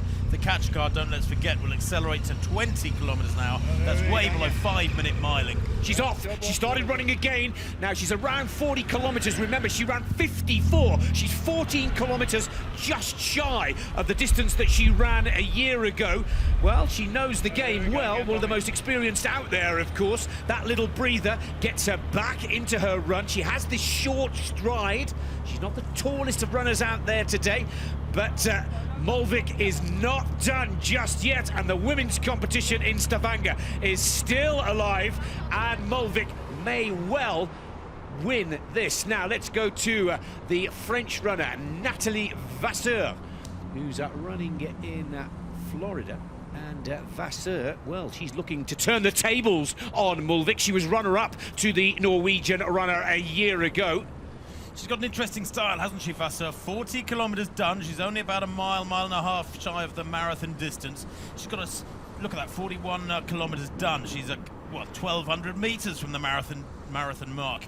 But she's got that pitter-patter style of hers. It's not particularly pretty, but it's an effective way of covering the ground. And actually, everybody's body is different. Everybody, of course, is unique in the way they move, the different balances and accommodations they make within their physiology and the way their movement, their motor patterns.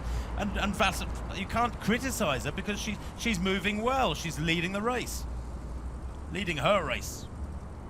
She's won the Marathon du Médoc every year since 1999, so there's no shortage of experience hitting that marathon distance. Tim, she ran 51.26 kilometres, so she's got about 10 more to do before she improves on her distance from last year. And at 38.1 kilometres for the Kachikov, Vasseur is in a good position. Now here is the Japanese leader, Eri Okubu. And Okubu just out of the top 4 in the women's standings, but she's comfortably the leader in Takashima. But again, you have to say, if you're a gambling man, you wouldn't be a fool to put a few pounds down on this lady, because she looks as comfortable at this point in her challenge as she did almost 3 hours ago. Well, in terms of predicted distances, the Australian Kellyanne Vary has been given as our leader, but actually the speed at which she's moving here now, Okubo, I would say she is the women's leader and the favourite too for my money, because we know she's world class at the marathon. 2:26 she has run for the marathon. That's really right up there in amongst the best in the world. And she looks relaxed too, doesn't she? She's got a lovely rhythm to her running. She's on good flat ground where you can set up that really, really good steady tempo without interruptions. I haven't seen any climbs or adjustments on this Takashima course that she's had to accommodate. So I think we're looking at somebody who could well be heading towards the global title. Early days to be saying that. 2 hours 56 on the clock, and of course the catcher cars, Nick, in 3.5 minutes make that big acceleration, a big jump. And it's the end of the road for the Dutch, or the Breda women's competition. And that, of course, is Sandra Laros. Well, congratulations to Sandra. It looks like it's going to be around about 37.5 kilometres, 23.4 miles for Sandra Laros, winning the women's competition in Breda, Holland. She's absolutely delighted with her performance. No time to celebrate with the catcher car, of course. It's off on its way to take in a few more. But that's a good performance from Sandra Laros as we go back to Norway, Stavanger, live. And this is the lead Norwegian runner. Yeah, and you've got an idea from the way that catcher car roared past Laros just now, just how fast the catcher cars are going now. In a couple of minutes, the catcher cars will accelerate by 3 kilometers per hour, and they'll be flying along the course. This is Jarle Riise of Norway, 44.4 kilometers he's covered. Molvik at 41.4. We'll have the catcher car roaring up behind her too, Nick. Well, Molvik back to it. This is a 2:26, a PB for Okubo, leading Takashima in Japan. And 2:26. Right, whilst we've been focusing on the women's competition, let's bring you right up to date with the men. They're at 47.1 kilometers. Leading in Santiago is Hernandez, with Olszewski of Poland second, Valner in St. Polten third. Mijn naam is Jack Pastora. Ik zit in een rolstoel omdat ik een dwarslesie heb. Een dwarslesie op niveau T12. Wat resulteert in het niet meer kunnen bewegen van mijn benen. Ik ben in 2011 op vakantie gegaan samen met mijn vriendin naar Indonesië. In Indonesië gingen wij onze eerste surfles volgen. Het was pittig, sowieso omdat het je eerste keer is. Er zaten hoge golven tussen. En toen gaf Jack al aan, halverwege, van ja, het gaat wel goed. Maar ik heb wel wat last van mijn onderrug. Ik heb een verleden met een hernia. En dat heeft toen ook voor wat uitval gezorgd. En ik hoopte dat dat het was. Op dat moment dan wordt alles om je heen wordt gewoon echt zwart. Die mooie idyllische omgeving waar je op dat moment bent, ja, dat gaat gewoon echt aan je voorbij. Ja, paniek. Uiteindelijk bleek in het ziekenhuis in Kuala Lumpur dat het ruggenmerg beschadigd was en dat het niet meer goed zou komen. Nou, door je dwarslesie is denk ik de spontaniteit een beetje uit het moment. Je moet beter nadenken over wat je gaat doen. Eigenlijk alles vergt voorbereiding. Het zit er niet meer in om even snel iets boven te pakken. Even snel de auto instappen zit er ook niet in. Stappen met vrienden is net even anders. Niet elke kroeg heeft een invalides toilet. Dus dat zijn wel een beetje de kleine dingen die net even anders zijn.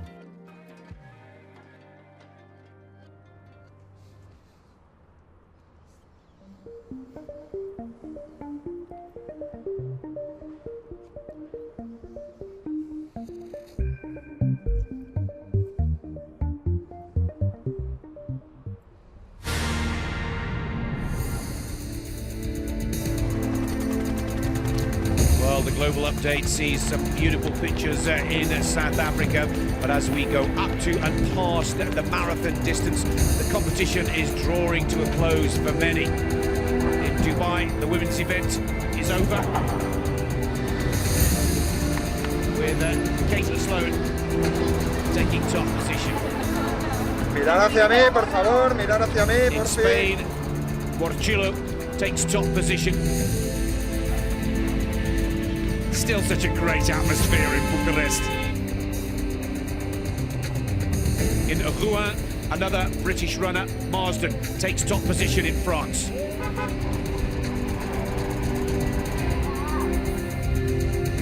Mulvik has the world on the edge of its seats as the defending champion in Stavanger stops but starts again. The runner-up from 2014, Vasseur, is picking up the pace in Sunrise, Florida, USA.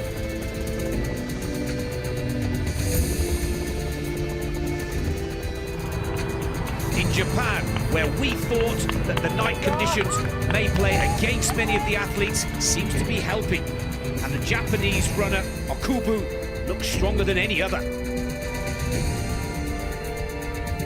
In Breda, in Holland, the Dutch women's competition goes to Sandra Laros.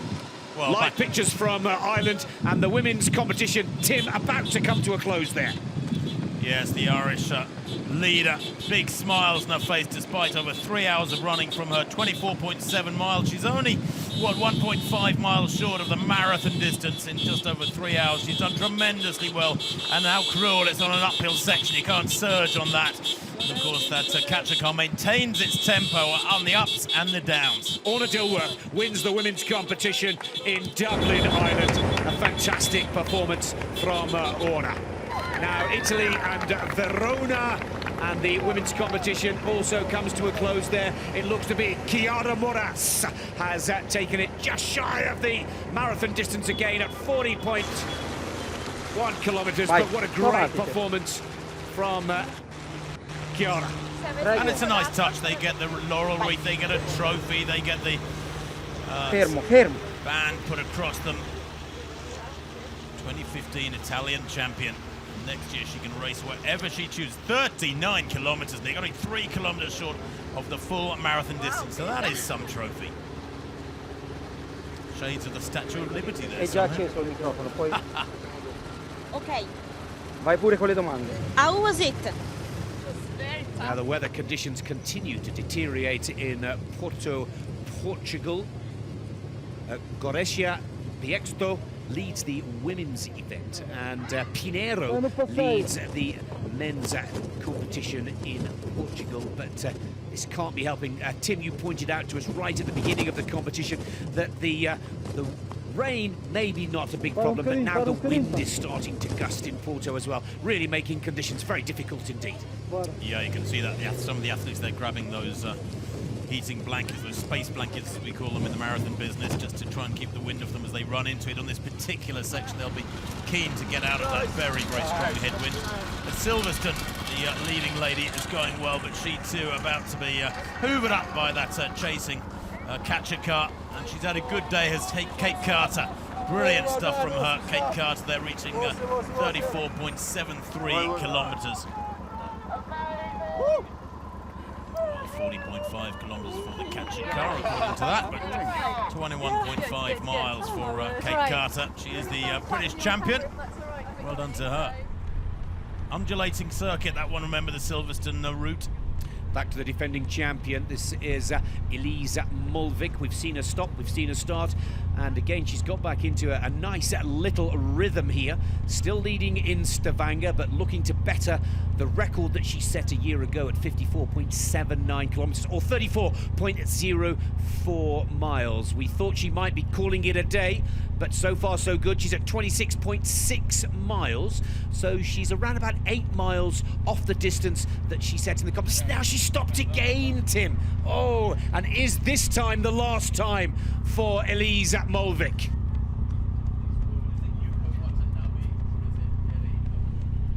The catcher car is about to hit the marathon distance in around about 3 minutes' time. The catcher car now at 40.9 kilometers, and you can see Molvik just turning, looking down the road there to see if she's got time to take in a little breather. There's no question that she's successfully taken the Norwegian national title for the second year in succession. Oh, Tim, now take a look at the German. For the first time, Hoik looks just a little bit tired. She's hit the wall, hasn't she, Hoik? Smiles as well, but almost staggering along, not really moving with any real tempo or power. And of course, when you hit that run out of resources, run out of energy in a marathon, it's like the bottom half of your body belongs to somebody else. Your legs lose all the power and thrusts, and your top half feels fine. That's why she's smiling, but her legs just don't want to know. They're not interested. She's a half marathon specialist. It's a way over distance for her, for Hoik, the leader in Germany. Let's go to Florida. Sunrise is the city. We're looking for Nathalie Vasseur leading the women's competition. Catcher car looks to be getting closer and closer. And also leading the men's competition in Florida is Sven Riese. And that is Riese there. And there's Natalie. Pushing hard. She's at 43.74. Remember, she ran 51.26 kilometers. And she's getting closer to that target. 27 miles. That's the male leader, Riese, over in Florida, USA. This is a new runner in Cape Town, the female leader, moving really well. Rianne van Niekerk rolling from side to side a little bit. That's more than forgivable with over 3 hours on the clock. 25.7 miles. She's only half a mile from the full marathon distance. Nice and steady, that tempo, though. Deep in concentration. She's in the zone, I think, and you should be really, with over 3 hours of running behind you. How different conditions, though, in Ypres in Belgium.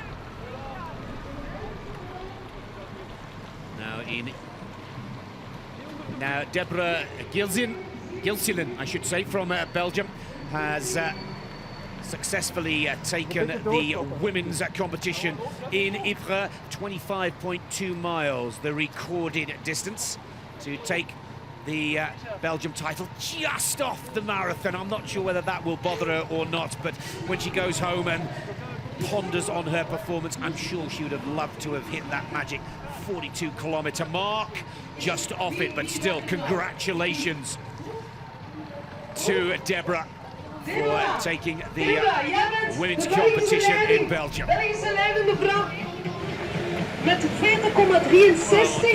in the Russian now. Arina Antopova still moving well in the Russian event. Yet to be caught. We've seen them toppling left, right and centre all over the world. Irina Antropova, 27 miles. She's covered more than a marathon, 3 hours and 8 minutes. She covered went through the marathon distance about 6 minutes ago, so she was probably just outside 3 hours from the marathon distance. That doesn't matter. Fact is, she's still a leading lady. There's nobody in the distance behind her, so I think she's got the national title sewn up. It's a case of how far she can get. Can she even threaten for the overall global title? The leader still, by the way, at the moment, and this is unofficial, is Yuko Watanabe of Japan. We believe that's the leading Japanese we've been seeing. Watanabe, who leads the women's competition by nearly 5 kilometers. Now look at the weather here in Porto, gusting across the athletes coming off the Atlantic Ocean. And Piexotto has just been caught by the catcher car in Porto. 41.7 kilometers, 25.9 miles. That is so close to that magical distance. But the Portuguese winner And you cannot blame her for saying enough's enough there, because the wind really gusting quite badly, making conditions particularly difficult in Porto.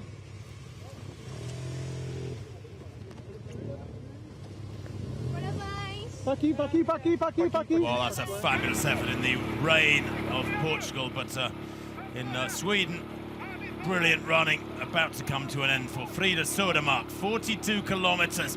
She's going to just miss the marathon distance. She'd have to go another 200 meters, Nick, but I don't think she's got it in her. And that catcher car, in fact, I think almost being held back a little bit there as it's trying to get past the cyclists. Nothing wrong with that, I say, at this point in the proceedings, as Frida Södermark is crowned the Swedish champion to the Wings for Life World Run for 2015.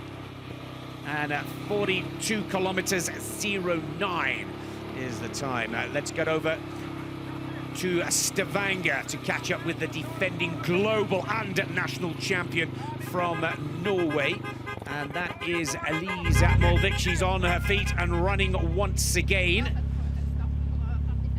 She's not in the top 4 on our computer in the combox here standings, but you never know with this lady. She surprised us last year. She may well do it again, but it doesn't bode well, does it, this stop-start tactic from Molvik? She doesn't look the same animal to me this year, Nick. No, she's not moving very well at all there. She's really pitter-pattering along very, very gingerly, and whether or not it's simply she's run out of energy or indeed she is carrying some kind of an injury, it's quite possible she just hasn't been able to get the training in the last few weeks or last few months. But she's not exactly flying. She's obviously put a lot of good hard running in so far to get well clear of the catcher car at this stage. So well over 3 hours on the clock, but she's not making good progress now.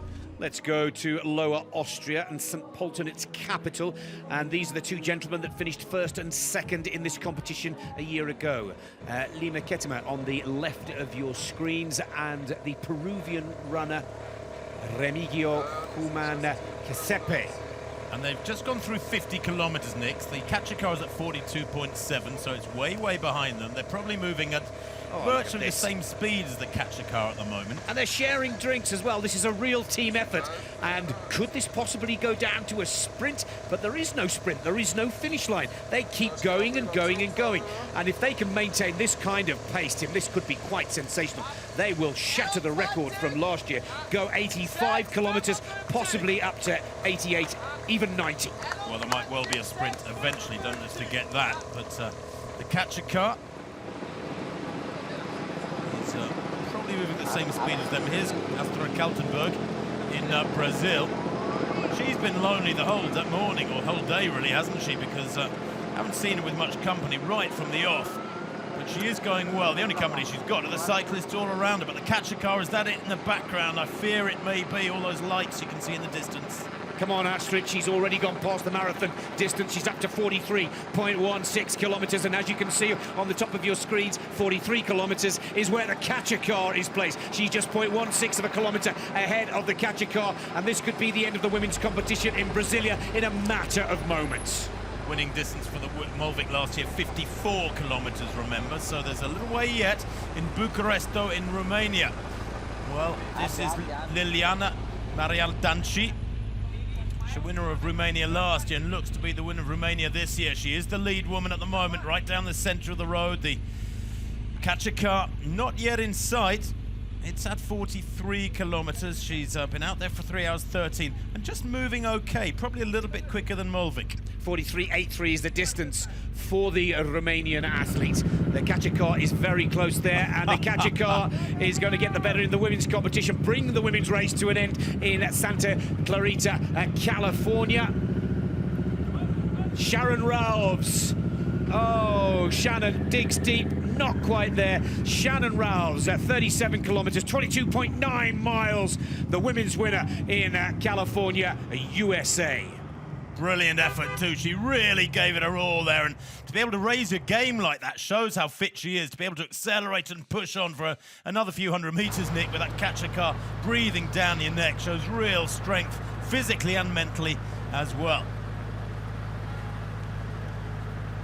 So Van Niekerk in South Africa, a little head bobbing, rocking from side to side style, doesn't matter. Covering the ground well in Cape Town. just outside Cape Town now. There's the convoy, the capture car convoy. And foreshortening effect, very deceptive. They are motoring along now.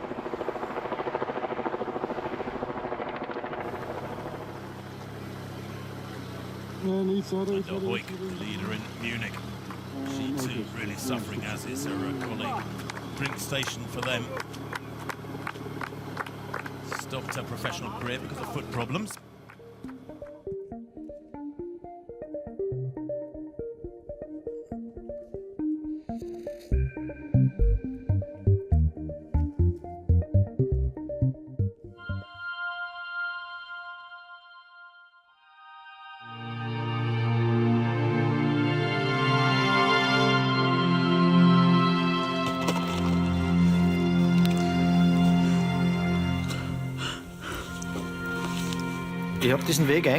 I'll stick to my chosen path. And what motivates me is telling myself I mustn't stand still.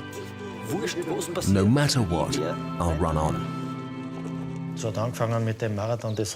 It all started with a Marathon des Sables in Morocco. Back then, I told myself, if I make it through here, I'm done with running. I'll become a hobby runner.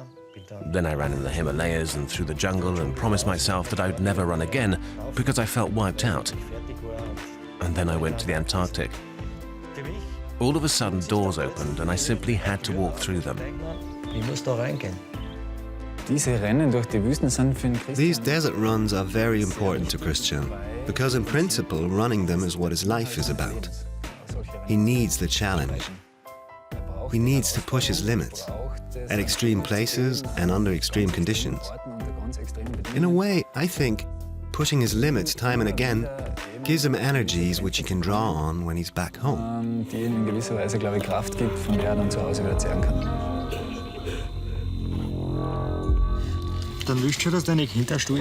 want your children to be proud of you. But if you're as down in the dumps as I am, you begin asking yourself, is this thing I'm doing still healthy?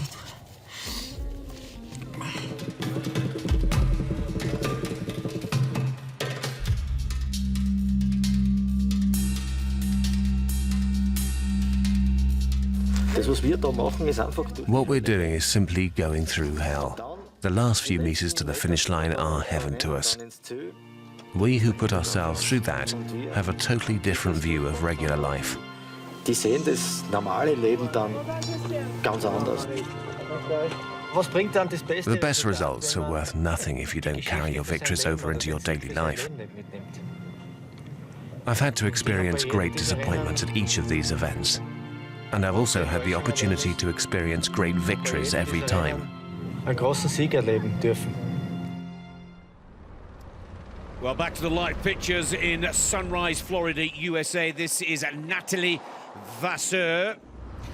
Now, Natalie Vasseur is lying in third position in the global standings, as well as leading the women's competition in the United States of America. She's done 28.8 miles, and she is looking very comfortable indeed, looking to go one place better than a year ago. Yuko Watanabe is currently at the top of the global standings in the women's competition. The Japanese athlete is on track to shatter the women's record set by Mulvik in Norway a year ago. But one has to say, looking at this performance from Natalie Vasseur, very smooth, a textbook technique from the French runner. Now here is the current global leader, and of course the leader in Takashima, Japan. This is Yuko Watanabe, and Tim, it's fair to say she's got some pretty impressive recent marathon form against her name. Yeah, she's at 47.9 kilometers now, 29.7 miles. She's run 5 marathons. She's a 2:25 marathon runner, a 2 hours 25. That was on Osaka in 2013. So she is very much a world-class athlete. She knows what she's doing, very experienced. And we flit straight over, Nick, to Brazil, where we see Astrid Kattenberg of Austria about to get called. What a run she's had. Oh, Astrid has had a wonderful day today down in Brasilia. 44.2 kilometers for Astrid Kaltenbach, the Austrian runner, performing in Brazil. Of course, she was a winner in Austria last year. She chose to go and race in Brasilia, and she's done it again. She's won a national title for the second year in succession, and as you can see, Kaltenbach is absolutely delighted with her performance today. She's a huge supporter of Wings for Life as well, so her reward for today's effort, well, she gets to choose where she runs next year from however many countries there are in the Wings for Life World Run. It was 32 last year, 33 countries this year. Let's hope it continues to grow. Congratulations to Carlton Bock. And here is Mulvik again, walking, again, turning, looking for the catcher car. And this is not what many of her fans were hoping for. She's at 45 kilometers. Just to remind you once again, she ran 54.79 in this competition last year. But Mulvik not looking as sharp as she was 12 months ago. And it looks like to me enough is enough. She's just waiting for the catcher car. She's at 27.9 miles or 45 kilometers, and 45.1 kilometers is the distance, so it's only a matter of moments before Mulvik, there it is, officially. Mulvik will not successfully defend her global title. She's won the Norwegian title for the second time of asking, but Elise Mulvik unable to do the double from a global perspective. Well, the breaking news here in the commentary position as well is that the first male runner and the first competition to come to a close is in the United Arab Emirates. Sami Al-Saidi brings the Dubai competition to a close, but I have to say in one of the hottest locations in the whole of the competition. 44.92 is a very impressive performance as we whisk you over to Santiago in Chile. Cesar Hernandez, this is leading in Santiago, Chile. Beautiful day there too. Nice rhythm, strong rhythm from him. Moving at about the same speed, I have to say, as Yuka Watanabe, the women's leader, the Japanese, who, for my money, Nick, is the dead ringer for champion this year. She's going to smash, I'm sure, the 54 kilometers of Mulvik from last year. Let's wait and see. She's a few kilometers short of it just yet, but Watanabe moving superbly. So is Hernandez here. Leading locations, well, in Turkey, 53 kilometers, and in the event 32 kilometers. Santos leading in Turkey with that 53 kilometer distance. Well, of course, Santos, the Spanish runner, and as we can see the details in Santiago and Chile on screen here. It is a Chilean that is at the top. Dominika Stelmach is the leading woman in Poland, but that's Bartosz Olszewski we just saw. He's covered 53.4 kilometers so far, Olszewski, and moving really well with that helicopter shot, having him running from shade to sunshine. 33 miles, so he's way past the marathon distance and moving very nicely indeed. You've called it, Tim, and he's currently lying second in the global standings, Olszewski, and he's right on track to go 85.68 if he can keep this pace going. Very impressive performance so far. Now let's go back to Lower Austria. These are the gentlemen that finished 1 and 2 in the competition a year ago. They really are pushing each other, and they really are helping each other along here. This is a very impressive double act that looks to be going a long way today, Tim. Well, they're working together, Nick. Now, these two are experienced. They're in 3rd place globally. 4th place, in fact, just looking. And it tells me that they probably are judging it better than those men who, on paper at the moment, are ahead of them. There's a long way to go. 3 hours 23 on the clock. Remember last year, the winning time just over 5 hours. There's an hour and a half or so to go yet. So I think those two are really, they've got a big advantage working together. Well, the women's competition is over in Romania. Liliana Maria Danci is the winner for successive years in Bucharest. Took the title 12 months ago, successfully defending it here today. Another superb performance in Bucharest. She's suffering. She doesn't half want smile, to do half grimace. Photos. But there is the confirmation. 45 kilometers for the winner in Bucharest, Romania. Well done. That is a sterling effort. Absolutely fabulous. Well, here we are in Peru, Lima, and it looks like we're coming to the end of the women's competition. This is Paras Morcillo, Spanish runner, and it's there. Another great performance. Women's competition officially over in Peru. They're 8th in the location standings, 35-34. For Marcelo.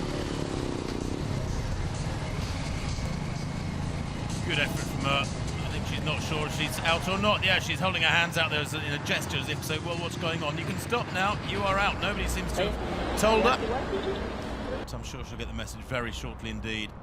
Well, these are a slight breakout in the Santiago pictures in Chile. They are the leading location, comfortably the leading location, and we're just trying to get some pictures of Cesar Andres Diaz Hernandez. He's at the top of the standings of the global competition, clearly leading in Santiago as well. He's on track to run 88.58 kilometers if he can maintain the pace, but as we go back to Lower Austria, we can see that the winners from last year are maybe saving a little till last. Now let's go to Zadar in Croatia to see the winner of the women's competition there. This is Nikolina Sustic, 47.02 kilometers. Another fantastic performance, way over the marathon distance, and she's clearly delighted with her work here today. Well, whatever she's on, I'll have some of it. She looks pretty happy to me. How can you be bouncing like that after being on your feet for 3.5 hours nearly? Fabulous effort. I don't know if it's just a technique. I suspect, actually, more seriously, it is a technique to keep nice and loose that she's been taught to do. And a couple of seconds, 10, 15 seconds of skipping, and then she's back on her way and moving again. And moving well, too. It's all about economy of motion. You don't want a high back lift with your heels. You don't want a high knee lift. You just want to get those feet almost in a shuffling action. You see many of the world's best distance runners almost shuffle in the way they cover the ground. Well, here is Ingelina Huyck from Munich in Germany. Well, she's a half marathon runner by trade. She's had a cracking day, there is no question. She will be delighted. She's at 47.7 kilometers right now. Retired from international competition due to foot problems and issues there, and she's still going strong. Let's go over to Cape Town in South Africa, I should say. And again, the women's competition, Tim, far from over, with Watanabe still topping the global standings in Japan, and all the top 4-5 female competitors still looking comfortable out there. Well, we had a quick glimpse just now of Rianne van Niekerk, who is going really well. Indeed, her distance needs updating on our computer because for some reason it says she's at 30 kilometers. She's way past that, I can assure you. But 29 miles is the catcher car, and she's still very much alive in it. But the leading lady is still the Japanese Watanabe, and by some margin. I mean, the computer is predicting she's going to win by some 5 kilometers at around 58.5 kilometers, and that is huge if she can maintain the current tempo. Teamwork in Silverstone, no, Dublin in fact, excuse me. That's good to see, good to see. Nervous glances over the shoulder for the catcher car. Well, our computers tell us that there are 419 runners left in the global competition. Now down to 410, the latest update. Watanabe leads the women's global competition ahead of Biebach of Germany, with last year's runner-up Nathalie Vasseur in 3rd position. When I was 8 years old, my brother got a skateboard for his birthday, and I tried it out, and I thought it was pretty cool. I was stabbed in the back, and it cut my spinal cord. From the hip down on my left side is paralyzed. When I was told I couldn't walk, that was pretty scary. You know, I thought, literally, I thought I was going to stay in a wheelchair the rest of my life. When I woke up in the hospital after the operation, they said I wouldn't be able to walk again. The first thing out of my mind is, if I can't walk, how am I going to skate? I thought about skating every day, and I had to wait 20 years to figure out I could still skate again.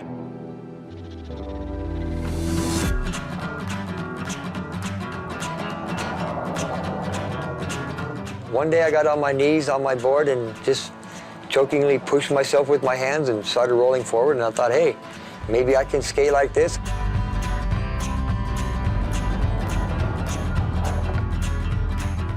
I do a lot of cool tricks. I mean, I ride on rails and go up on walls and stuff. But instead of wearing gloves, I made these things, I call them shoves. It's a half shoe and a half glove, so that's what I push with. It was like a new door had been opened up again for me. The feeling is still the same. If I had my spinal cord cured today, first thing I'd do is go get some shoes and start jogging. I would. I'd want to see what it's like to run again.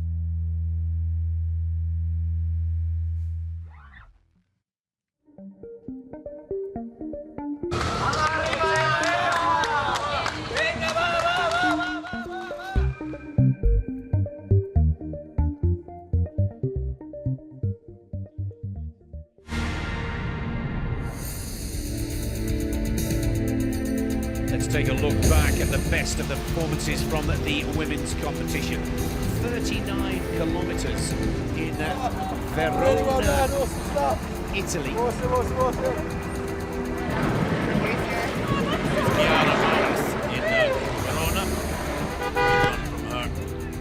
Dilworth winning in Ireland.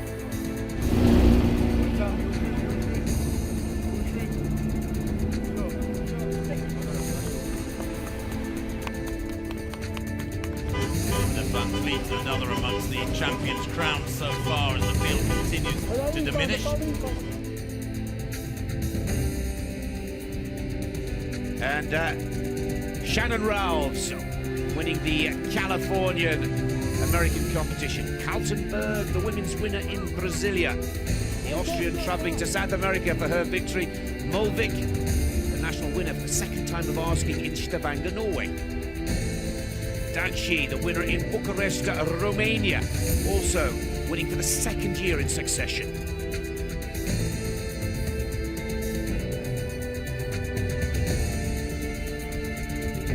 Quick shot of the Peruvian winner there, who appeared initially not to understand that she had been called by the catcher car and that her day was done. Sustic winning in Zadar. Now let's go back to live pictures here. We're in Darmstadt, Germany, the second of the German locations for the 2015. And this is Bibach, Laura Chacon-Bibach, 49.6 kilometers. She's lying in second position in the global standings, comfortably ahead in the individual standings. Look at the rain pouring in Darmstadt, but it's not deterring this lady. And Laura Chacon-Bibach is still keeping the rhythm going quite nicely here. You have to say, Tim, she's just off the 50-kilometer mark. She's getting very close to that record of 54.79. I can't see the catcher car, can you? Well, she's smiling and looking quite comfortable. The tempo's not great anymore. She's not moving very fast. I've got a feeling it's one of those situations where the top half of the body is in a better state than the bottom half. She is smiling, but I wonder if she realizes how slowly she's going, relatively speaking. And certainly that catcher car will be roaring up behind her. Now, the catcher car, don't let's forget, has just accelerated at 4:30 Central European time, 2:30 UTC to 20 kilometers an hour. So that catcher car has just made a big, big acceleration and will be hoovering up the remainder of the field far, far more quickly. It's a very good point that you make. The catcher car now at 20 kilometers per hour, 12.43 mph. The speed will not increase for another hour as we take a look at Sustic being crowned the winner here in Croatia. In fact, the next acceleration of the catcher car, they get a bit of a break, as in 2 hours, I think.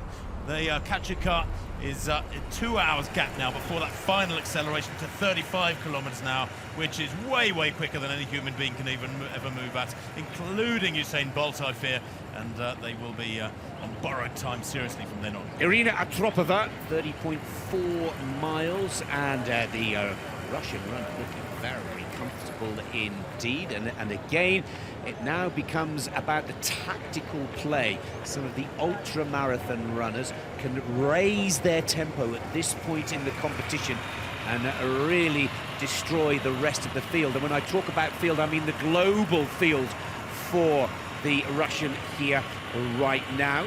But Watanabe is still leading the global competition. This could be the end of the men's event in Breda, Holland.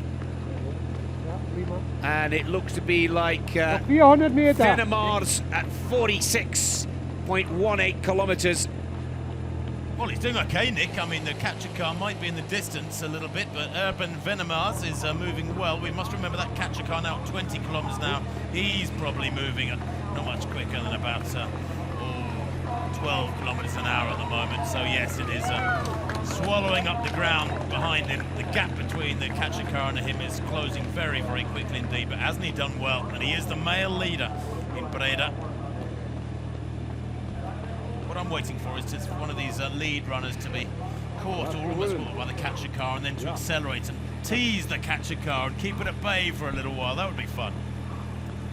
He's hurting. It's the end of the road for the women's competition in Poland, Poznan. And this seems to be, yes, it's Dominika Stelmach. Oh, what a great performance from Dominika. 41.8 kilometers to win the women's national prize at the Wings for Life World Run in Poznan, Poland. One thing we should point out, Nick, is that each of these runners we see being caught, the ladies champions especially at this stage of the event, don't know yet whether or not they might be the global champion. This is why they're carrying on running hard, even when the catch car is right up close to them and they know that they've won their national title. They keep running hard like she did just now, because those extra few yards might be vital. Germany and Munich. Ingelina Hoik. What a performance she's had. We had her down as a half marathon specialist before today's competition, and that is a fantastic performance from Hoik. Just shy of 50 kilometers. We've got it down here on our computers at 49.54 for Hoik to claim the Germany Munich women's competition. Well, as far as I can make out, Laura Chacon-Bibach is still going in the Darmstadt event. There she is. There's Bibach. Not moving particularly quickly. We saw her a few minutes ago. I think that's a half smile, half grimace written across her face. The accompanying riders glancing over their shoulders for that catcher car, but it's not in sight as yet. And she's past the 50-kilometer mark there, Tim. Remember, 54.79. That's when we'll start to celebrate if we can see the women's record at tumble. And in Darmstadt, Laura here is at 50.6 kilometers, and as you pointed out, no sign of the catcher car. Now let's go back to the global leader in the women's competition. This is Yuko Watanabe, and she is on track to run 58.22 here if she can keep this pace going, but she's comfortably leading the women's global competition and the Japanese competition, of course, in Takashima, and she got a very good pacemaker running alongside her to help her keep her rhythm and momentum going.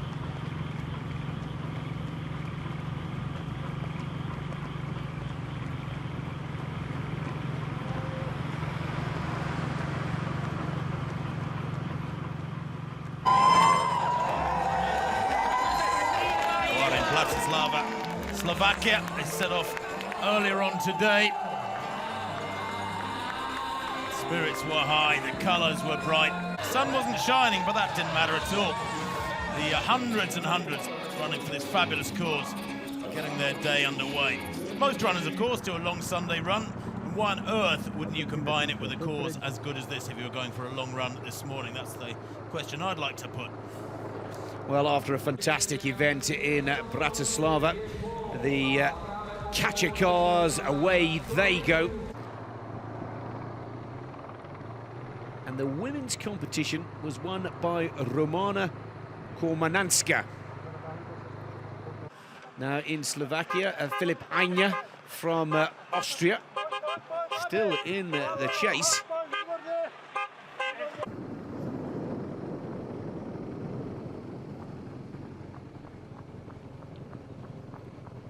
Well, in Slovakia, Robert Radkovic is the man currently still in the lead as we see this recap. They're winning recap. Romana Kormananska, the leading woman at this stage. And she too, lonely. The latter stages do get lonely. That does make it tougher. Now let's get back to Austria, where the winner from last year's global competition, Lima Ketima, I should say, is with the gentleman who just missed out on winning the competition a year ago, Giuseppe from Peru. They have worked as a team throughout the early stages of this competition. It's another question for our marathon expert in the commentary box. Surely they're not going to work as a team throughout the whole of this. They'll keep pushing it, and then one of them will show that the other has a little left in reserve as that catcher car comes into view. I think as they start getting towards 5 hours on the clock, Nick, and that's a long way yet. They've been out there for 3:39, so they will realise they're almost certainly in the top 4 or 5 in the world, if they don't get verbal confirmation by some other means. And then the gloves will come off, and I don't think we'll see them passing drinks to each other in those last 20 or 30 minutes. I would be very surprised. What I do find fascinating about this shot is the contrast in builds. If you look at that of Quispe on the right and how powerful he is, he's really, really solid. You don't see many distance runners quite as solid and as squat as that. But if you compare that with Ketema, he's far more slightly built. This is the current global leader in the men's competition, Hernandez, running in Santiago, Chile. And Hernandez, he's at 58.12 kilometers. We're 3 hours 40 minutes into the competition, and the catcher car is at 51.3 kilometers. So he's over 7 kilometers in hand. Hernandez currently leading in Santiago, Chile.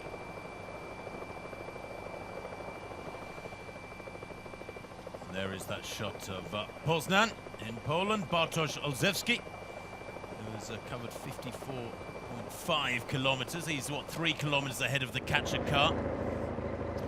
Here's Calcaterra, fourth in this competition last year. Giorgio is determined to get into the top 3 for 2015. He's a very well-known ultra-marathon runner. And this is where Calcaterra will start to make his marker. Giorgio already at 57.1 kilometers. Again, he's at just over 6 kilometers clear of the catcher car in Verona, Italy. Well, Calcaterra, though, is 43 years old now, ran his personal best for a marathon, 2:13 in Ferrara, all of 15 years ago. His best years are behind him. Here is the Japanese leader who has been the sensation over this last hour or so, Yuko Watanabe. Very, very experienced, the 27-year-old, and moving so well, Nick. I'm convinced she's going to shatter the winning distance from last year, and I'll be very surprised if anybody out there today can beat her. Well, there you have it. 2014, 54.8 kilometers. The estimation, if Watanabe of Japan can keep this rhythm going, is 58 kilometers, and that is a very impressive new record. And as you can see for yourselves, this young lady has been running throughout the night skies in Takashima, Japan. Already way out in front. Currently lying in second position, this is Natalie Vasseur.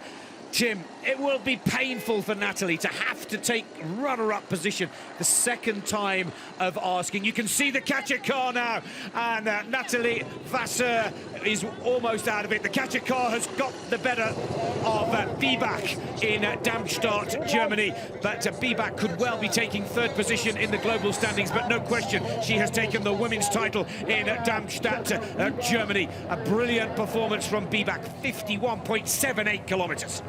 Well, Bibak has no idea that Vasseur is being passed almost exactly the same time over in Florida. Maybe she should have kept running instead of stopping and watching it. There's Vasseur being passed probably 5 or 10 seconds later. That's how close it was. And this virtual race, of course, spread around the planet. These athletes have no idea what's going on elsewhere. This is why you have to keep running. Don't ease up and smile and wave. Keep running, keep running. There was a matter of yards between those two for second and third places overall. Vasseur does 52 kilometers, improving on her performance from 2014 of 51.26. Vasseur will be so happy with that, but on the flip side of the coin, quite possibly a little disappointed. Vasseur thought she could take top position.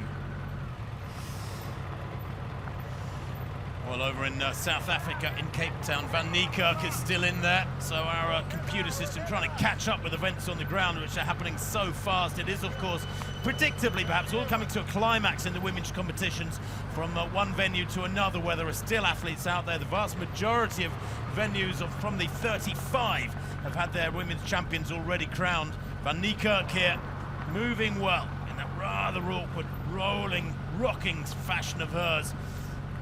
But now passing very good male runners. She's been very determined and steady, and of course it is all about optimizing your effort over the time in which you believe you can stay ahead of that catcher car, not blasting off for 15 or 20 miles and then having to reduce your pace and doing anything but having a maximal performance.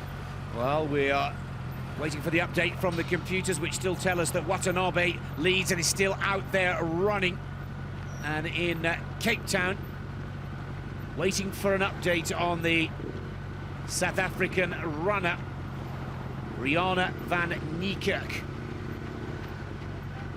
Keeping our eyes peeled to the left of your screens for the catcher car, which is currently at 32.7 miles. This is one of the two women left in the competition at 32.3 miles. Rianne van Niekerk. We now can confirm that it is down to the South African athlete on screen and Yuko Watanabe in Takashima, Japan, to take the women's global title. Both of those athletes have comfortably won their national titles. I can spot the catcher car right in the left-hand corner of our screens. So here is Watanabe.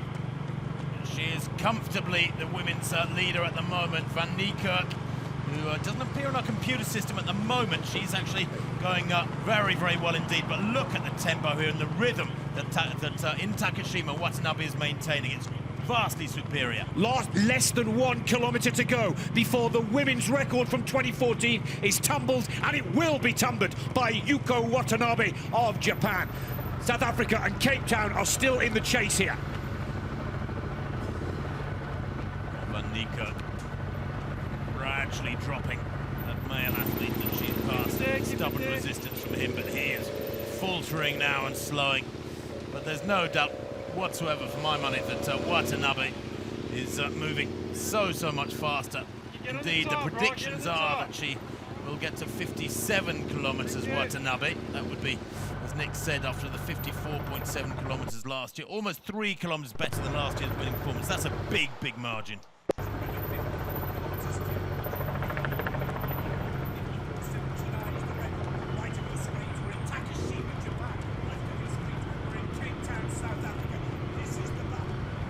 And the catcher car at 53 kilometres, 53.4 kilometres. Watanabe at 57 kilometres is the prediction. They are both being gathered and pulled in by the catcher cars, Nick, but who's going to meet that fate the soonest? Watanabe on the right, running in Takashima, Japan. The South African runner at Niekerk in Cape Town looks to be tiring. The Japanese athlete punching with the arms here. The record is tumbled. Surely it's gone by now, as 54.36 is the distance. You can see a little smile there from Watanabe. That's the first sign of any emotion on the face of the Japanese for some 3 hours now, 3 3/4 hours. Little glance across as she got some communication from the bikes accompanying her. There isn't quite the same bounce, quite the same rate of turnover to Watanabe to the right of picture. And in fact, if anything, Van Niekerk to the left there looks to me like she's accelerated, she's dug in deeper. And I just wonder whether or not they're getting a little bit of feedback. Other people watching this all over the world, of course, on the internet. Phone calls can be made. I'm not sure how much that is illegal against the rules of the competition, or if it's just not cricket really. But Van Niekerk has kicked pretty hard over the last couple of minutes.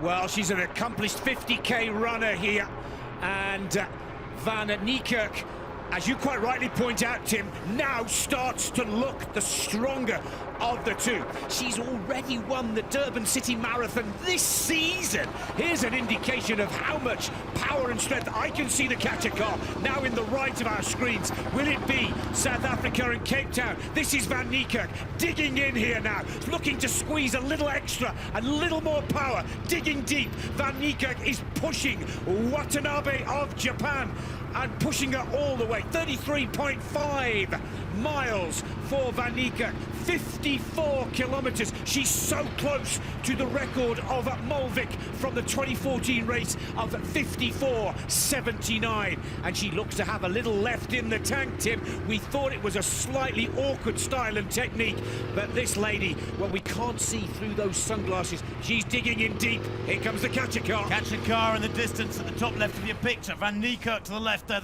in South Africa. Some miles out of Cape Town now, is gradually being reeled in. So is Watanabe.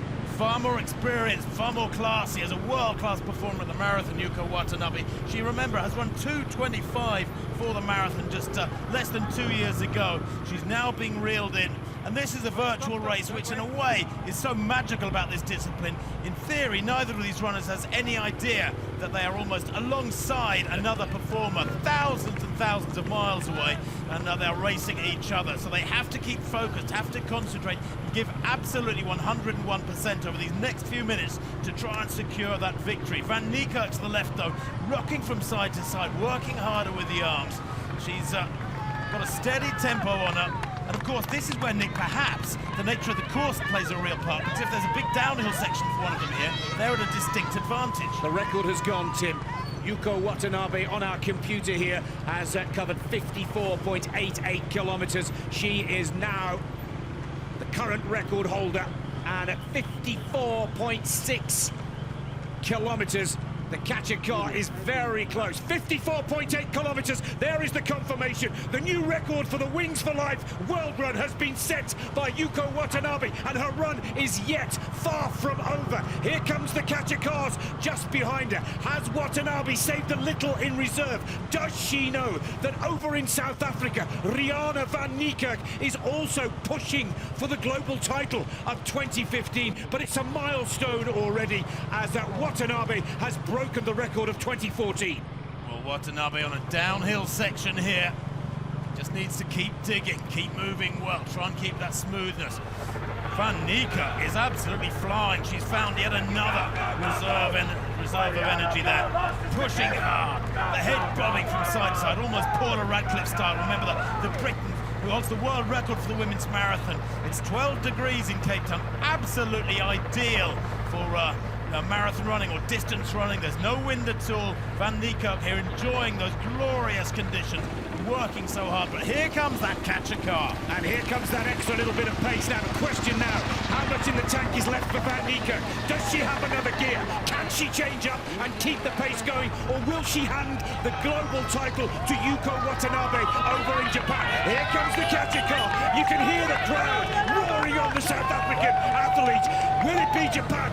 There we see the catcher car in Takashima as well. This is either athlete's competition for the taking, but it looks to be that Watanabe has a small advantage. Oh, it could go either way.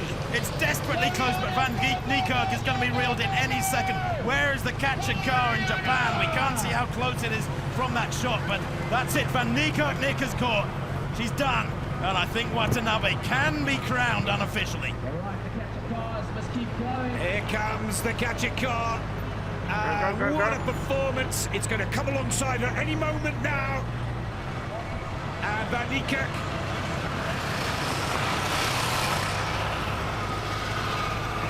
Van Niekerk has been caught, I'm sure. We've seen one car go past her.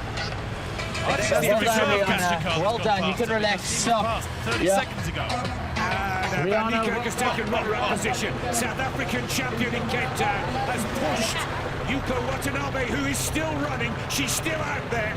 And this is sensational. Japan, Takashima with Yuko Watanabe now at 55.79. The catcher car at 55.5.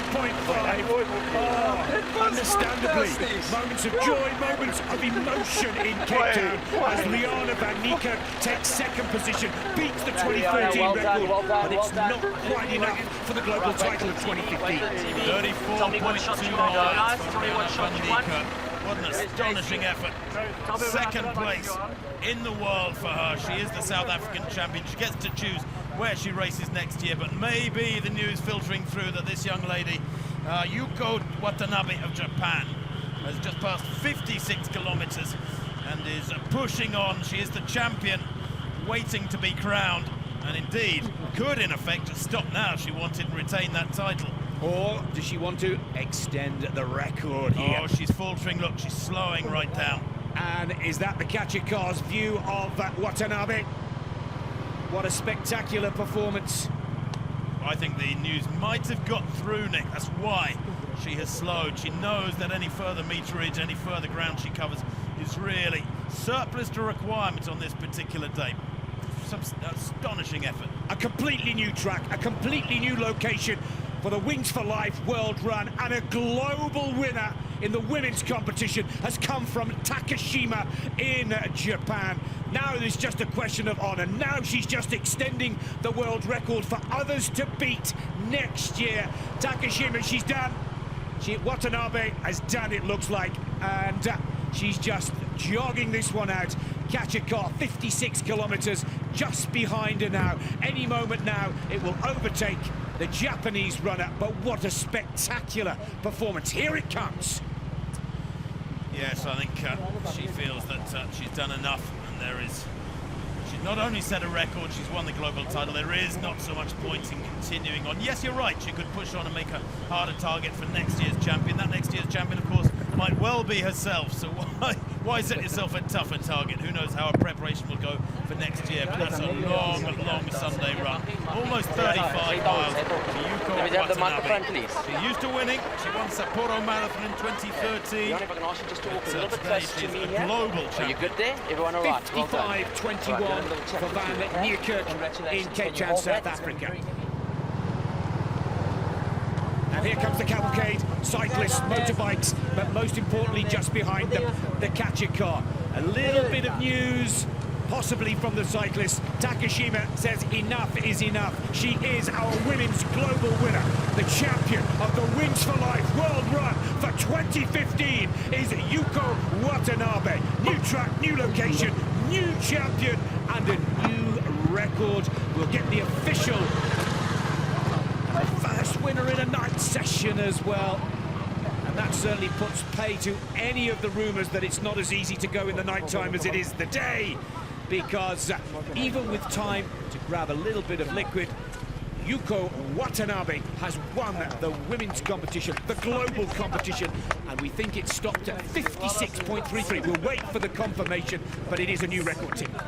Well, it's a new record, Nick, and do you know what? It's a massive shot in the arm for this event, the Wings for Life World Run, because Japan worships distance running. They worship their champions in distance running events, in the relays, in the half marathons, the marathons, and the ultra distances.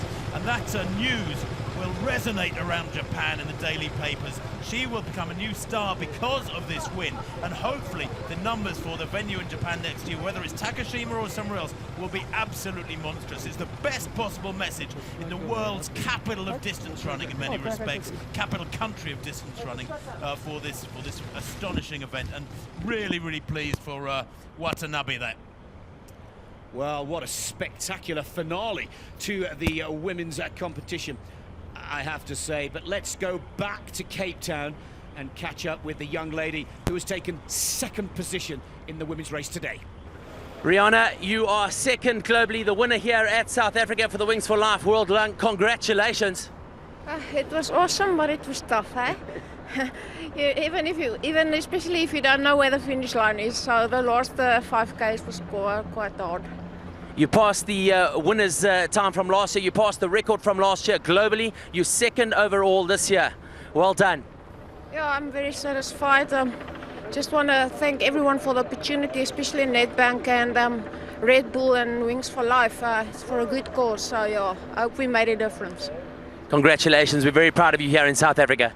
Thank you, thanks again for everyone, thanks. Great words from Rihanna. Just to confirm, 55-21.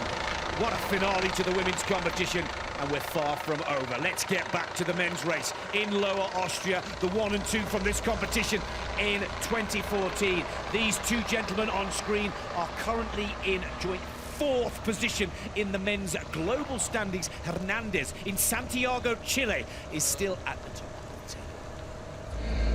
So let's bring you right up to date with the men's race. Hernandez from Moeshvander, Munitu and Ketema are in making up the top 5, with Calcaterra down in 7th position.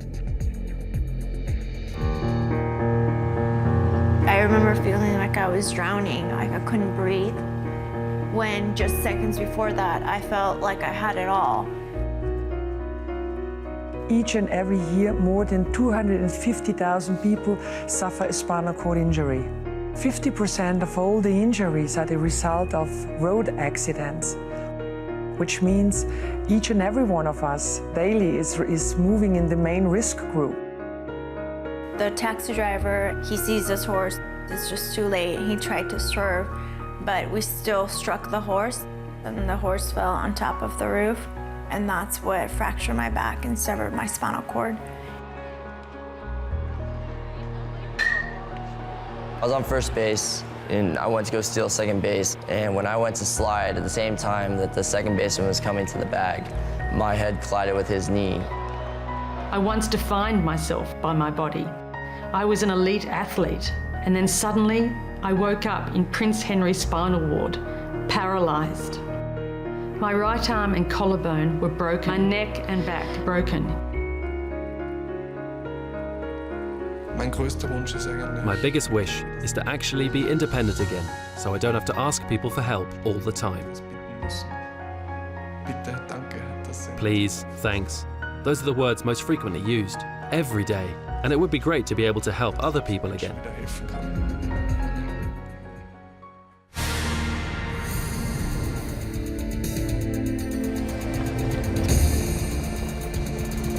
Well, all over the world, the race has been unfolding. The drama has been unfolding with this race.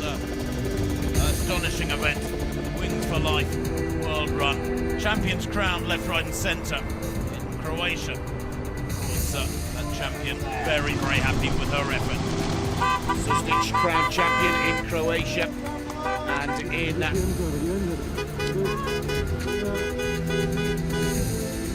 Oik in Germany and Stolmark in Poland. Well, in Australia, of course, conditions are glorious in Melbourne. Kellyanne Berry, the champion in Melbourne. Natalie Vasseur taking the women's top prize in Sunrise, Florida. And in Darmstadt, Germany, Bibak, a fabulous effort from her, 51.78 kilometers.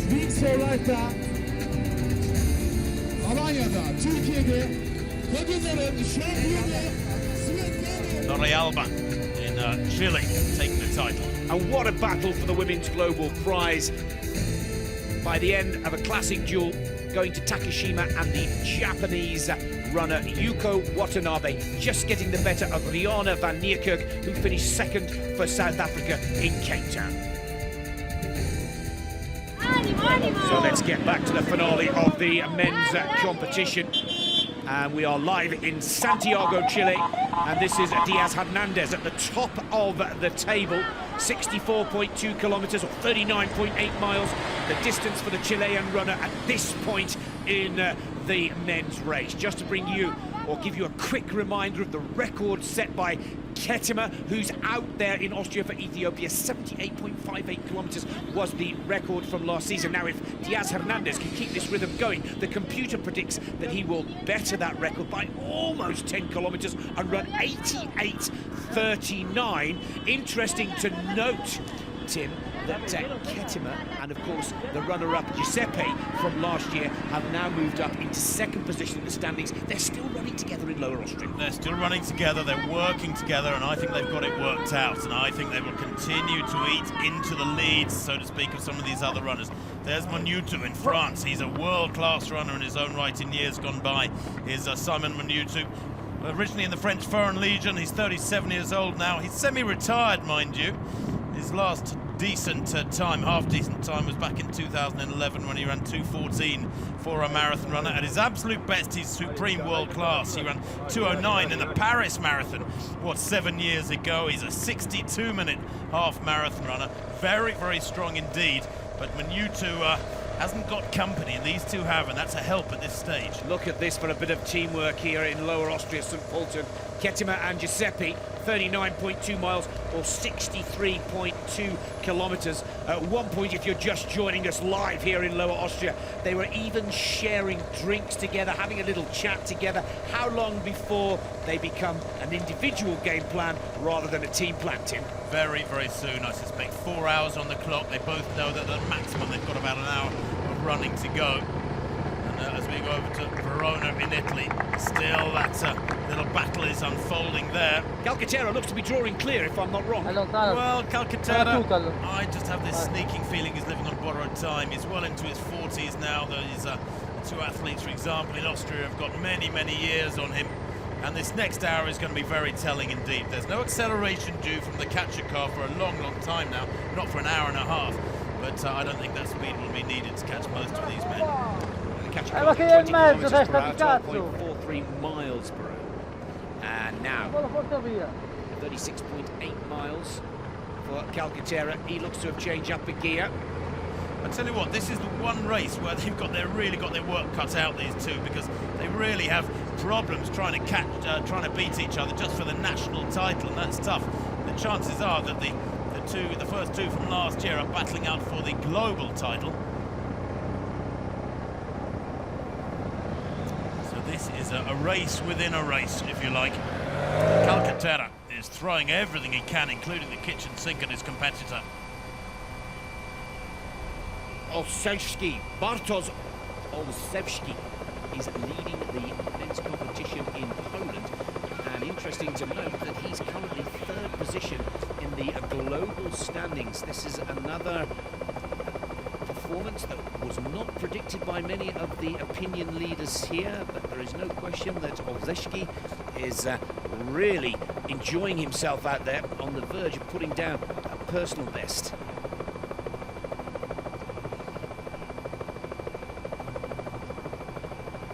He looks a little tired to me, Nick, I would say. I know it's a long shot from a helicopter, but there's not much knee lift going on there. It's all behind him. There's a sort of rather resigned, stumbling element to the way he's covering the ground there. He's had a wonderful day as Hernandez, but I would be surprised. Or is this Olszewski? Excuse me, in Poznan. Yeah, Olszewski. Olszewski is. And he just, as you said that, Tim, he's just dropped from second to a fourth position. Still Diaz Hernandez at the top of the table. Now over in Spain, and it looks like it's all over. Is that the catcher car? It is indeed. Chema Martinez, yeah. His fate is decided. Oh, he's loved every minute of it, Martinez. But he has won the Spanish title, no question there. 59.19. Computer tells us that there are 94 runners left in the competition as we go over 4 hours of non-stop running. The catcher car is now at the 60-kilometer mark as Martinez takes the Spanish title for 2015, and understandably so. He's absolutely chuffed with his performance today. Well, he's 43 years old, Chema Martinez. He's been a great performer in the Spanish colours for many, many years. Married to a Spanish field hockey player, Nuria Moreno. Matthias Bauer in Munich, Germany, 59.96, 59.9 is confirmed on screens. Current leader in Munich. And this is good to see as well from Matthias Bauer.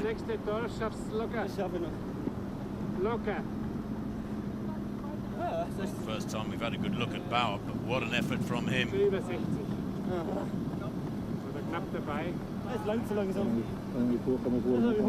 can tell you that a wheelchair competitor leads the overall race in Sweden. Aron Andersson leading the Swedish event. That is fabulous news. Now, can Japan take the double? Back to Takashima, where the women's global title has been won. And Katsuhiko Oki for Japan is still in the chase here. He's at 62.41 kilometers, 38.7 miles. And this is another very impressive performance. Remember, Watanabe has wrapped up the women's global title at 56.33 kilometers. And in Yilan, Taiwan, again, still runners out there. It's below 100 now, comfortably below 100, down to 91 left in the men's competition. But again, so good to see Taiwan still in the chase. This is Chi Pin Su, 57.6. I think he's got the catcher car just coming his way. Eric Nugubane leading in Cape Town, South Africa, 62.9 kilometers.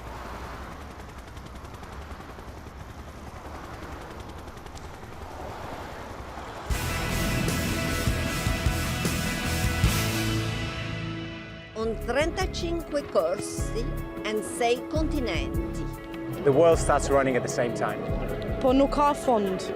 30 Minuten später beginnt das Catcher-Car, die Jagd auf der ganzen Welt. Faster and faster the drive. Fins que cada corredor acabi la cursa. Y la última persona es Piao. The global champion of the Wings for Life World Run. Santiago, Chile, live. This is the current global leader, Diaz Hernandez. 6 kilometers ahead of the catcher car. 66.3 kilometers, the distance that he's run so far, just coming up to 4 hours, 10 minutes. He's in a good position, Tim. Only 76 men left in the competition. He's 10K clear of the rest of the field.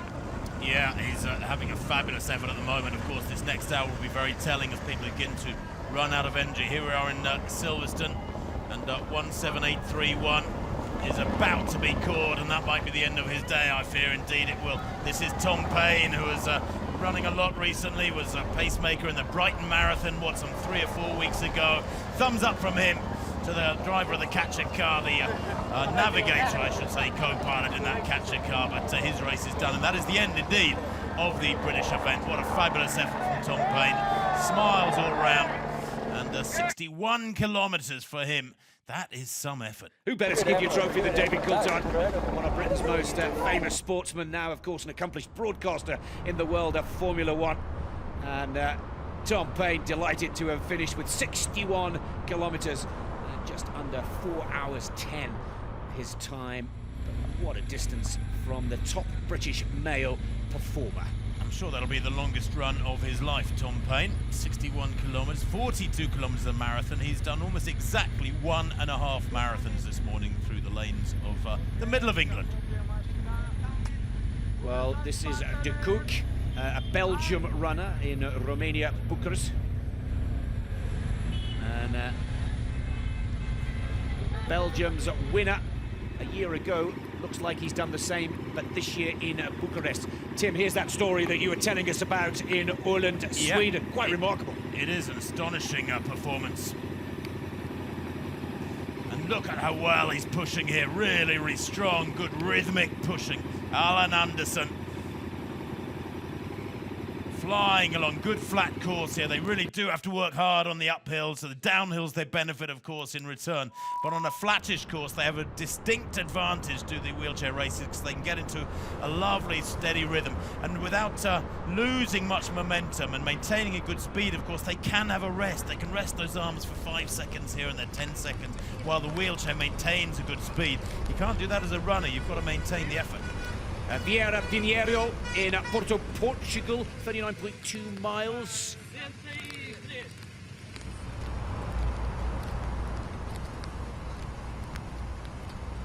Still ahead of the catcher car and could still stay in the competition. 62 male competitors left in the race so far. Diaz Hernandez. Well, here is Neuschwander in Darmstadt, Germany. Now, he predicted, this man, that he would get to 80 kilometers. Remember, the winning distance last year was 78 kilometers, but Florian Neuschwander at 65 kilometers, just over 40 miles, said he believes he can win with over 80 kilometers. He had a group of pacemakers helping him, Nick. That makes it sound like a very professionally organized, determined effort. It's not against the rules as far as I'm aware, but he's on his own now. Well, it stayed in Germany, but it looks to me that Matthias Bauer is about to be caught and bring the second location in Germany, the Munich location, to an end. Well done, Matthias Bauer. 61.1 kilometers to take Munich for 2015, and that's a massive personal best for Matthias Bauer. He's run his heart out today. 61.1 kilometers. He's lasted just a few hundred meters further than Tom Payne. On his knees, that is what you call running yourself to a standstill. This is Lower Austria. These are the gentlemen that seem to be picking up their pace just at the right time in the competition. Last year's 1 and 2. Lima, of course, Limawerk Ketema is on the left of your screens. Pullman Giuseppe on the right, the Austrian and the Peruvian runners. Of course, now Ketema residing in Austria. They're at 65.6 kilometers. They both look to have plenty left in the tank. Both are comfortably ahead of the catcher car. Ljubljana in Slovenia, Tim. Yeah, and again, the emphasis is upon the difference between having company after 4 hours on your feet and being solo, being on your own. Although this is a very, very good steady tempo here being maintained. And I have to say that Philipp Eigner here, the Austrian, keeping right to the corner of the road. I'm not quite sure what he's scared of, although that catcher car will be gaining on him. Is still going well. Down into Australia and Melbourne. This is Markel Wardian, 64.6. Now, many of you may remember that Michael won in Florida back in 2014. But these are the two gentlemen that we'll be watching very carefully. Tim, that's a very good point that you've made there. They've kept each other company since the start of proceedings. Yeah, Kispe on his own. There's together, rather. Here's Minutu in Rouen, France. He's gone through 66 kilometers.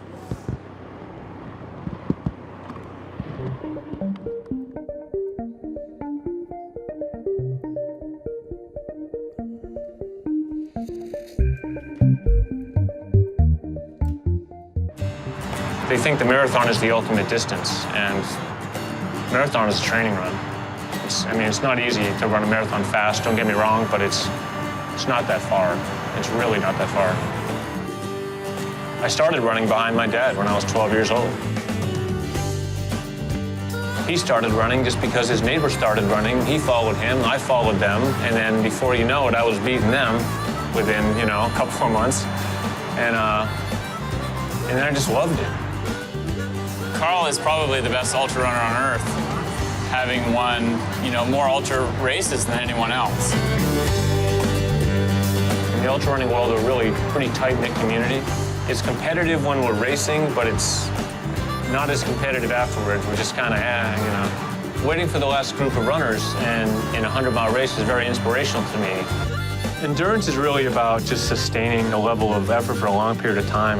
Endurance running it's not about speed. It has nothing to do with speed. I don't do speed work to get myself faster at a 100-miler. I just run a lot, and I run hard once in a while. And that just brings your endurance over time. I've been running since I was 12, 30 years. The endurance will always be there. Endurance is just learning how to mentally deal with being out there a long time. Well, we decided to run the Pony Express to commemorate the 150th anniversary of the crazy mailman that went from Sacramento to St. Joe, Missouri and back. I wanted to see if a human could do it. If you think about trying to run 50 miles a day for 45 to 50 days straight is an endurance feat that's never been done. The rules of setting a long trail record or whatever is just that if you decide to leave the trail, obviously none of that counts. The clock keeps running. You can go to a hotel, you can go to a grocery store, but when you come back, you start exactly where you stopped. Starting to get sore. But just trying to hold myself back and be smart, really. I know I can make it if I just keep my head in the game. And it's early. I'll probably have a breakdown eventually. How many people get to do this? I get to tell a story about 40 days on the road, running 50 miles a day. Remembering it is the coolest thing about it. So our run finished here in Lugano Stadium. We had a really good time, and I hope you did so as well. And I hope you went even further. Daniela Chiavat, one of the selfie run competitors.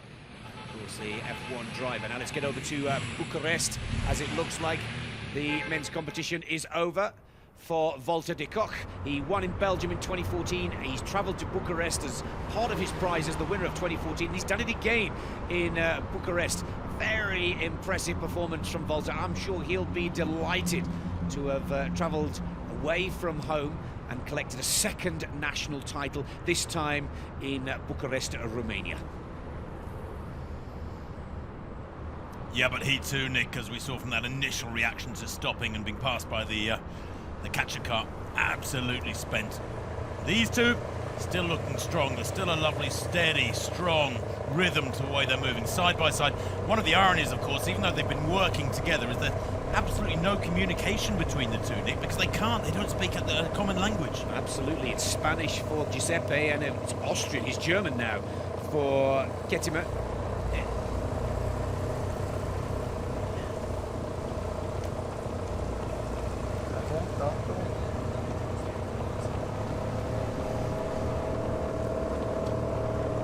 So Remigio Human Quispe is now just behind Kettimer here.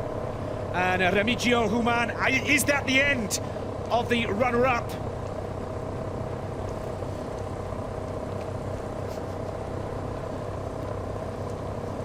Well, this is very interesting because this is the moment of truth for these two. Kettimer now easing away, and that gap might only be 2 meters, but it's significant. If you can imagine a bit of elastic between the two, like a psychological band that has tied them together for the last 2, 3, 4 hours, is now being stretched to the point of breaking. And for my money, Nick, Quispe there in the all black, the Peruvian who had such a wonderful day last year to finish second, might be heading for another wonderful day and finishing second again here today. But then maybe this time round he'll regard it as a disappointment because Kettimer is just beginning to turn the screw.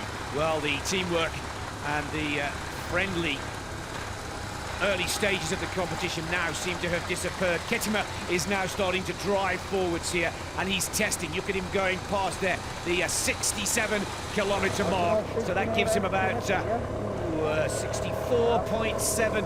So he's got about 3 kilometres, 3.3 kilometres on the catcher car. This is last year's winner on screen, remember. Leaderboard Kettimer against Remigio Human Quispe. Now Calcaterra over in Verona, Italy. He is broken clear, all on his own. We can see the catcher car reeling him in. We can indeed, yeah. He's in second overall, in effect. Yes, second overall, but the catcher car is gaining on it, no doubt about that. Estimated catcher distance of 78 kilometres. But Calcaterra, at the age of 43, putting in a fantastic effort to hold yourself together physically, to keep your fitness through your 30s, well into your 40s, almost to mid-40s, is astonishing. And this man needs a big pat on the back for that focus being retained. Well, it's absolutely true, the point you make there, Tim, because Kettimer is down to third position. Calcaterra on screens is in runner-up spot. Hernandez still leads for Chile. Now this is Andersson in Sweden, the wheelchair leader, and he's still got plenty in the tank there, driving with absolute power. Oh, and he's there, 64.8 kilometres. What an amazing performance from Alan Andersson. Oh, fastest of all the wheelchair athletes here today. That is really quite remarkable. And also the fastest man in Sweden. Overall winner. That is a global first too, in an event where wheelchairs and able-bodied athletes can line up side by side in a competition. He has come out on top, and I'm sure that is a first, Nick, in any sporting discipline. 64.82 kilometres. What a spectacular performance from Aaron Andersson in Sweden. And he's absolutely delighted with himself. Well, in Darmstadt, Florian Neuschwander, complete with that moustache. The dark glasses hardly called for in the overcast conditions in Darmstadt. Florian Neuschwander, though, at 42 miles, still pushing on. The catcher car, a couple of miles behind him, 68 kilometres he's gone through. Checks his watch like a real pro, but look at the gap, Nick. Oh, he's kicked, hasn't he? Leaderboard Kettimer has kicked clear of Quispe.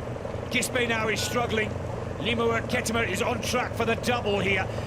Officially, he's running in third position, but I think he's timed this performance to absolute perfection. His record stands at 78.58 kilometres, and Leaderboard Kettimer here has said enough is enough with Quispe.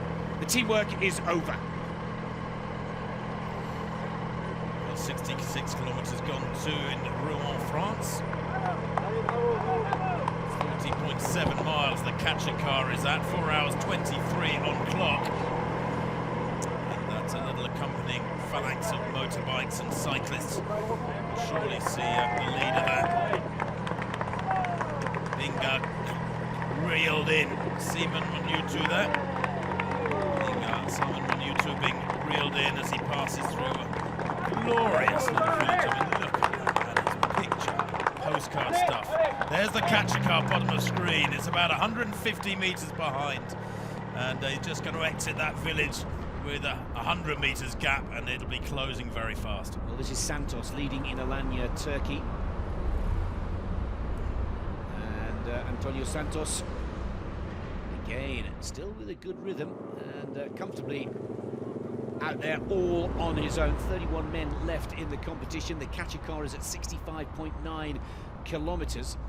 And here in Alanya, 66.41 kilometers, the distance covered so far by Santos. Still in the chase. Well, in Takashima, Japan, we've already had the women's champion crowned, Yuko Watanabe, covering a distance of 56.33 kilometers. But Katsuhiko Oki of Japan as well is also in the battle. 41.1 miles covered for Oki. He too in isolation, in the dark. I'll tell you what it does, when you can't see the countryside, you've got so little else to go on, you've got less sensory input coming from outside, and it enables you to focus. You're almost operating in a kind of cocoon in that dark, that little bubble of light. Diaz Hernandez, the leader in Santiago, Chile. There are 31 runners still out there, and this is the current leader. The computer calculates that if he maintains this pace, he will be at 85.97. Let's get an update on the weather as we come to the closing stages of the men's competition.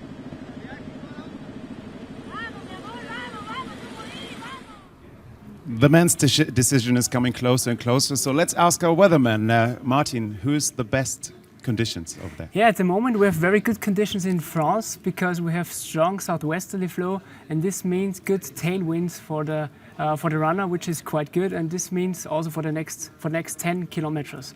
So quite good conditions, gusts up to 40 kilometers per hour. And in comparison, in Austria, we have light easterly flow, but this means headwinds for the runner. When I say light, I mean 10 to 20 kilometers per hour, which doesn't sound a lot, but this steady headwinds is not the best conditions. So maybe a little of disadvantage for the Austrian runners. But anyway, good luck for all of them. Thank you. You're welcome. Simon Minutu then in the French race, the French event, all on his own. Still with the catcher car closing on him rapidly. The catcher car, remember, now moving at 20 kilometers an hour, 12.43 kilometers an hour. But he is looking strong. He's currently lying in 5th position, Tim, in the global standings, and you've called it. He's a very powerful, strong-looking long-distance runner, and at 67.1 kilometers, he could be in with a chance here of claiming a top 3. Let's see how much he's got left in the tank in the closing stages. But this is looking a very promising run from Simon Minutu.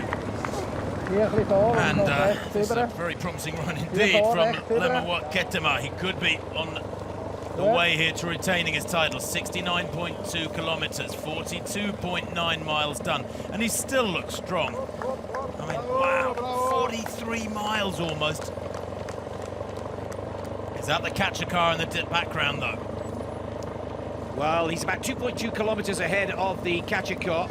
I think the big story from St. Polten will be that Quispe, I should say, my apologies, Quispe will be caught in the next few moments. And it looks like there's problems for Minutu in Rouen.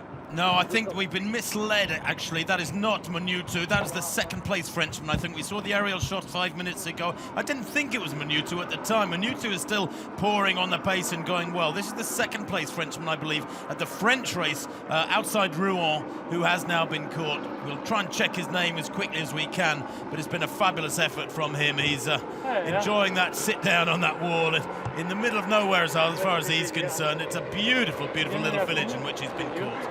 But what a great effort. Calcaterra currently lying in 2nd position in the global standings. The Italian veteran still seems to have plenty in reserve here.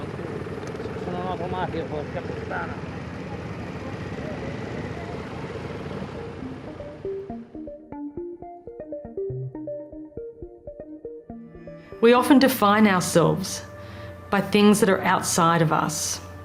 Our jobs, our relationships, the roles that we play in life. And when we lose those things, who we are and everything that we believed in is challenged.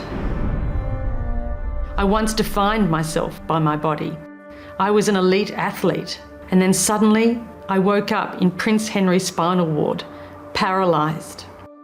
My right arm and collarbone were broken, my neck and back broken in 6 places, 5 ribs on my left side, fractured, my right leg ripped open. I suffered traumatic head injuries and massive internal lacerations and bruising to my abdominal area. The doctor said the bleeding alone was enough to kill me. When I was home from hospital, in my wheelchair and my plaster body cast, an aeroplane flew overhead. And something inside me told me that if I couldn't walk, then I was going to fly. When I was lifted up into an aeroplane for the first time, it was exhilarating, a sense of freedom. And what I've learnt from my experience is that our real strength doesn't come from our bodies. It comes from somewhere much deeper. And we all have it inside of us.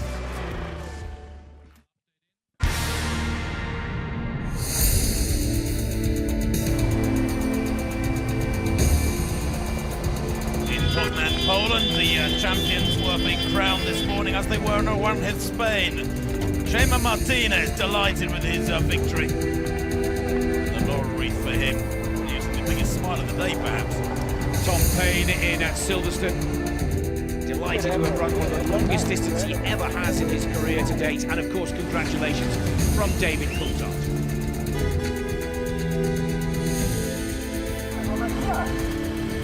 Matthias Bauer, the winner in Munich, Germany of the men's competition.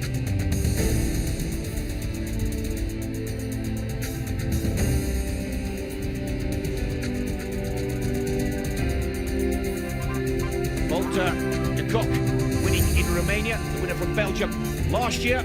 And Aaron Andersen, the overall winner in a wheelchair in Sweden. That hug richly deserved. And the big story in Lower Austria, St. Pölten, is Kettemer has broken away from Kispe. While in Japan, Kazuhiko Oki still very much in the dust-up for the final positions.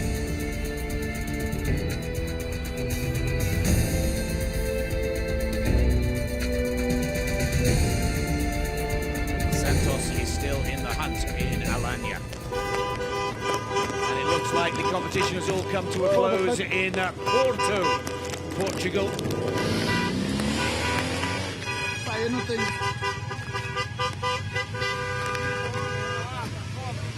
Daniel Pinheiro taking top position in Portugal, 67.39 kilometers to be crowned the Portuguese champion in the Wings for Life World Run for 2015. Podes ir mais para a beira dele. First time I've ever seen that distance racing in the rain in Portugal, a country that uses so many fabulous times and glorious courses in the sunshine. Oki in Takashima, Japan, 67.6 kilometers. Victory for Kazuhiko Oki. What a day it's been for the new track and the new location of Takashima, Japan, with Watanabe taking the global win in the women's competition. But conditions glorious in Japan. It may not look it, but in the dark, in the rain, the temperature 14 degrees centigrade, just about perfect for distance racing. And the two of them, Oki and Watanabe, taking full advantage of that. The rain getting harder and harder as he finishes. He'll be glad, I'm sure, that his long Sunday night run is done.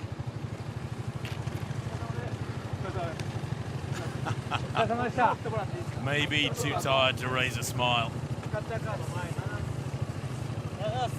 Perfectly forgivable under the circumstances.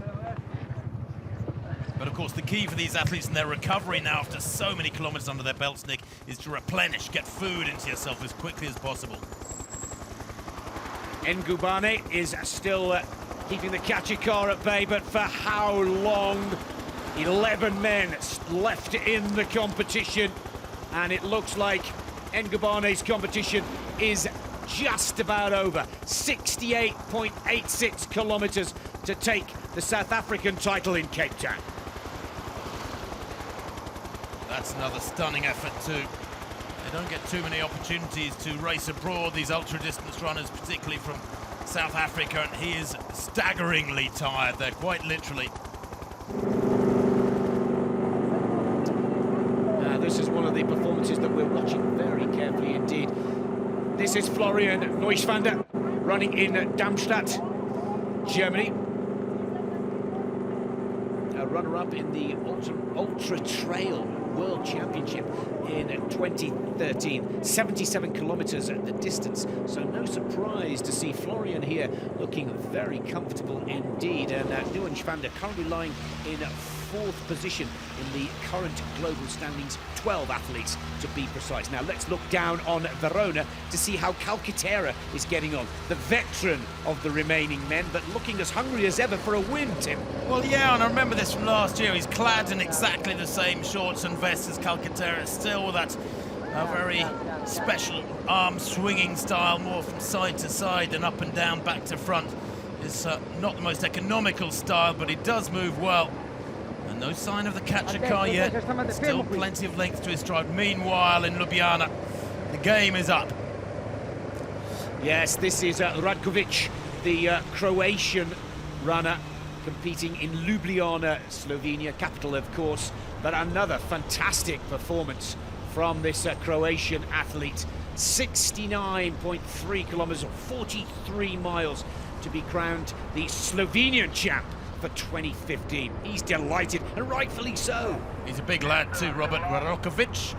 Built very, very solidly, has spent plenty of time in the gym, and of course in distance racing, upper body strength really can help when the legs are getting more and more tired. Here's a surge in Kolomna, Russia, and a big surge too, despite running into what looks a pretty strong headwind. Yeah, this is Nikolai Yanalov at 69.83 so far, and here's one of those pushes that you were talking about earlier, Tim, with the catcher car in view. Yes, it is. You can see it just on the corner, the right-hand side of your screens. And look at this gentleman pushing it now. Yanalov saving a little till last, doing everything that he can to keep that catcher car at bay. That's the strongest effort we've seen from anybody in the latter stages of this year's race. Indeed, I don't remember anybody moving this strongly in the latter stages of last year's race. Yanalov here, the Russian, moving strongly, 69.83 kilometers. And it's going to close very, very quickly on an upslope. Now, of course, he's hit the wall. There's no way he could maintain that surge. He was sprinting like a middle-distance runner, and he knows the day is done. Michael Wardier down in Melbourne, Australia. Another one of the night races that have unfolded so well for the athletes. Melbourne, of course, like Takashima in Japan, running through the night. And he's at 70.16 kilometers, Michael Wardier. And he's having a chat with the gentleman on the bicycle there. And he's now been told that he's comfortably leading in Australia. But of course, Michael needs to push on to try and improve his ranking in the global standings.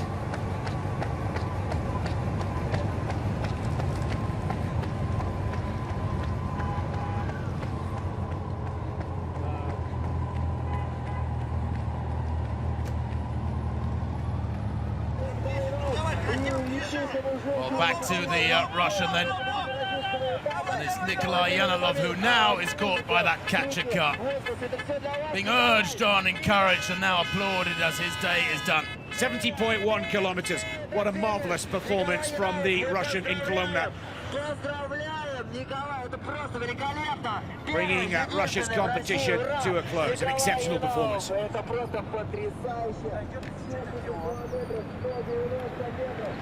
really gave it all, didn't he?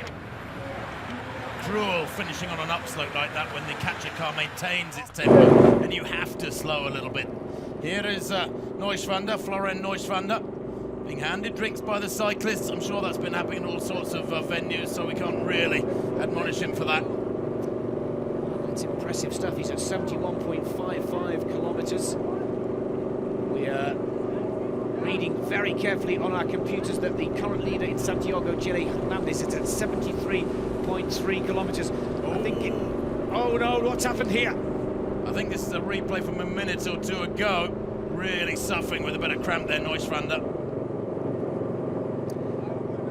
10 left in the competition.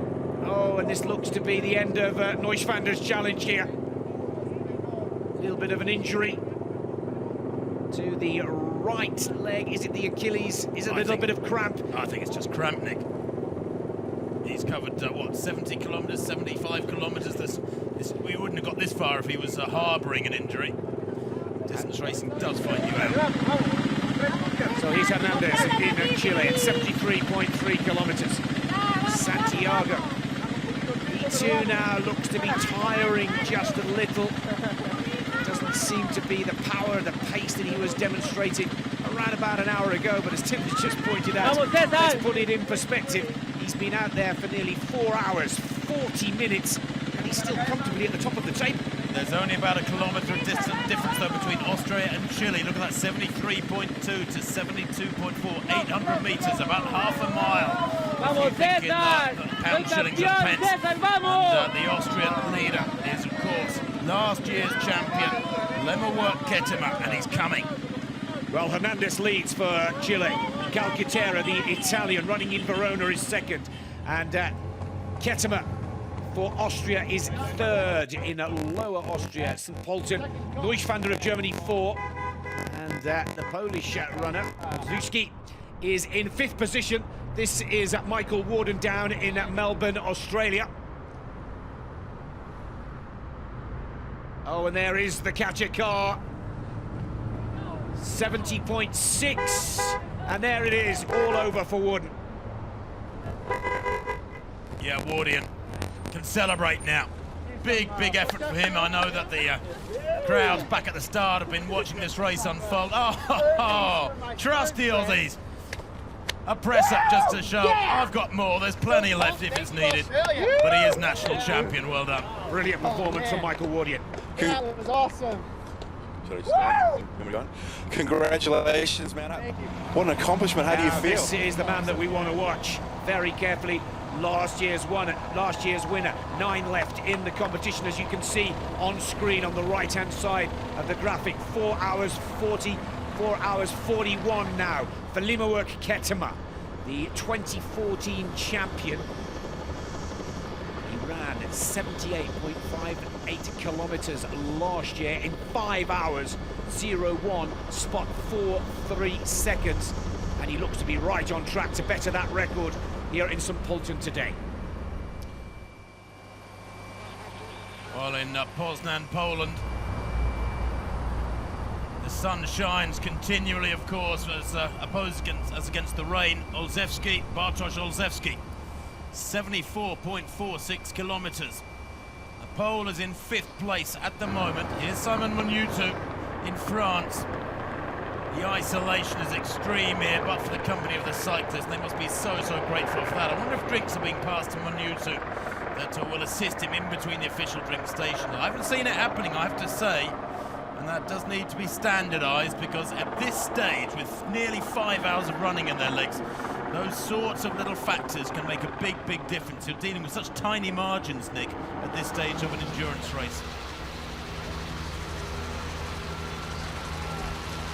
Calcaterra is the man to watch in Verona, Italy. This is the veteran Giorgio Calcaterra. Computer tells us that he's currently running in 2nd position, right on track to complete 78.94. Perhaps drawing on those years of experience to keep the rhythm going here. Now the computer has made a quick calculation. It's gone to 79.06. And Calcaterra,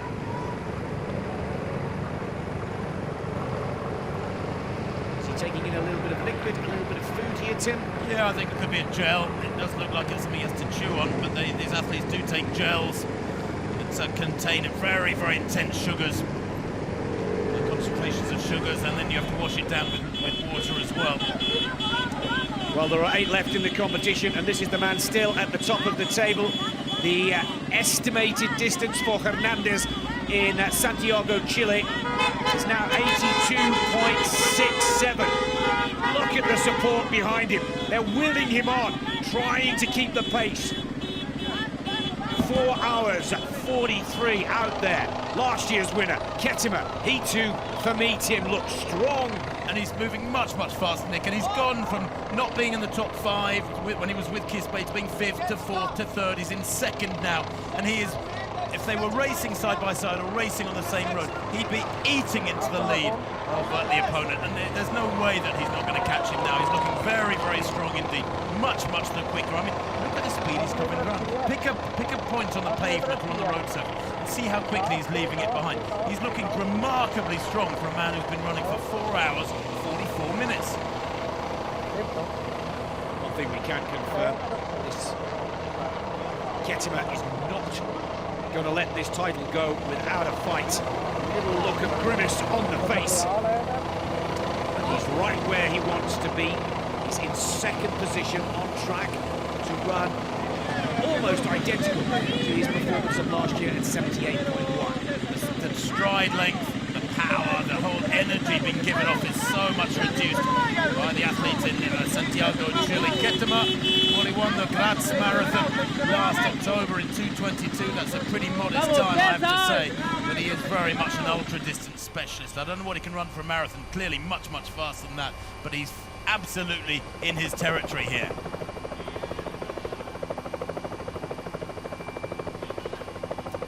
Well, Ozlewski picked up from the helicopter down in Poznan, Poland.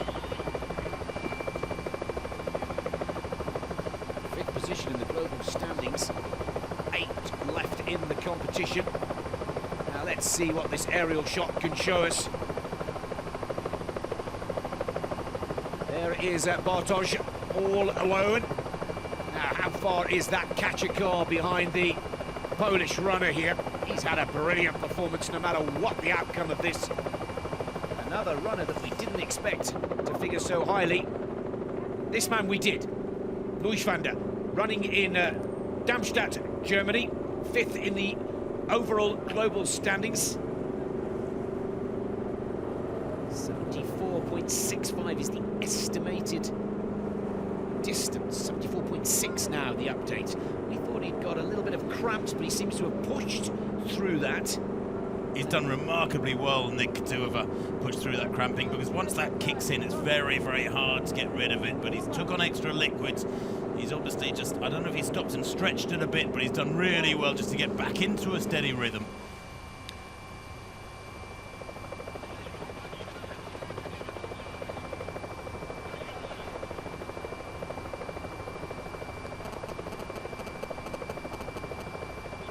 And there it is, it's all over for Poland.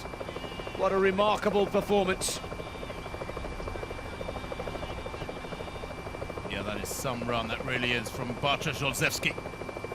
He is the national champion there. Unofficially, I believe 7th overall, maybe 6th. We'll just confirm that. 73.2 kilometers, 45.4 miles. 6 left in the competition, Tim. Hernandez still at the top of the table.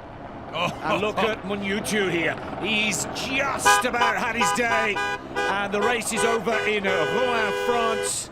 Simon Munyutu, 73.5. Another world-class performance.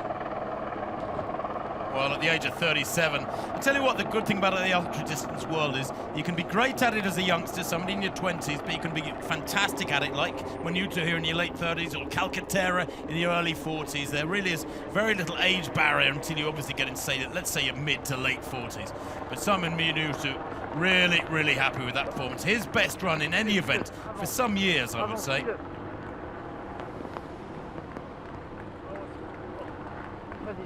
Tough character. I bet that background in the French Foreign Legion didn't do his mental strength any harm at all. The trophy, the victor's ribbon, and of course the satisfaction of knowing he'll be back for more next year, supporting the cause, racing where he chooses. He might try and choose somewhere without quite such heavy rain. What do you reckon? 74 kilometres, what an achievement. The winner of the French competition. 4 countries left: Germany, Italy, Austria, and of course Chile still at the top of the table.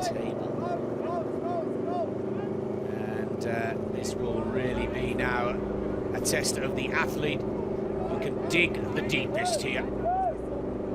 Florian Neuschwander on your screen, running in Darmstadt, Germany. He seems to have picked up his pace, but the catcher car is coming. He's trying to just hold on a little further, with a possibility of squeezing into the top 3 in the standings. 73.8 kilometers for him. Neuschwander to the top right of picture.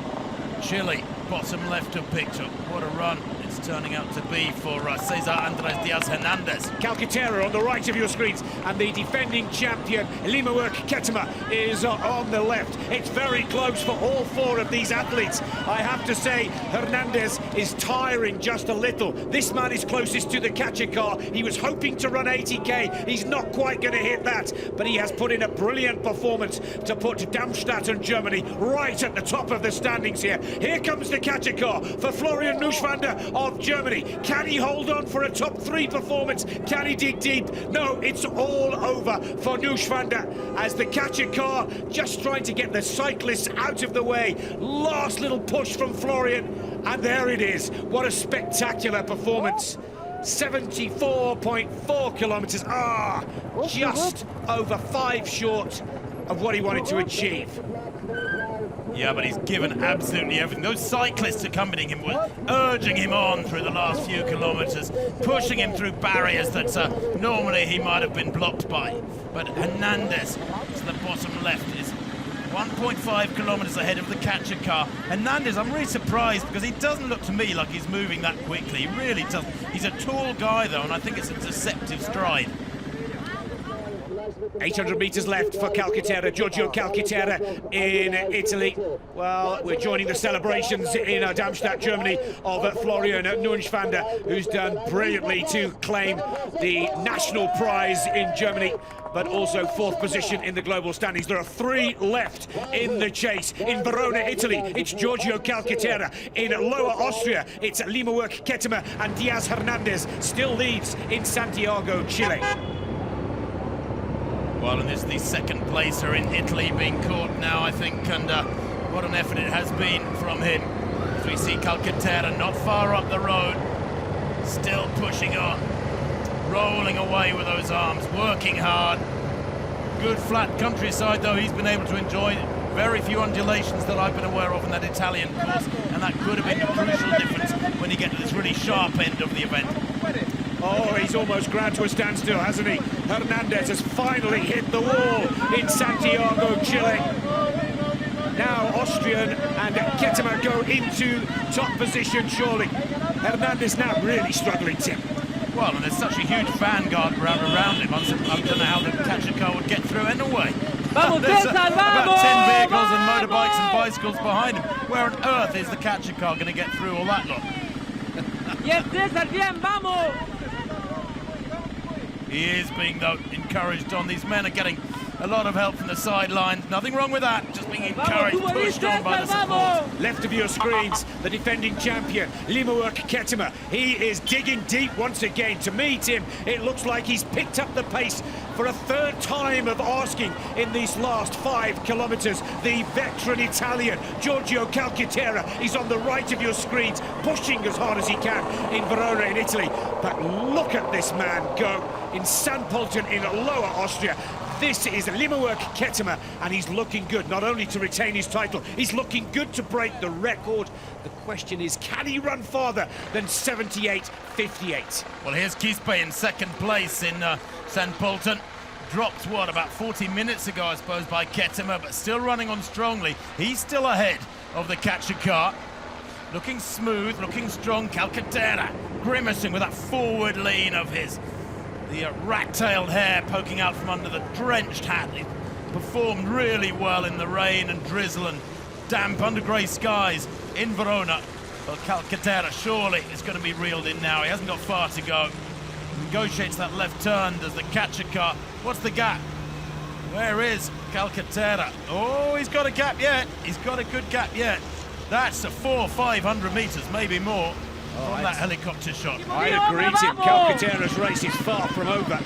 This one's going to go for a few minutes yet, and we could well go past the time, the winning time, over 5 hours, spot 0, 1.43 seconds. He's called it rightly. I'm not sure where the Kachikar can get through there, but Diaz Hernandez in Santiago, Chile, has picked up his pace once again as well.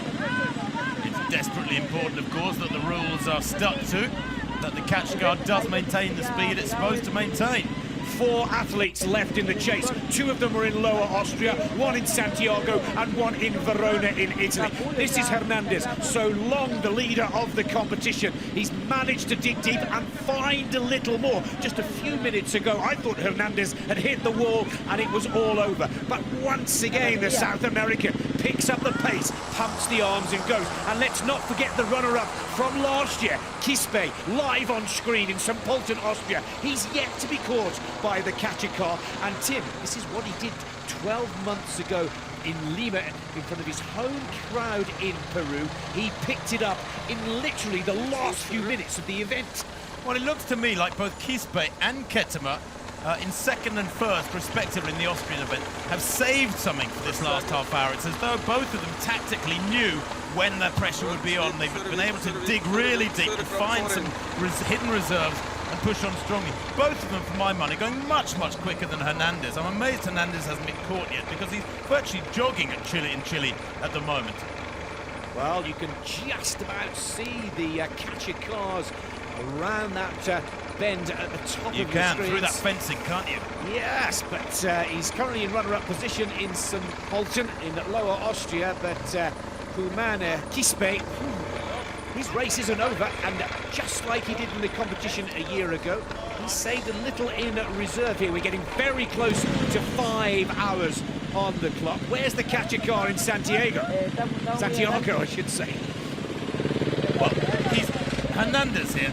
Cesar Hernandez is virtually jogging. There really isn't anything like the rhythm, the tempo to his movement at the moment as there was, for example, to Quispe. Well, he's certainly relying on the lead that he's built up back in the mid-part of the competition. He's been comfortably at the top of the table for over an hour now, to be fair. This is Giorgio Calcaterra down in Verona, Italy. We've just seen a helicopter shot of Giorgio's performance, and he too has plenty in hand on the Kachikar, with 4 runners still left in the 2015 Wings for Life World Run. This is an even greater climax than last year, Nick, when we were down to 2 at this stage. Here we have 4 battling it out. Germany, Italy, Austria and Chile. South America yet again. Last year it was Peru, this year Chile, holding the end up for South America. As we see Calcaterra checking his watch. I'm not sure why. Right now I think I'd be totally focused as he goes through 77 kilometers, totally focused on the effort required to stay ahead of that Kachikar. Bit of a grimace on the face of Lemuel Ketema though. The race is not yet over. Calcaterra has gone way past his performance from last year. We want to see the same from Ketema on screen here.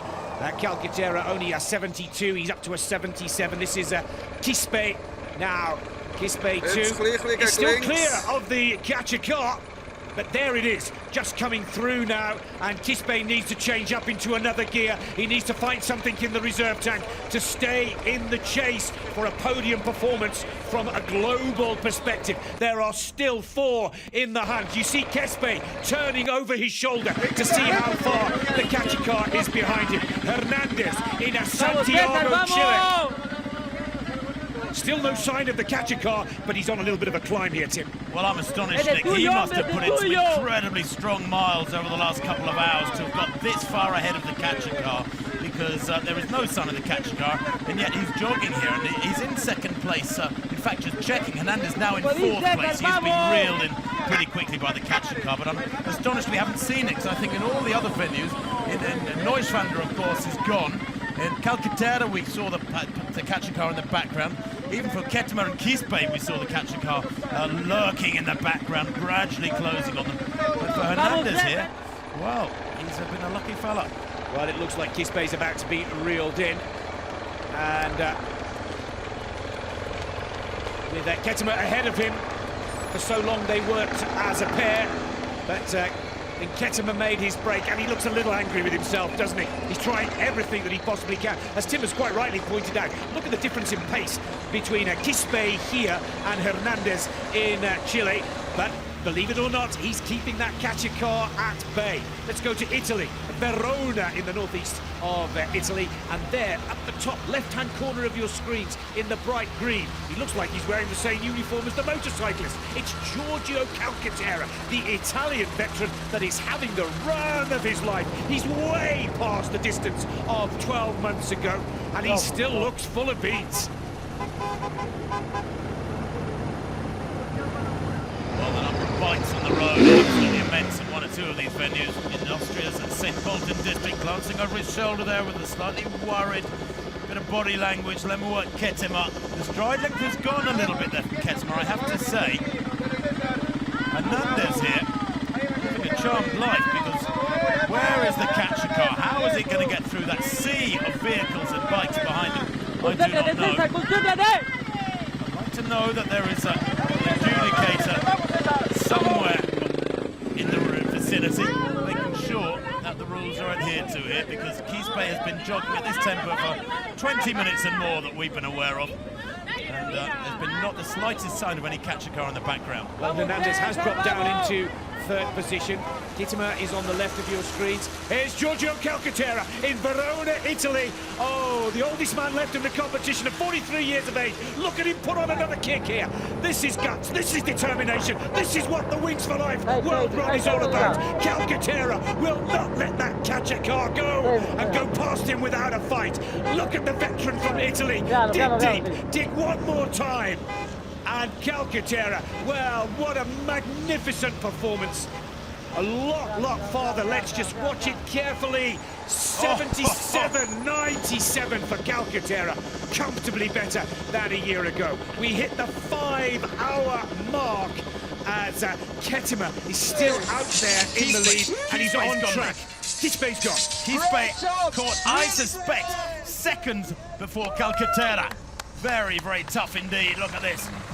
5 hours on the clock, 5 hours 36 seconds, and Quispe has gone second place in St. Pölten to last year's champion, who may yet be the champion again in 2015. There he is. Two left in the competition, Tim. Lima Ketema and, of course, Diaz Hernandez in Santiago, Chile. Once again, Ketema finds himself battling it out against a South American athlete. It was this gentleman, Quispe, 12 months ago. It is now Hernandez in Santiago that Ketema has to get the better of to successfully defend his title. Two left in the competition. We are now past the time of 2014, and I think we are almost past the record. Yes, we can confirm. 78.54. Leaderboard Ketema has already broken the record. Now he's got a little further to go. 78.54 against 78.58. Nobody's told him he's done, but the catcher car went past him. And another athlete so fatigued, he's unable to recognise the signs. That's last year's distance, maximal distance reached. And Ketema has beaten that. Well, it looks like Hernandez has gone out of the competition in second position at 78. All over. 78.3 for Cesar Andres Diaz Hernandez, the winner in Santiago, runner-up in the global competition, leaving one man out there on the track, one man left in the Wings for Life World Run, and it is Leaderboard Ketema. Now he's going to better his own record. He's already beaten it. He's at 78.75. Tim, the million-dollar question, how far can this brilliant athlete go? Almost $1 million question. Well, there's the catcher car in the background, I think. He's still moving well, Ketema. He's making that catcher car work for every metre it eats into the gap. He really is. It's a sterling effort. Last year, he was out on the roads for 5 hours, 1 minute and 43 seconds. He's approaching 1 minute quicker than that so far this year. He's gone further, and Ketema is setting a new standard for everybody to chase next year, probably for himself to chase as well. This is supreme ultra-distance runners from the Ethiopian looking to become an Austrian citizen. And boy, oh boy, on Austrian soil, yet again, he's produced the goods. Fabulous, and it shows what a professional setup there has been behind him. Congratulations to him and his team, because all of these supreme elite athletes have got a big team behind them who need to be thanked. Oh, the Kachikar is reeling him in. Has he got another gear to find? Can Leaderboard Ketema, who's just running against his own record now, he's looking to extend it as far as he can. I would love to see the 80-kilometre mark reached in the Wings for Life World Run 2015. The question now, can Ketema pull it off? Congratulations for Diaz Hernandez. He put in a blistering pace in the mid part of the run, didn't quite have the strength to hold it off. Ketema goes. Kachikar on the right of your screens for the first time. Leaderboard Ketema just looks to show a little bit of grimace on the face. I'm sure the news has been got to him that he is the champion no matter what, as he continues to extend the record that he set a year ago. I wonder if the news has got to him, because the contrast between the amount of vehicles in view here, which is what, 4 or 5, compared with the 25 or so in the chaos of Chile over this last half hour is really stark. And I'm not sure there's too many people close to him who would have close contact with people who can tell him that he's the global champion. He has won. I'd love to see him push on. 600 metres to go. Is there time? He's got to lead there, what, Nick, of about 80 or 90 metres. Has he got time to get to 80 kilometres? That would be special. That would set a new standard. Maybe even 50 miles, or that might be asking too much, plus 0.7 of a mile. Well, that's over a kilometre. Well, let's see if he's got anything left in the tank here. He's the global winner. He set the new record. The question now, how big will that record be for the 2015 run? Kachikar looming, turns the corner as Ketema sees it. He's breathing, just flexes the arms a little, trying for one more push. Here it comes, Leaderboard Ketema. We're watching our computers. He's at 79.6 kilometres. Can Ketema take it to 80? Take this competition to a new level. Kachikar continues to reel in the Ethiopian runner. It's getting closer. It's now at 79.65. Celebrations are beginning, but we want to see 80. 79.7 kilometres for the Kachikar. Can Ketema take it to 80 kilometres? And there he is, the Kachikar, that's defending champion, has successfully taken the title for a second time of asking. He raises the bar once again, and it looks like the new record will be 79.8 kilometres. Leaderboard Ketema is the Wings for Life World Run Champion for 2015. What a remarkable performance, a new record, a second win, and a world star in the making. Remarkable stuff. Retains his title by good margin there, but what a stout attack was put up by the other men. Remember, Florian Neuschwander unofficially in 5th place. In 4th place, Quispe, of course, the 2nd placer last year. In 3rd place, Giorgio Calcaterra, the ancient Italian, 43 years old. Cesar Hernandez of Chile in 2nd place. These are unofficial. And Ketema, well, turning back all challenges on this day. Absolutely fabulous, and he must have trained so hard for this. Tim, let's look at this card. The gentleman, oh, cruel, 79.9, 49.6 miles. What a brilliant performance in 5 hours, 05.49 seconds. Calcaterra confirmed in 3rd position.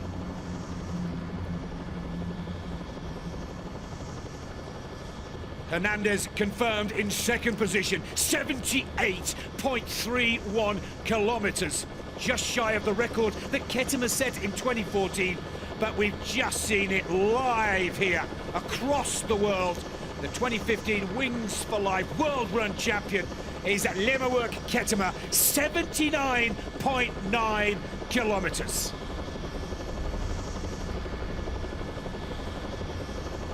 Well, there needs to be some checking for Remigio Quispe, the Peruvian who finished 2nd last year.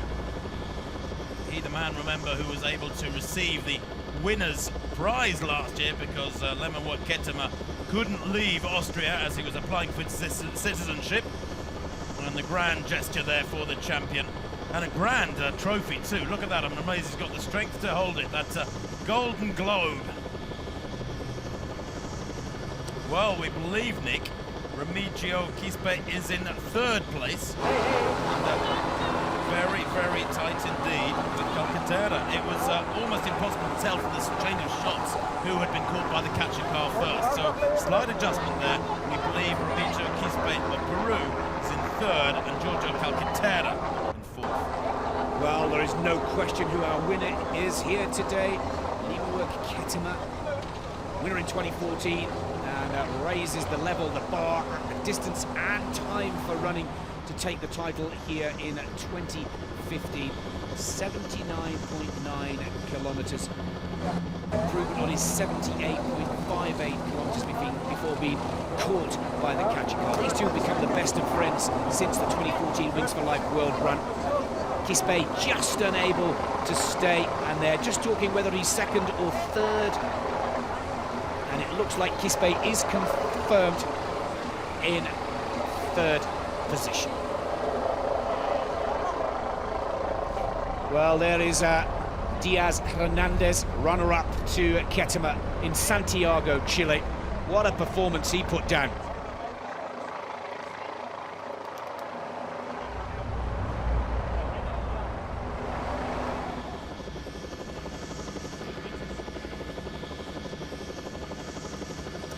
Well, the official figures state that it's 1,320 metres more than last year. Now, Tim, as a former World Championship athlete, what does that calculate for you? Well, I mean, his total distance, let's have a look at it, 79.9. He's gone 1,300 metres further, so he's run about 1.5% better than last year. Another extreme end of world-class performance. That's a big improvement. Let's hear from our international sport director, Colin Jackson. What a thrilling race. Of course, we want to hear a statement of the Global Sport Director, Colin Jackson. Colin, how would you resume from the sportive side the second edition of the Wings for Life World Run? Just as excited as last year. Again, Europe versus South America in a big battle to right into the end. But when eventually Ketema pulled away, I think all our eyes were going to be whether he was going to break that 80-kilometre mark, which we were all praying for. But it was a phenomenal race, both by the women and the men. 2 new records. So I think we're very happy with the results. And unbelievable that the defending champion did it again. It was something else. You know, he was strong all the way through. He paced his race very well. And you can see now that the skill that he's showing, and also the skill that is really needed if you're going to compete to the very end. It was a fantastic performance. And I think everybody here in the control centre were holding our breath to see exactly whether he could break, as I say, that magical mark of 80 kilometres. Just shy, but a tremendous performance. Perhaps next year. Is there a next edition in 2016? Of course. Next year, May the 8th, there will be another edition. And I'm pretty sure Ketema will choose Austria yet again because he's doing very well in this location. Is it possible to register already now, today? Yes, you can go online and register now, both for the selfie run and also for, you can pre-register now for a very low number, and also gives you an opportunity to see where you want to run next year as well. So if you pre-register right now, get on the website, you can be part of this magnificent adventure. Colin, with all the emotions, what was your personal highlight today? Oh, it has to be the finish, always, because it was so close. And I think that always gets everybody going, because we were sitting there very nervous and anxious. So to get a record, of course, in the women's event and the men's event, for us was a real massive plus. Thank you. Thank you.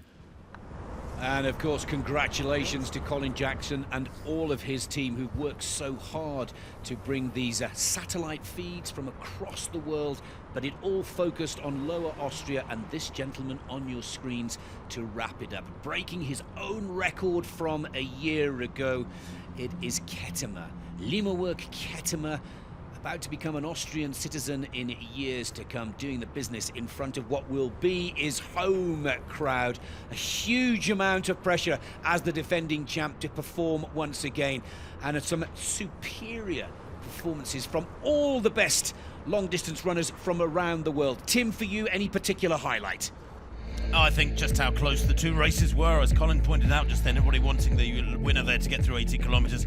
But Leaderboard Ketema, 79.9 kilometres, 49.6 miles. There's confirmation of that result in the men's contest. Well, the full confirmation sees Hernandez in runner-up position to Ketema. Quispe stealing third position. Look how close that was between Quispe and Calcaterra. Di Cecco in 5th position. Neuschwander finishing in 6th. Munyutu in 7th position. But it is Leaderboard Ketema that has successfully defended his Wings for Life World Run title. And he has defended it in great style with a brand new record.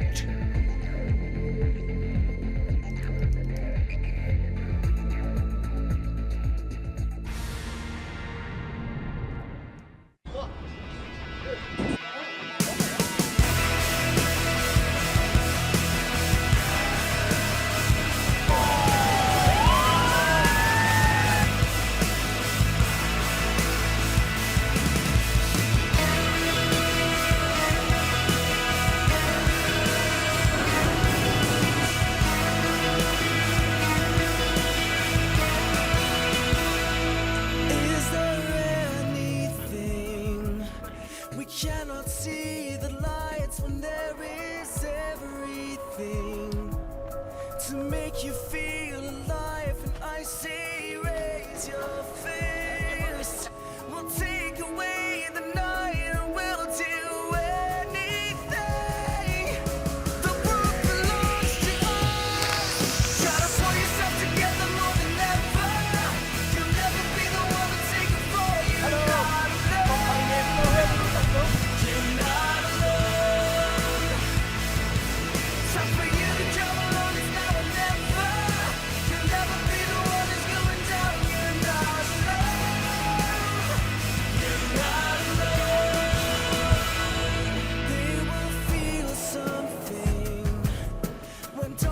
Turns to light, spread your broken wings and rise against the night. Yeah, this is everything.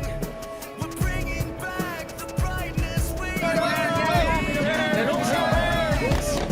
The world belongs to us. Try to pull yourself together more than ever. You'll never be the one to take it for you. Not alone. You're not alone. Time for you to come along, it's now or never. You'll never be the one that's going down. You're not alone. Well, some spectacular pictures to wrap up what has been a truly remarkable day. Let's go to our winner of the 2015 Wings for Life World Run. Of course, it is Leaderboard Ketema. Leaderboard Ketema, for the second time global winner of the Wings for Life World Run. Congratulations, how do you feel? Thanks so much. I'm very happy today. I'm very lucky because the weather it is very difficult and it's very tough to pushing. So I'm happy to this second time. Speaking of pushing, you and Huaman, you have been running side by side until kilometer 70, and then he fell behind and you seem to have some extra push. Where did that come from? You know, I have a little bit power in. I'm not using all powers because at the finishing times I use always, and I'm asking Remigio also, and we come together, we push together, and all were running together. Yeah. You have beaten also your own record, and at the end I've seen you turning around a couple of times, searching for the catcher car. Have you been waiting for it, or was that also some extra push that you thought, okay, I'm going 1 more kilometer? Yeah, I'm looking forward because maybe if somebody's come to follow me, and because it is last kilometers and I push the 80 kilometers, yeah, I'm very happy and I'm winning again second time. Leaderboard, great achievement. Thank you so much and congratulations one more time. Thanks so much for all things.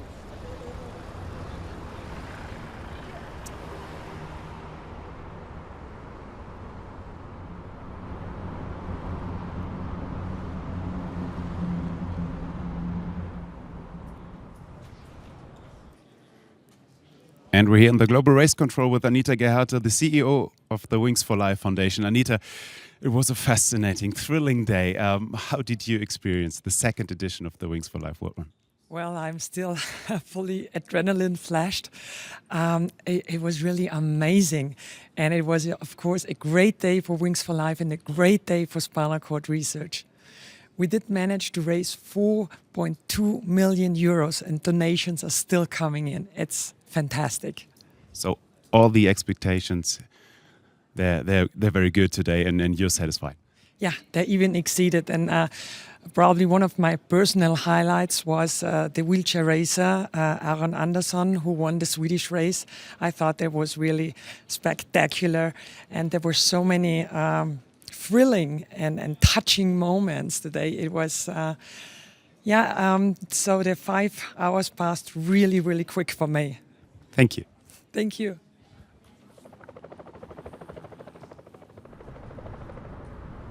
Well, what a brilliant finale and Jetzt noch einmal auf Deutsch, ne? words from Anita Gerhardt, the CEO of the Wings for Life World Run. 4.2 million euros raised, more money coming in for spinal research. What a sensational competition. Congratulations to all of the runners in the 2015 Wings for Life World Run. From Nick Fellows and Tim Hutchins, thank you for your company. It's goodbye for now.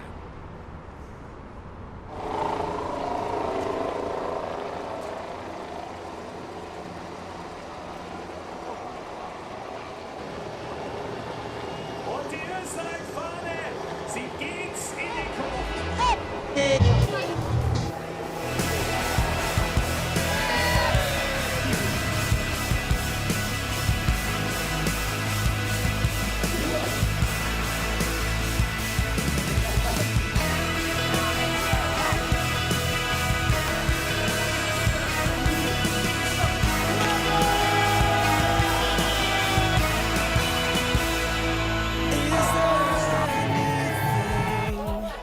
We cannot see the lights, and there is everything to make you feel alive. I say, raise your fist. We'll take away the night, and we'll do anything. The world belongs to us. Try to pull yourself together more than ever. You'll never be the one to take it for you. Not alone. You're not alone. Time for you to come along, it's now or never. You'll never be the one who's going down. You're not alone. You're not alone. They will feel something when darkness turns to light. Now spread your broken wings and rise against tonight. Yeah, this is everything. We're bringing back the brightness. We will be the change. The world belongs to us. Try to pull yourself together more than ever. You'll never be the one to take it for you. Not alone. You're not alone. Time for you to come along, it's now or never. You'll never be the one who's going down. You're not